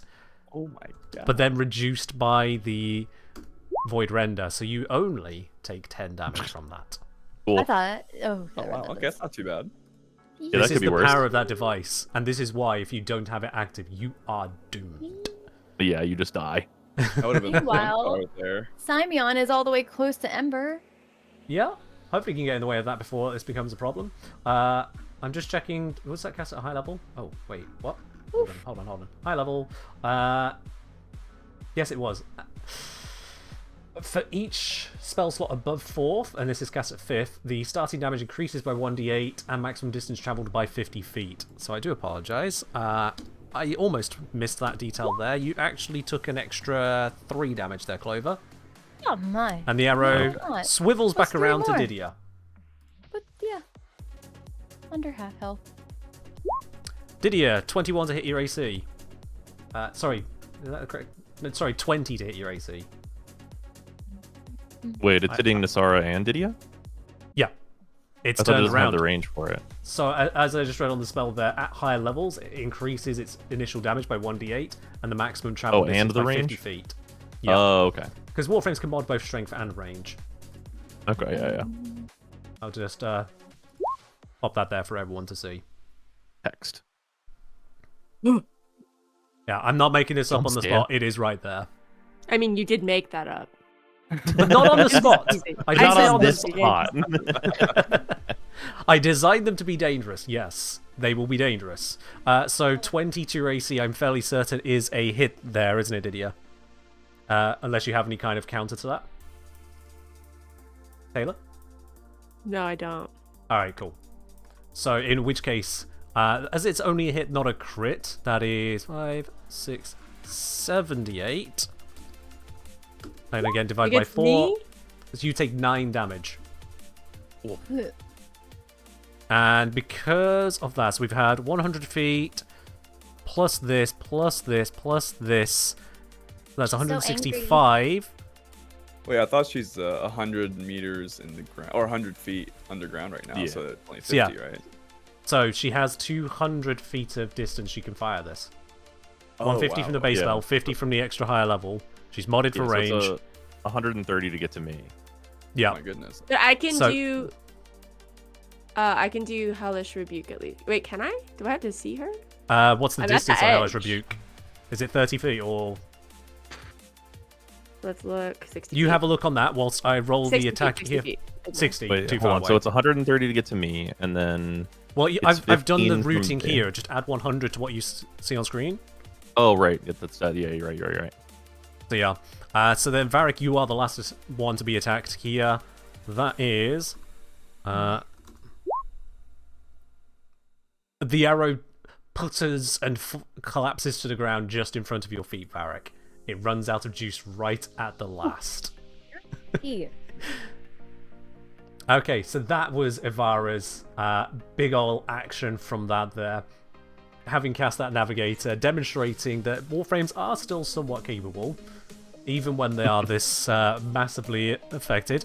And then she clambers onto the rocks and starts climbing with whatever speed she's got left, which means she gets 10 feet up the rock. She is now 90 feet off the ground, climbing upwards. Okay. Varric, over to you. Alright, I'm gonna back right off so I don't get hit again over Yep. here. And I'll let another arrow loose, but I'm gonna use my sharpshooter feat. Ooh, okay. And -5 spray to the it. attack, 10 to the damage. Yeah. Are you shooting at Ember then at this angle? Sorry. So I didn't catch that. What was that? Are you shooting at Ember given the angle then? Because Ivara's 90 feet down. Right, the okay. chasm. Yeah. I'll go for Ember then, which is within range. Yep, that is indeed. Go ahead and roll your attack. Okay. And is that including the -5? No, that wouldn't be, so it's 11. 11. Okay, Ember's AC is 13. Ah. Okay, got one more. Yep. Oh no! Oh god. What are the odds? The cursed dice. These are cursed dice. I'll use my bonus action to cast targeting beacon onto Ember as well. Yep, alright. Ember is targeted. The red dot of Alright. doom is now there. Okie dokie then. This brings us over to Didier. Okay. We said that Ember is wreathed in fire, right? Ember is wreathed in fire, absolutely. Oh, yeah, sorry. Someone else was ignited. Varric, was that you who was ignited? Yes, that was me. Sorry, yeah. Can I have the con save from you before we come back to Didier? Sorry about that.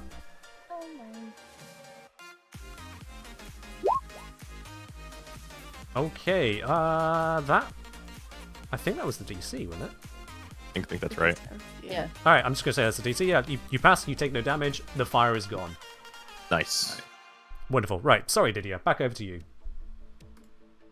Oh wait, how far is? 1 second. Where did my thing go? She's 30. 90 feet down there now. 90 feet down. She's Well, climbing she's up. like- oh, she's Yeah. climbing. Yep. So if she was shot and lost her grip, she would fall again.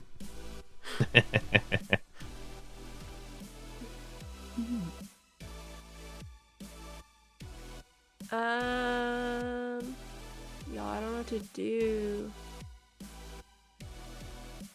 I am. Do you have ranged options, or do you want to consider making your way across the chasm? Yeah. Well, the issue with the chasm is I'd have to jump it, right? And I need to run and jump. So if you get a 10-foot running start, you can then jump your full strength without having to make any check whatsoever. My strength? Yeah, so what is your strength score? The big number. 15. 15. So you could jump 15 feet after a 10-foot start without having to make any check whatsoever. Guaranteed success. Is that new? So, no? If I did it at like an angle, like if it went this way and then no, probably. Yeah, not, right? you can easily clear that. Yeah, you could go 10 feet and then just kind of use the momentum you get, spring across to the side to take a sharp turn. That's perfectly legit, yeah. Do that. So that would that just be 10 feet of movement though? Still? So from there to there is 25 feet of movement if you're 25. getting Okay, that's the run up like that. Yeah. And then 30 would be here, just so I'm not right at the edge. Okay. Mhm. Yeah. And then, sorry.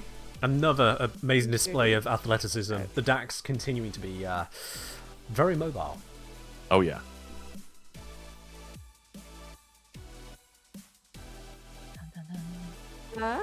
One second. Okay, I That's am right. going to. How far are you? 30. 30. Okay.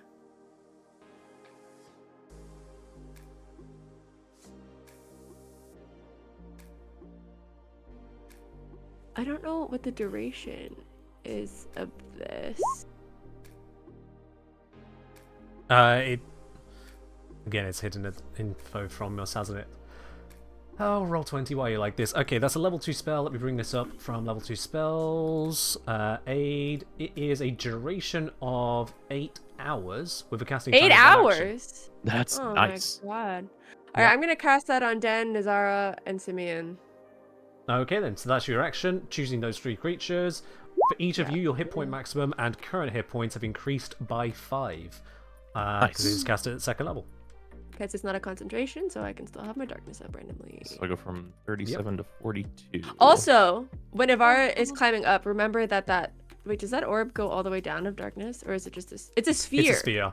Yeah, Yeah, it's a sphere, so You she's will have under to it right climb in now. darkness at some point. Yeah. Yeah, there's just that imposing darkness up ahead that she'll have to deal with eventually. Yes. So 5 hit points, right? Wanted You to be said? clear. Yeah. Yeah. That Okay, helped. that's it.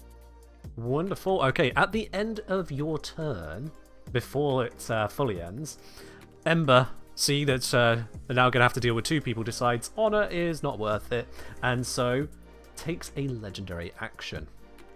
Okay. This legendary action allows Ember to throw a kunai at Simeon. Now, Simeon, you are 25 feet away, so this is going to be a disadvantage. Yep. So that is a 16 to hit. Okay. AC 17. Nice. Kunai Hell just yeah. clatters Go. off of your superior armor. Clearly, you are still better than these Warframes. Alright, so that brings us to the end of Didier's turn, and therefore it is now Ember's turn. Having thrown out the kunai and seeing just how ineffective it was against armor, realizes that armor must be dealt with. Oh no. Uh-oh. And Oh. so casting at 7th level... Oh, my God. okay. What level are Yep. the Warframes? Wow. These are challenge 19 creatures being heavily nerfed by your Void Render. Mm-hmm. This is why you need it. Primes are all Wait, so challenge Ember is 19. also affected too?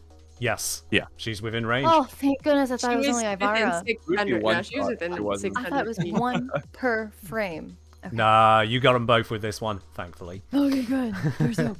So, Ember expels a wave of fire in all directions. This stuff here.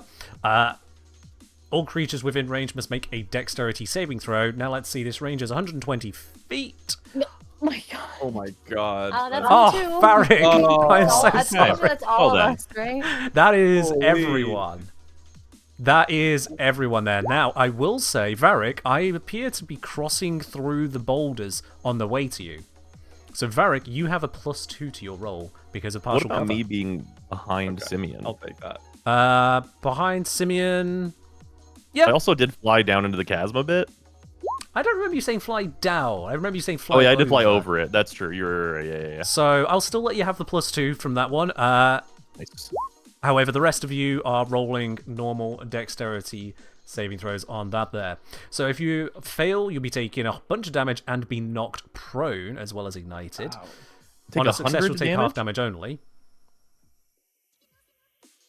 Did you say 100 damage? No, a bunch of damage. Oh. Oh, okay. I was like, huh? No, when I We do roll 100, good. just We roll like good. that. Whew. Team deleted. So spell save DC is currently 14 because of the -4 that she has to deal with. I see rolls from Clover, Didier, Connor, Brozime, Rennie. That's everyone. Yep. Looks like the only 2 fails are the Didier quick one. and Simeon. It's too close. We couldn't prepare in time. Yeah, it just slammed straight into you. It's near enough, actually. The further away someone is, the better the roll. That is impressive. Oh yeah. Huh. A perfect expected distribution. That is a lovely spread. I love that. All right, then. So let's roll out the damage here. So those of you that failed are going to take 1/4 of this rounded up. So you'll take flatly 9 fire damage and become knocked Halved prone. for me. Have for me. Yeah, as well. if you got any Wow. resistance to fire, halve it, round it down. So 9 halved will be 4. Okay, cool. Prone. Those of you who take half damage will instead be taking already rounded down to 4, and if you have fire resistance, that goes down to 2. Oh, I only took 2 then. Yeah. Those of you who failed, which is the closer to, you're also ignited. Ignited for 10. So again, at the start of your turns, you'll need to be making those constitution saves. And you have been knocked prone. Now, Ember is not under the effects of the immolation spell at this point in time, so is not able to strip any armor from the effect. Just didn't have it active. But that is the Fire Blast. That's still a huge wave. She's really hoping to knock Den prone, I will be quite honest, because that would have been a 100-foot fall immediately. That's true. But did not manage to make that happen this time. So that is the action there. And then Ember, drawing her volcanic short sword, is going to move up into range here next to this prone Simeon, ready to deal with you at the first opportunity. But for now, that is where Ember is going to end her turn. This brings us on over to Nisara. Simeon, you're next. Nisara, what do I you am do? able to take potion now, or do I wait? You can use a bonus action to take a potion. Yep. Okay, let's do potion of healing. And that was...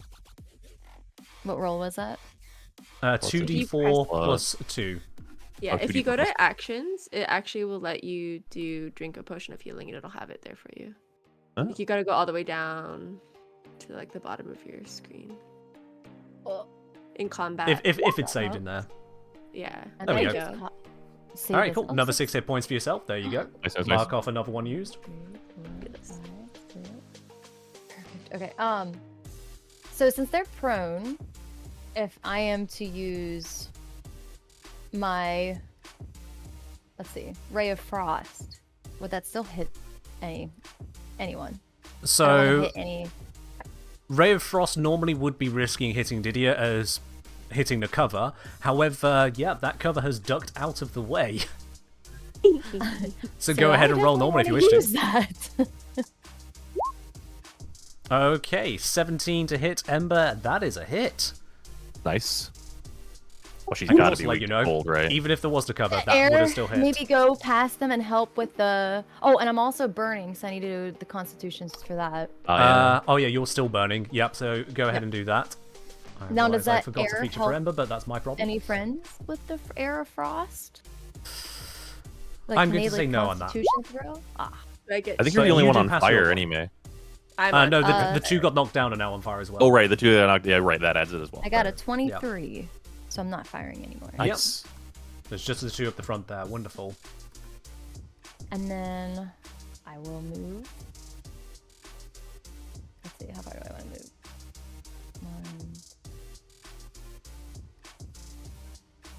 Now, if I want to eventually jump over, I stop here, right? Like I go to here.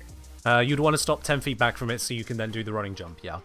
Unless you can do it So- all this turn, but I don't think you can. That would be considered 5. Yeah. Can we roll Cannot out the be- damage from cannot your Ray of hit. Frost first? Oh, yeah.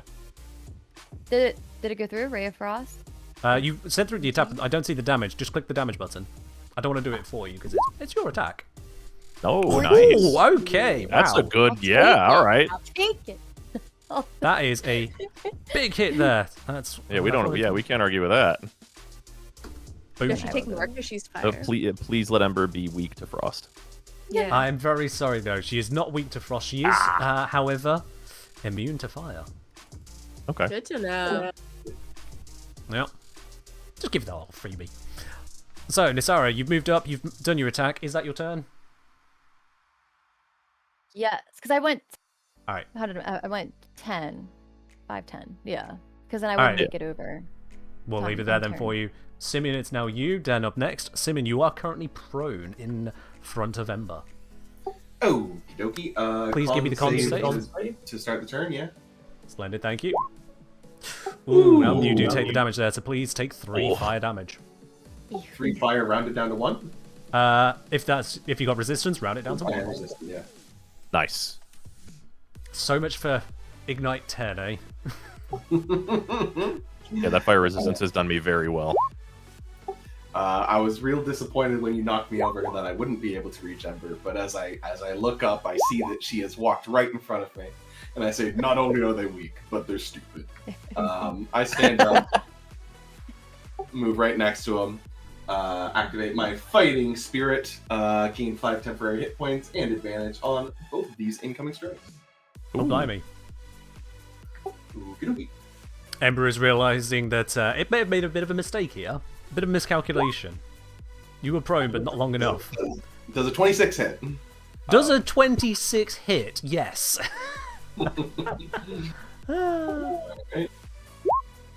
14 slashing damage. Oh, okay. Yep, that is a chunky hit right there, but you're not done yet, are you? 20 is another 20. hit. Go ahead and roll the damage. You're on a spree here. Hey, that's Alright, damage another... fire, baby. Yeah, 22 total. That's real nice. That is Yeah. beautiful, and Ember is looking a bit worse for wear there. You have knocked them below half health. Nice, You nice, bet. nice.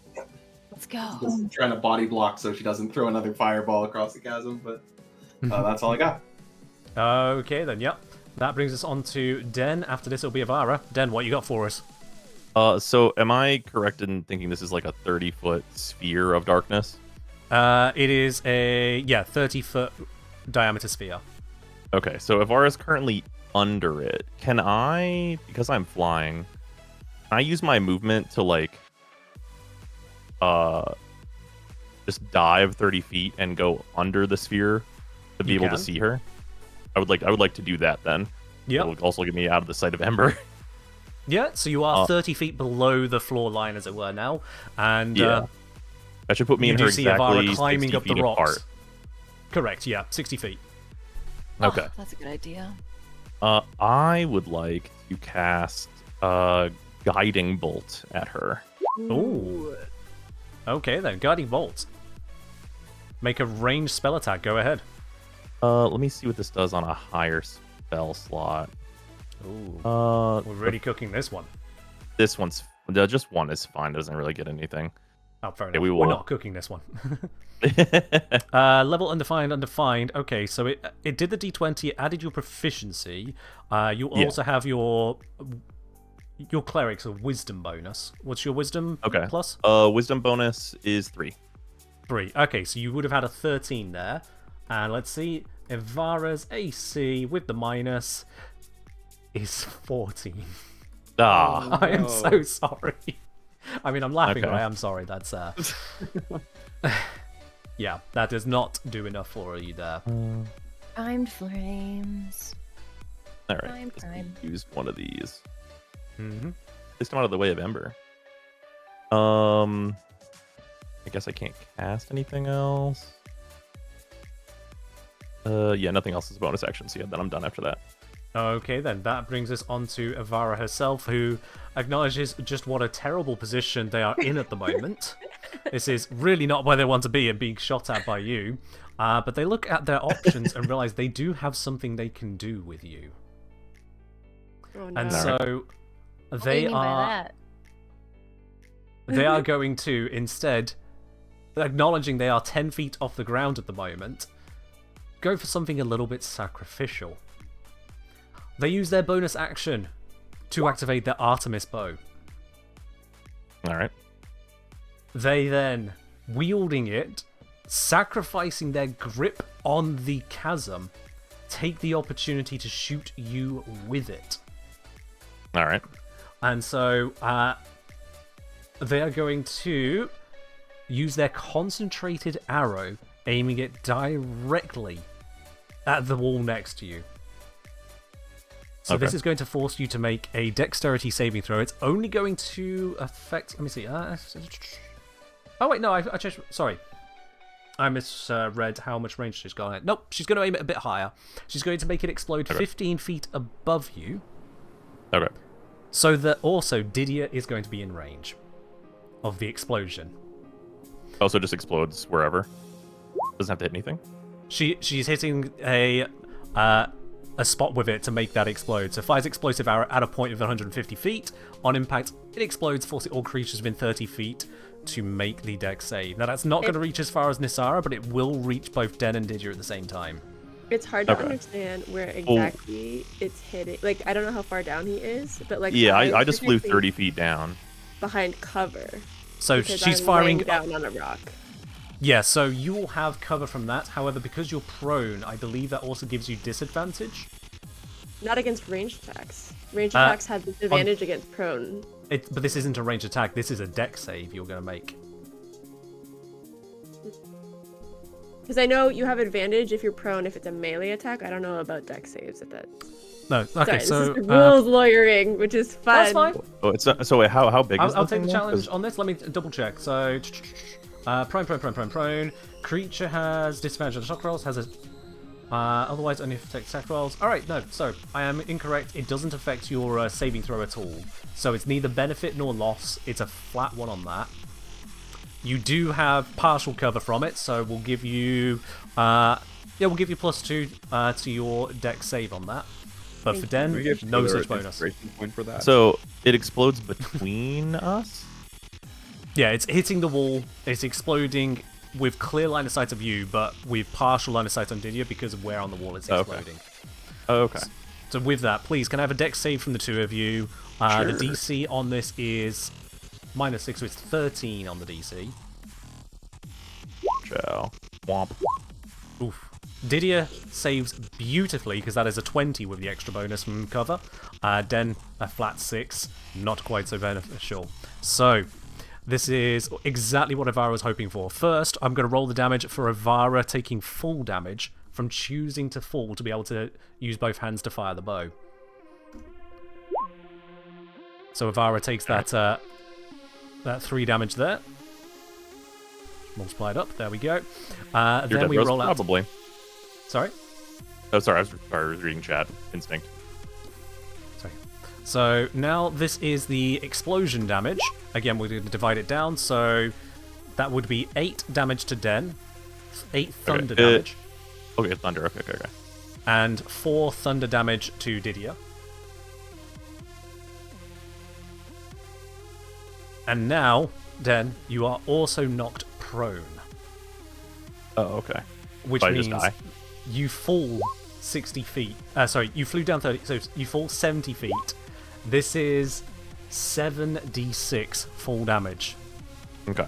You wanted to chase Avara into the chasm. She is bringing you with her. Hey, Avara doesn't have knockdown in her kit to my knowledge. So, it's an old blast proc. Yeah.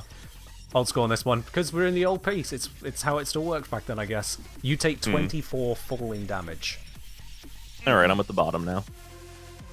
How much So health do you have? I got 8 left. Use So those both- potions. He you got. lives. He Oh, survives. he lives. Potion. Man literally has more potions than anyone else in the party, so he'll be I was fine. at He'll full just be health sick. before being hit by this. So Vara collapses onto the ground there. You collapse a distance down, what's that? 25 feet away a moment later. And she just hisses at you. Both can play at this game. Welcome to the pit, bitch. Does this include, sorry, the 5 health that you That got should from be me, by the way? I'm sorry. Brozime, did you account for you have the 5 extra health currently from Taylor? Aid. Yeah. Yeah. Alright. Well, I mean, it's better than He nothing. would have 3 health. Yeah. So, Varric, with that explosion going off ahead of you and watching Den just... Well, you didn't see Den. Den dove down, but you've heard the thud. What do you do with this situation? I'm praying that I was only Avara falling. Speaking of Avara, did she take fall damage too? She did, yep. I rolled the D6 for it, you see at the top there of the Gonna move damage a little rolls. bit further back. Let's make sure Ember's still in range. All right, I'm gonna try using sharpshooter again. Go for it. Okay, 18 to hit Ember. Even accounting for the... Well, actually, you don't have to worry about cover because sharpshooter. So it's 13. Ember has AC 13. You are lucky your sharpshooter allows you to ignore cover. Bless. Okay. Because otherwise you would have just hit Simeon with that. And then plus an extra 10. Oof. 6 plus 10, 16 damage to Ember, so 16, 64 effective. Good lord. She is not happy with that. Your bow is dangerous. Don't you have another shot? I do have another shot. Go ahead. That's not a hit. Okay, right then. Well, you can't hit cover anyway because you ignore cover, so you do just miss. You're trying to avoid actually hitting Simeon with these super arrows. So yeah, That's pretty much all I can do. That's my turn. fair enough. Nice and efficient turn. Much appreciated. Didier, over to you. Oh, sorry, actually, at the end of that turn, Ember's going to take a quick little legendary action. We're dealing with Simeon here. 16 to hit AC. 17. She keeps doing this. Right, never mind. Continue. Didier. Ember sucks. Ember Just to sucks. make sure, because I just realized I do have like all these grappling hooks and climbing gear and stuff on me. I can't use any of it to like take less falling damage, right? No. Okay. Especially because you were like in the middle. Yeah. Well, I mean, it's a grappling hook, right? That's fair. Okay. So Ember's fire around her. Yep. Like, is it like swirling around her face? Like, is It's just from her head at the moment. okay? So she hasn't and- activated immolation, no. You can tell that much. Also, you were ignited, weren't you? Yeah, it was. Con save, please. Con save. That one is definitely below the number, so you take the 3 damage there, and a follow-up con save for the darkness. Which you keep up. You've kept this darkness up very well. Yeah, 2, 3. Okay. But it's fire damage, right? So I only take Yeah. 1. Okay. If you got resistance, it's only 1. Cool. Why do I even ignite you lot? It's okay. Can I cast thaumaturgy to like make the fire around her head like immensely bright? Because it can cause flames to flicker, brighten, dim, or change color for a minute. I mean, you can, yeah? Would I know? Okay, lore question, I guess. Would I know that Warframes like don't have eyes? Would I think that this would impact her perception at all? You would know for certain this won't impact her perception. You've dealt with them enough and been trained enough to know that's just not going to cut through. Okay, good thing I asked. Okay, so I'll stand up first of all. So now I have 15, right? Yep. Yeah, you got 15 feet of movement left. Absolutely. Okay. Prone is a horrible condition to have for a melee, I'm sure. This little section here, that's like the purple stuff. You can just hop over it. You've got the strength. Okay, so I'm just gonna move right behind Simeon. Wait, is he gonna block me if that's the case? He would give partial cover to Ember, yes. But haven't you got 10 feet of range? I do. So you could be there. Oh yeah, yeah. That's 10 feet? I thought 10 feet was. Oh, 2 right. squares. D&D treats diagonal squares as the same distance as straight line squares. All right. Well, I'm gonna hit her then from there. Yep, A little you've feel got better not being at the edge anyway. you got the reach for it. Go ahead and make your attack against Ember there. First of all, Divine Smite. Is this a bonus action? Divine Smite, I Where believe you could spend spell slots as part of a hit, so you can wait for the hit and use it when it happens. Right. What was I looking for? Whatever. We're just gonna hit her. It doesn't matter. Or we're gonna try to hit her. Oh, 13. Okay then. 13. Against the AC of Ember with the -4 because of the Void Render is a hit. Just about. Had you stepped behind Simeon, you would have been hitting Simeon. So it is 8 from the glaive. And were you Divine Smiting as well? You rolled it there for the 7? Yeah, why not?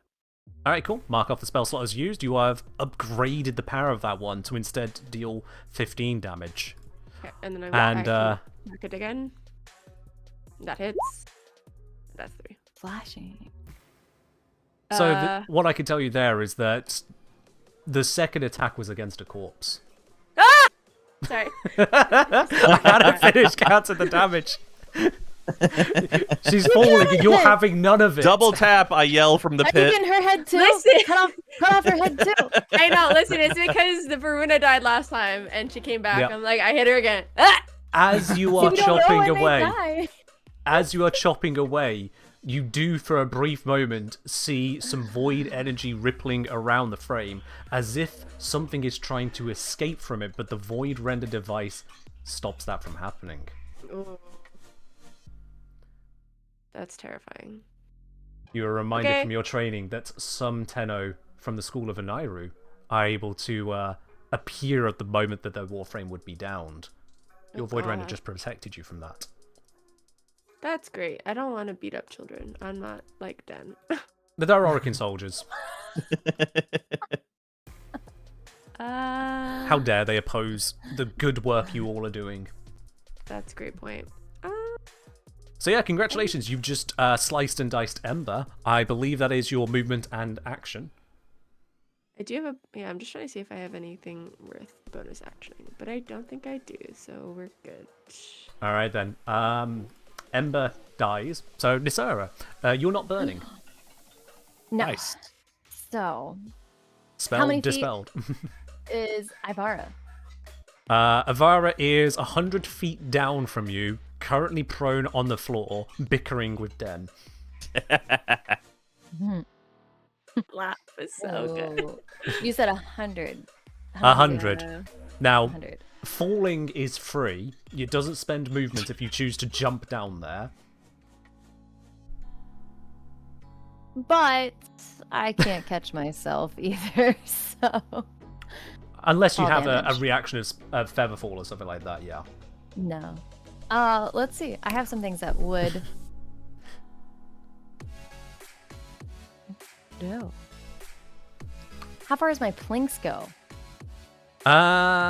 Your plinks, that's a good point. I think it was modeled on light crossbow, but I forget the range on that. It should be on your sheet.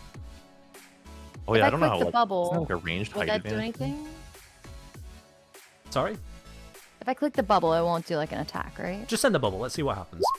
Okay. Plinks, details, range, 8320. So, from the top of the chasm, you would have disadvantage on the attack. Okay. Because of the angle of things, normally, you know, range attacks should have disadvantage along attacking prone creatures. When you're looking straight down on them, surely that actually makes their hitbox easier. Oh yeah. So, I'm going to ignore prone as an issue for the position, but you're still firing at long range. Okay. So even if I did... Well, Magic Missile is only 120. Magic Missile, if you step forwards, yeah, your Magic Missile would easily reach. Oh Okay. yeah, for sure. And you'll Then I can definitely just get that. definitely Yeah. want to move forward. Let's Magic Missile just goes go- pew pew pew. Yeah. Yeah, I could You'll want to literally step go to the right edge here. of the chasm that hasn't got the darkness on it, blocking your line Oh, of yeah. sight. So like Yeah. right here. Yeah, if you go Or, like, diagonal here? too. So like this that work? this spot Or like here. here. Oh, Yeah. okay. Then you can see under the sphere. Because it is a sphere, it's going to curve down and away. So from that angle, you can definitely see Ivara. All right. Well, then energy streams aligning, releasing precision bolts. And I'm going to direct all 3 of them directly to her. Okay, then. Have you used your Tides of Chaos yet? I have not yet. Roll a d20, please. Okay. Didier is apparently blacked out with sheer joy of eviscerating Ember. Yeah. What did I do? Sorry. Oh yeah, sorry. That's the fine. camera. That's fine. Eating my cat. No problem at all. Just It's roll these censored. out. She's taking her prize.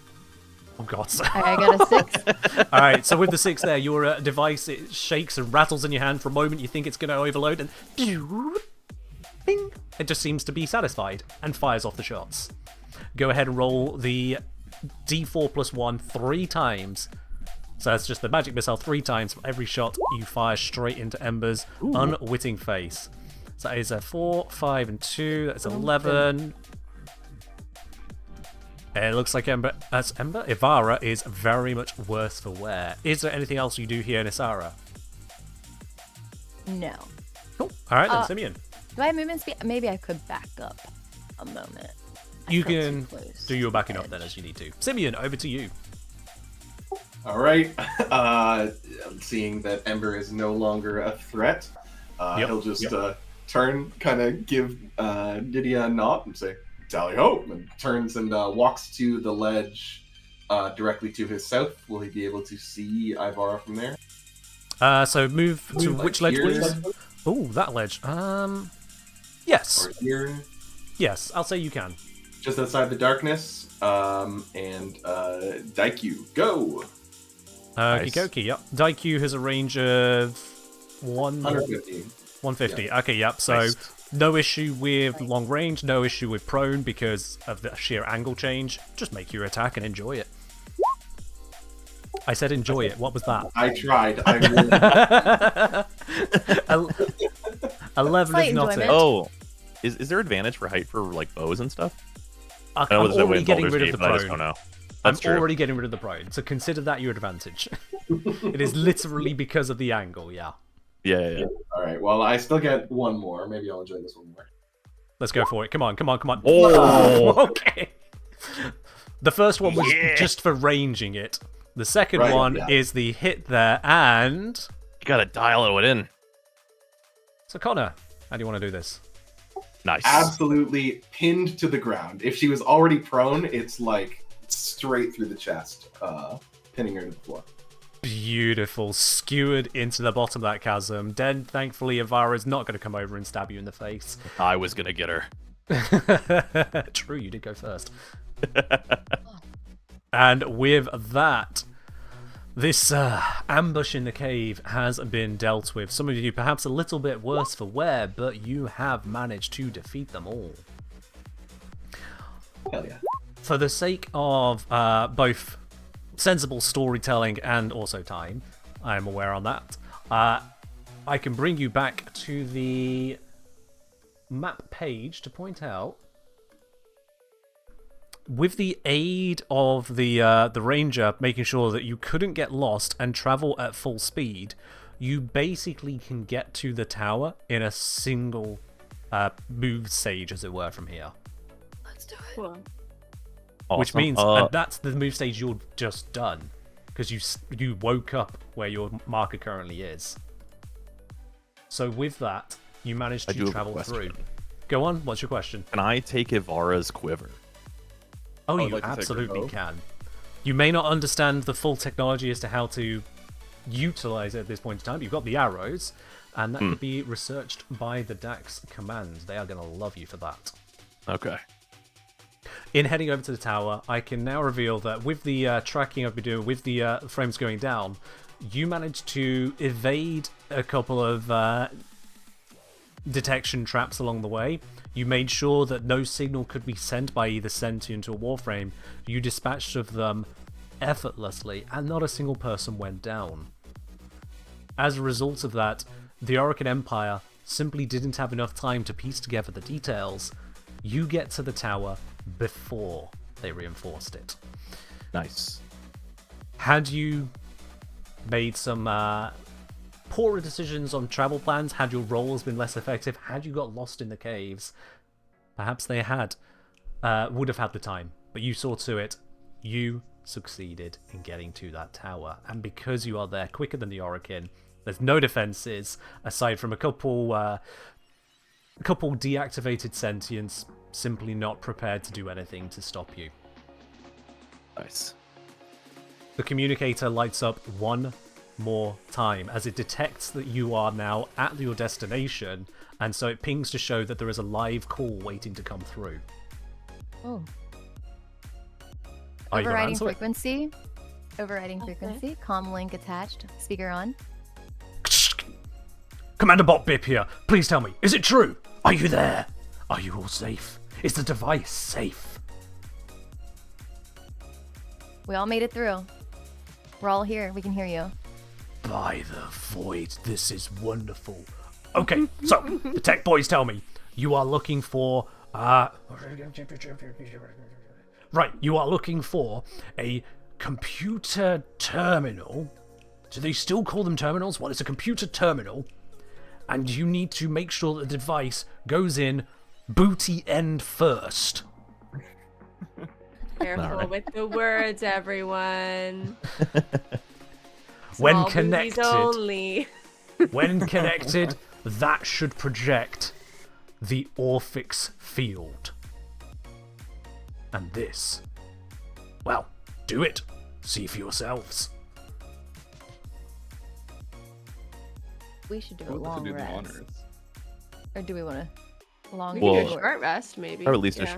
what does a short rest do exactly? A short Heals rest. you. Heals us? Heals us sounds great. I think it's the hit dice or something like that. For What short about rest. spell-wise? Nothing. Nothing. Wait. I think it depends on your So- class. Yeah, some classes will let you like re-up one in a short rest. Like it'll have a class point that you can redeem, but I don't know. I'm if it's at gonna level 5. spare you the deeper details of the short rest. You've honestly made such amazing progress here, you're not going to need it. You've already got there. You've got to the tower. You got there too quickly for them to reinforce it even slightly. Amazing. You were that adept at getting through that when you're able to plug in the device, you will project the Orphic field fully powered, meaning that no Warframe can come within 1 mile of the tower Nice. permanently. So we just get to beat up Tenno instead. This is the combination of Orokin and sentient technology, the precursor of what one day may become Orphic's venom. Ooh. This is the disabling field that you've managed to cobble together, and as a result, force only the sentients to be able to attack you there. Hopefully from that vantage point, the Separatists can maybe get the Orokin to see the light of day and put an end to having the sentients as so-called allies. You have won. Nice. Congratulations. Awesome. I kept waiting for the but, No, but you did it. You've killed multiple Warframes, evaded various traps, wiped the floor with that first sentient scouting party, and at no point ever got lost, even when the odds were stacked against you and someone tried holding a map upside down. Where's Balance though? I was told that he would be here. That he had an autograph to sign at the end. The delusions get ever brighter. Perhaps heat stroke happened after all. So weird. I thought as soon as we open a door, Excalibur would be waiting for us. I was waiting for it to. I will Yeah, admit I was that like, when is my interjection to say I heal was what I was waiting for. I'm curious if we would have went through the woods. I guess if we could have if we didn't go through the, would we have ran into Baruch and Volt? So there was no vault. The description was entirely Baruch. Baruch being a hybrid of both Baruch from Warframe and also I had to give him some of the monks features from just D&D, and so has the ability to move extremely quickly with various That's actions stacked together. And if Which he fell one down of my the hole, he playtesters would've found been out the fine. worst way. Yeah. Yeah. Monks are absolutely broken. The Baruch, however, was a feint. Because they had attacked the decoy party, the Baruch was nowhere near you. Oh. Okay. It was a That makes trick. sense. It was a misdirection. I wanted you to feel be like we- prepared for the wrong frame. I'm glad we went where we went because we've been subjected to the heat, the suns, Mm-hmm. Yep. dehydration while we're trying to fight. You navigated yeah. so well. You took the shade of the mountain and then through the cave. You took brilliant choices right the way through. Just pat yourself on the back. Even dice rolls aside, those were the amazing choices. Well, I gotta Look, say, it's a chaos bolt. oh no. Hey, you had My the only chance regret to is cast not spells. putting down my climbing anchor whenever I flew into that pit. Avara had to take the opportunity there for a sacrificial jump shot. It was just, Yeah, you know. it had to be. Amazing. Well, thank you so much, Ken, for giving That us was such an so open-ended cool. experience. Yeah, good time. That was amazing. Thank you. And thank you all of you for joining in. Just a reminder to anyone who's unclear about this, both Clover and Brozime here, wonderful fellow creators, so do check out their channels as well. If you do !party, you will see a link to their channels as well. They streams at different times to myself, so you can always get your dose of Warframe and other crazy content. And as for Connor, Taylor, and Uday, I can just say thank you once again for joining in on this, and also just the entire DE team for allowing me to use the IP to make these wonderful Warframe D&D monsters. Crazy. We're sending notes straight to the narrative team after this. They're rewriting the entire. Can we sing happy Everything's birthday to canon you? now. If any snippet gets through, my only request would it be the Sapphire Forest, because I would love to see that in actual imagery. But that's my only pretty cool. request. Yeah. It's Ken's birthday. Yeah, you're not going to deny me that for my birthday, are you? You know, she's trying to get us to sing for you right now. Oh God, no. You don't have to sing. You can just close the call. Happy birthday to you. He's gonna leave. We're not a bard in the call. No bards. Birthday My charisma's -1. Happy birthday to to you. you.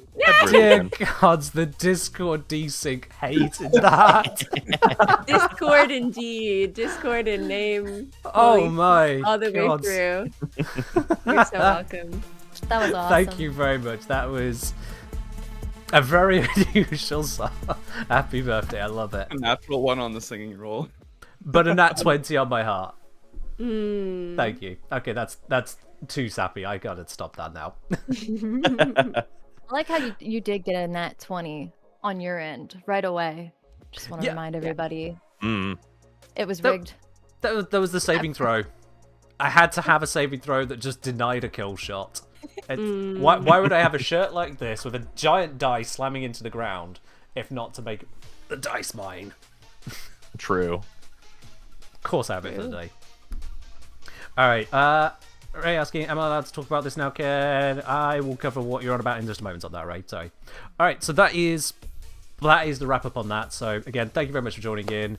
I will leave you to the rest of your days wherever you are on that side of things. Connor, Taylor, Clover, Brozime, and Uday. Once again, thank you very much for joining in, and congratulations on defeating the frames. Thank you. Yeah, thank you for hosting, Thank Ken. you for having us. And to Thank you everyone so in much. Thank you. Alright. And with that, I have the Discord is muted off. It's just myself here on the stream now. That is where we are going to wrap it up there. For those of you who know behind the scenes, there is the front page spot on Twitch, but to be quite honest, I want to make sure I, at every point through streaming, always give you the best experience that I can, and that is a place I am happy to wrap it up with. So thank you very, very much for joining in. I do hope you have enjoyed this. Again, !WFDND. To check out the document for yourself, you can use it entirely for free in all of your campaigns, whether you want to put it in against a fantasy scenario or a sci-fi scenario like that. Make it your own, absolutely. I will be live again tomorrow with normal Warframe gameplay rather than D&D, so make sure you are around for that, especially as we've got a Caliban Prime Access giveaway as well happening on that stream. So you definitely want to be there for that. Unless you hate Caliban, but you don't hate Caliban, do you? But that is all from me today. Thank you very much for joining in, and make this a very interesting and very well supported birthday stream. I much appreciate it. I'll see you tomorrow. Bye-bye.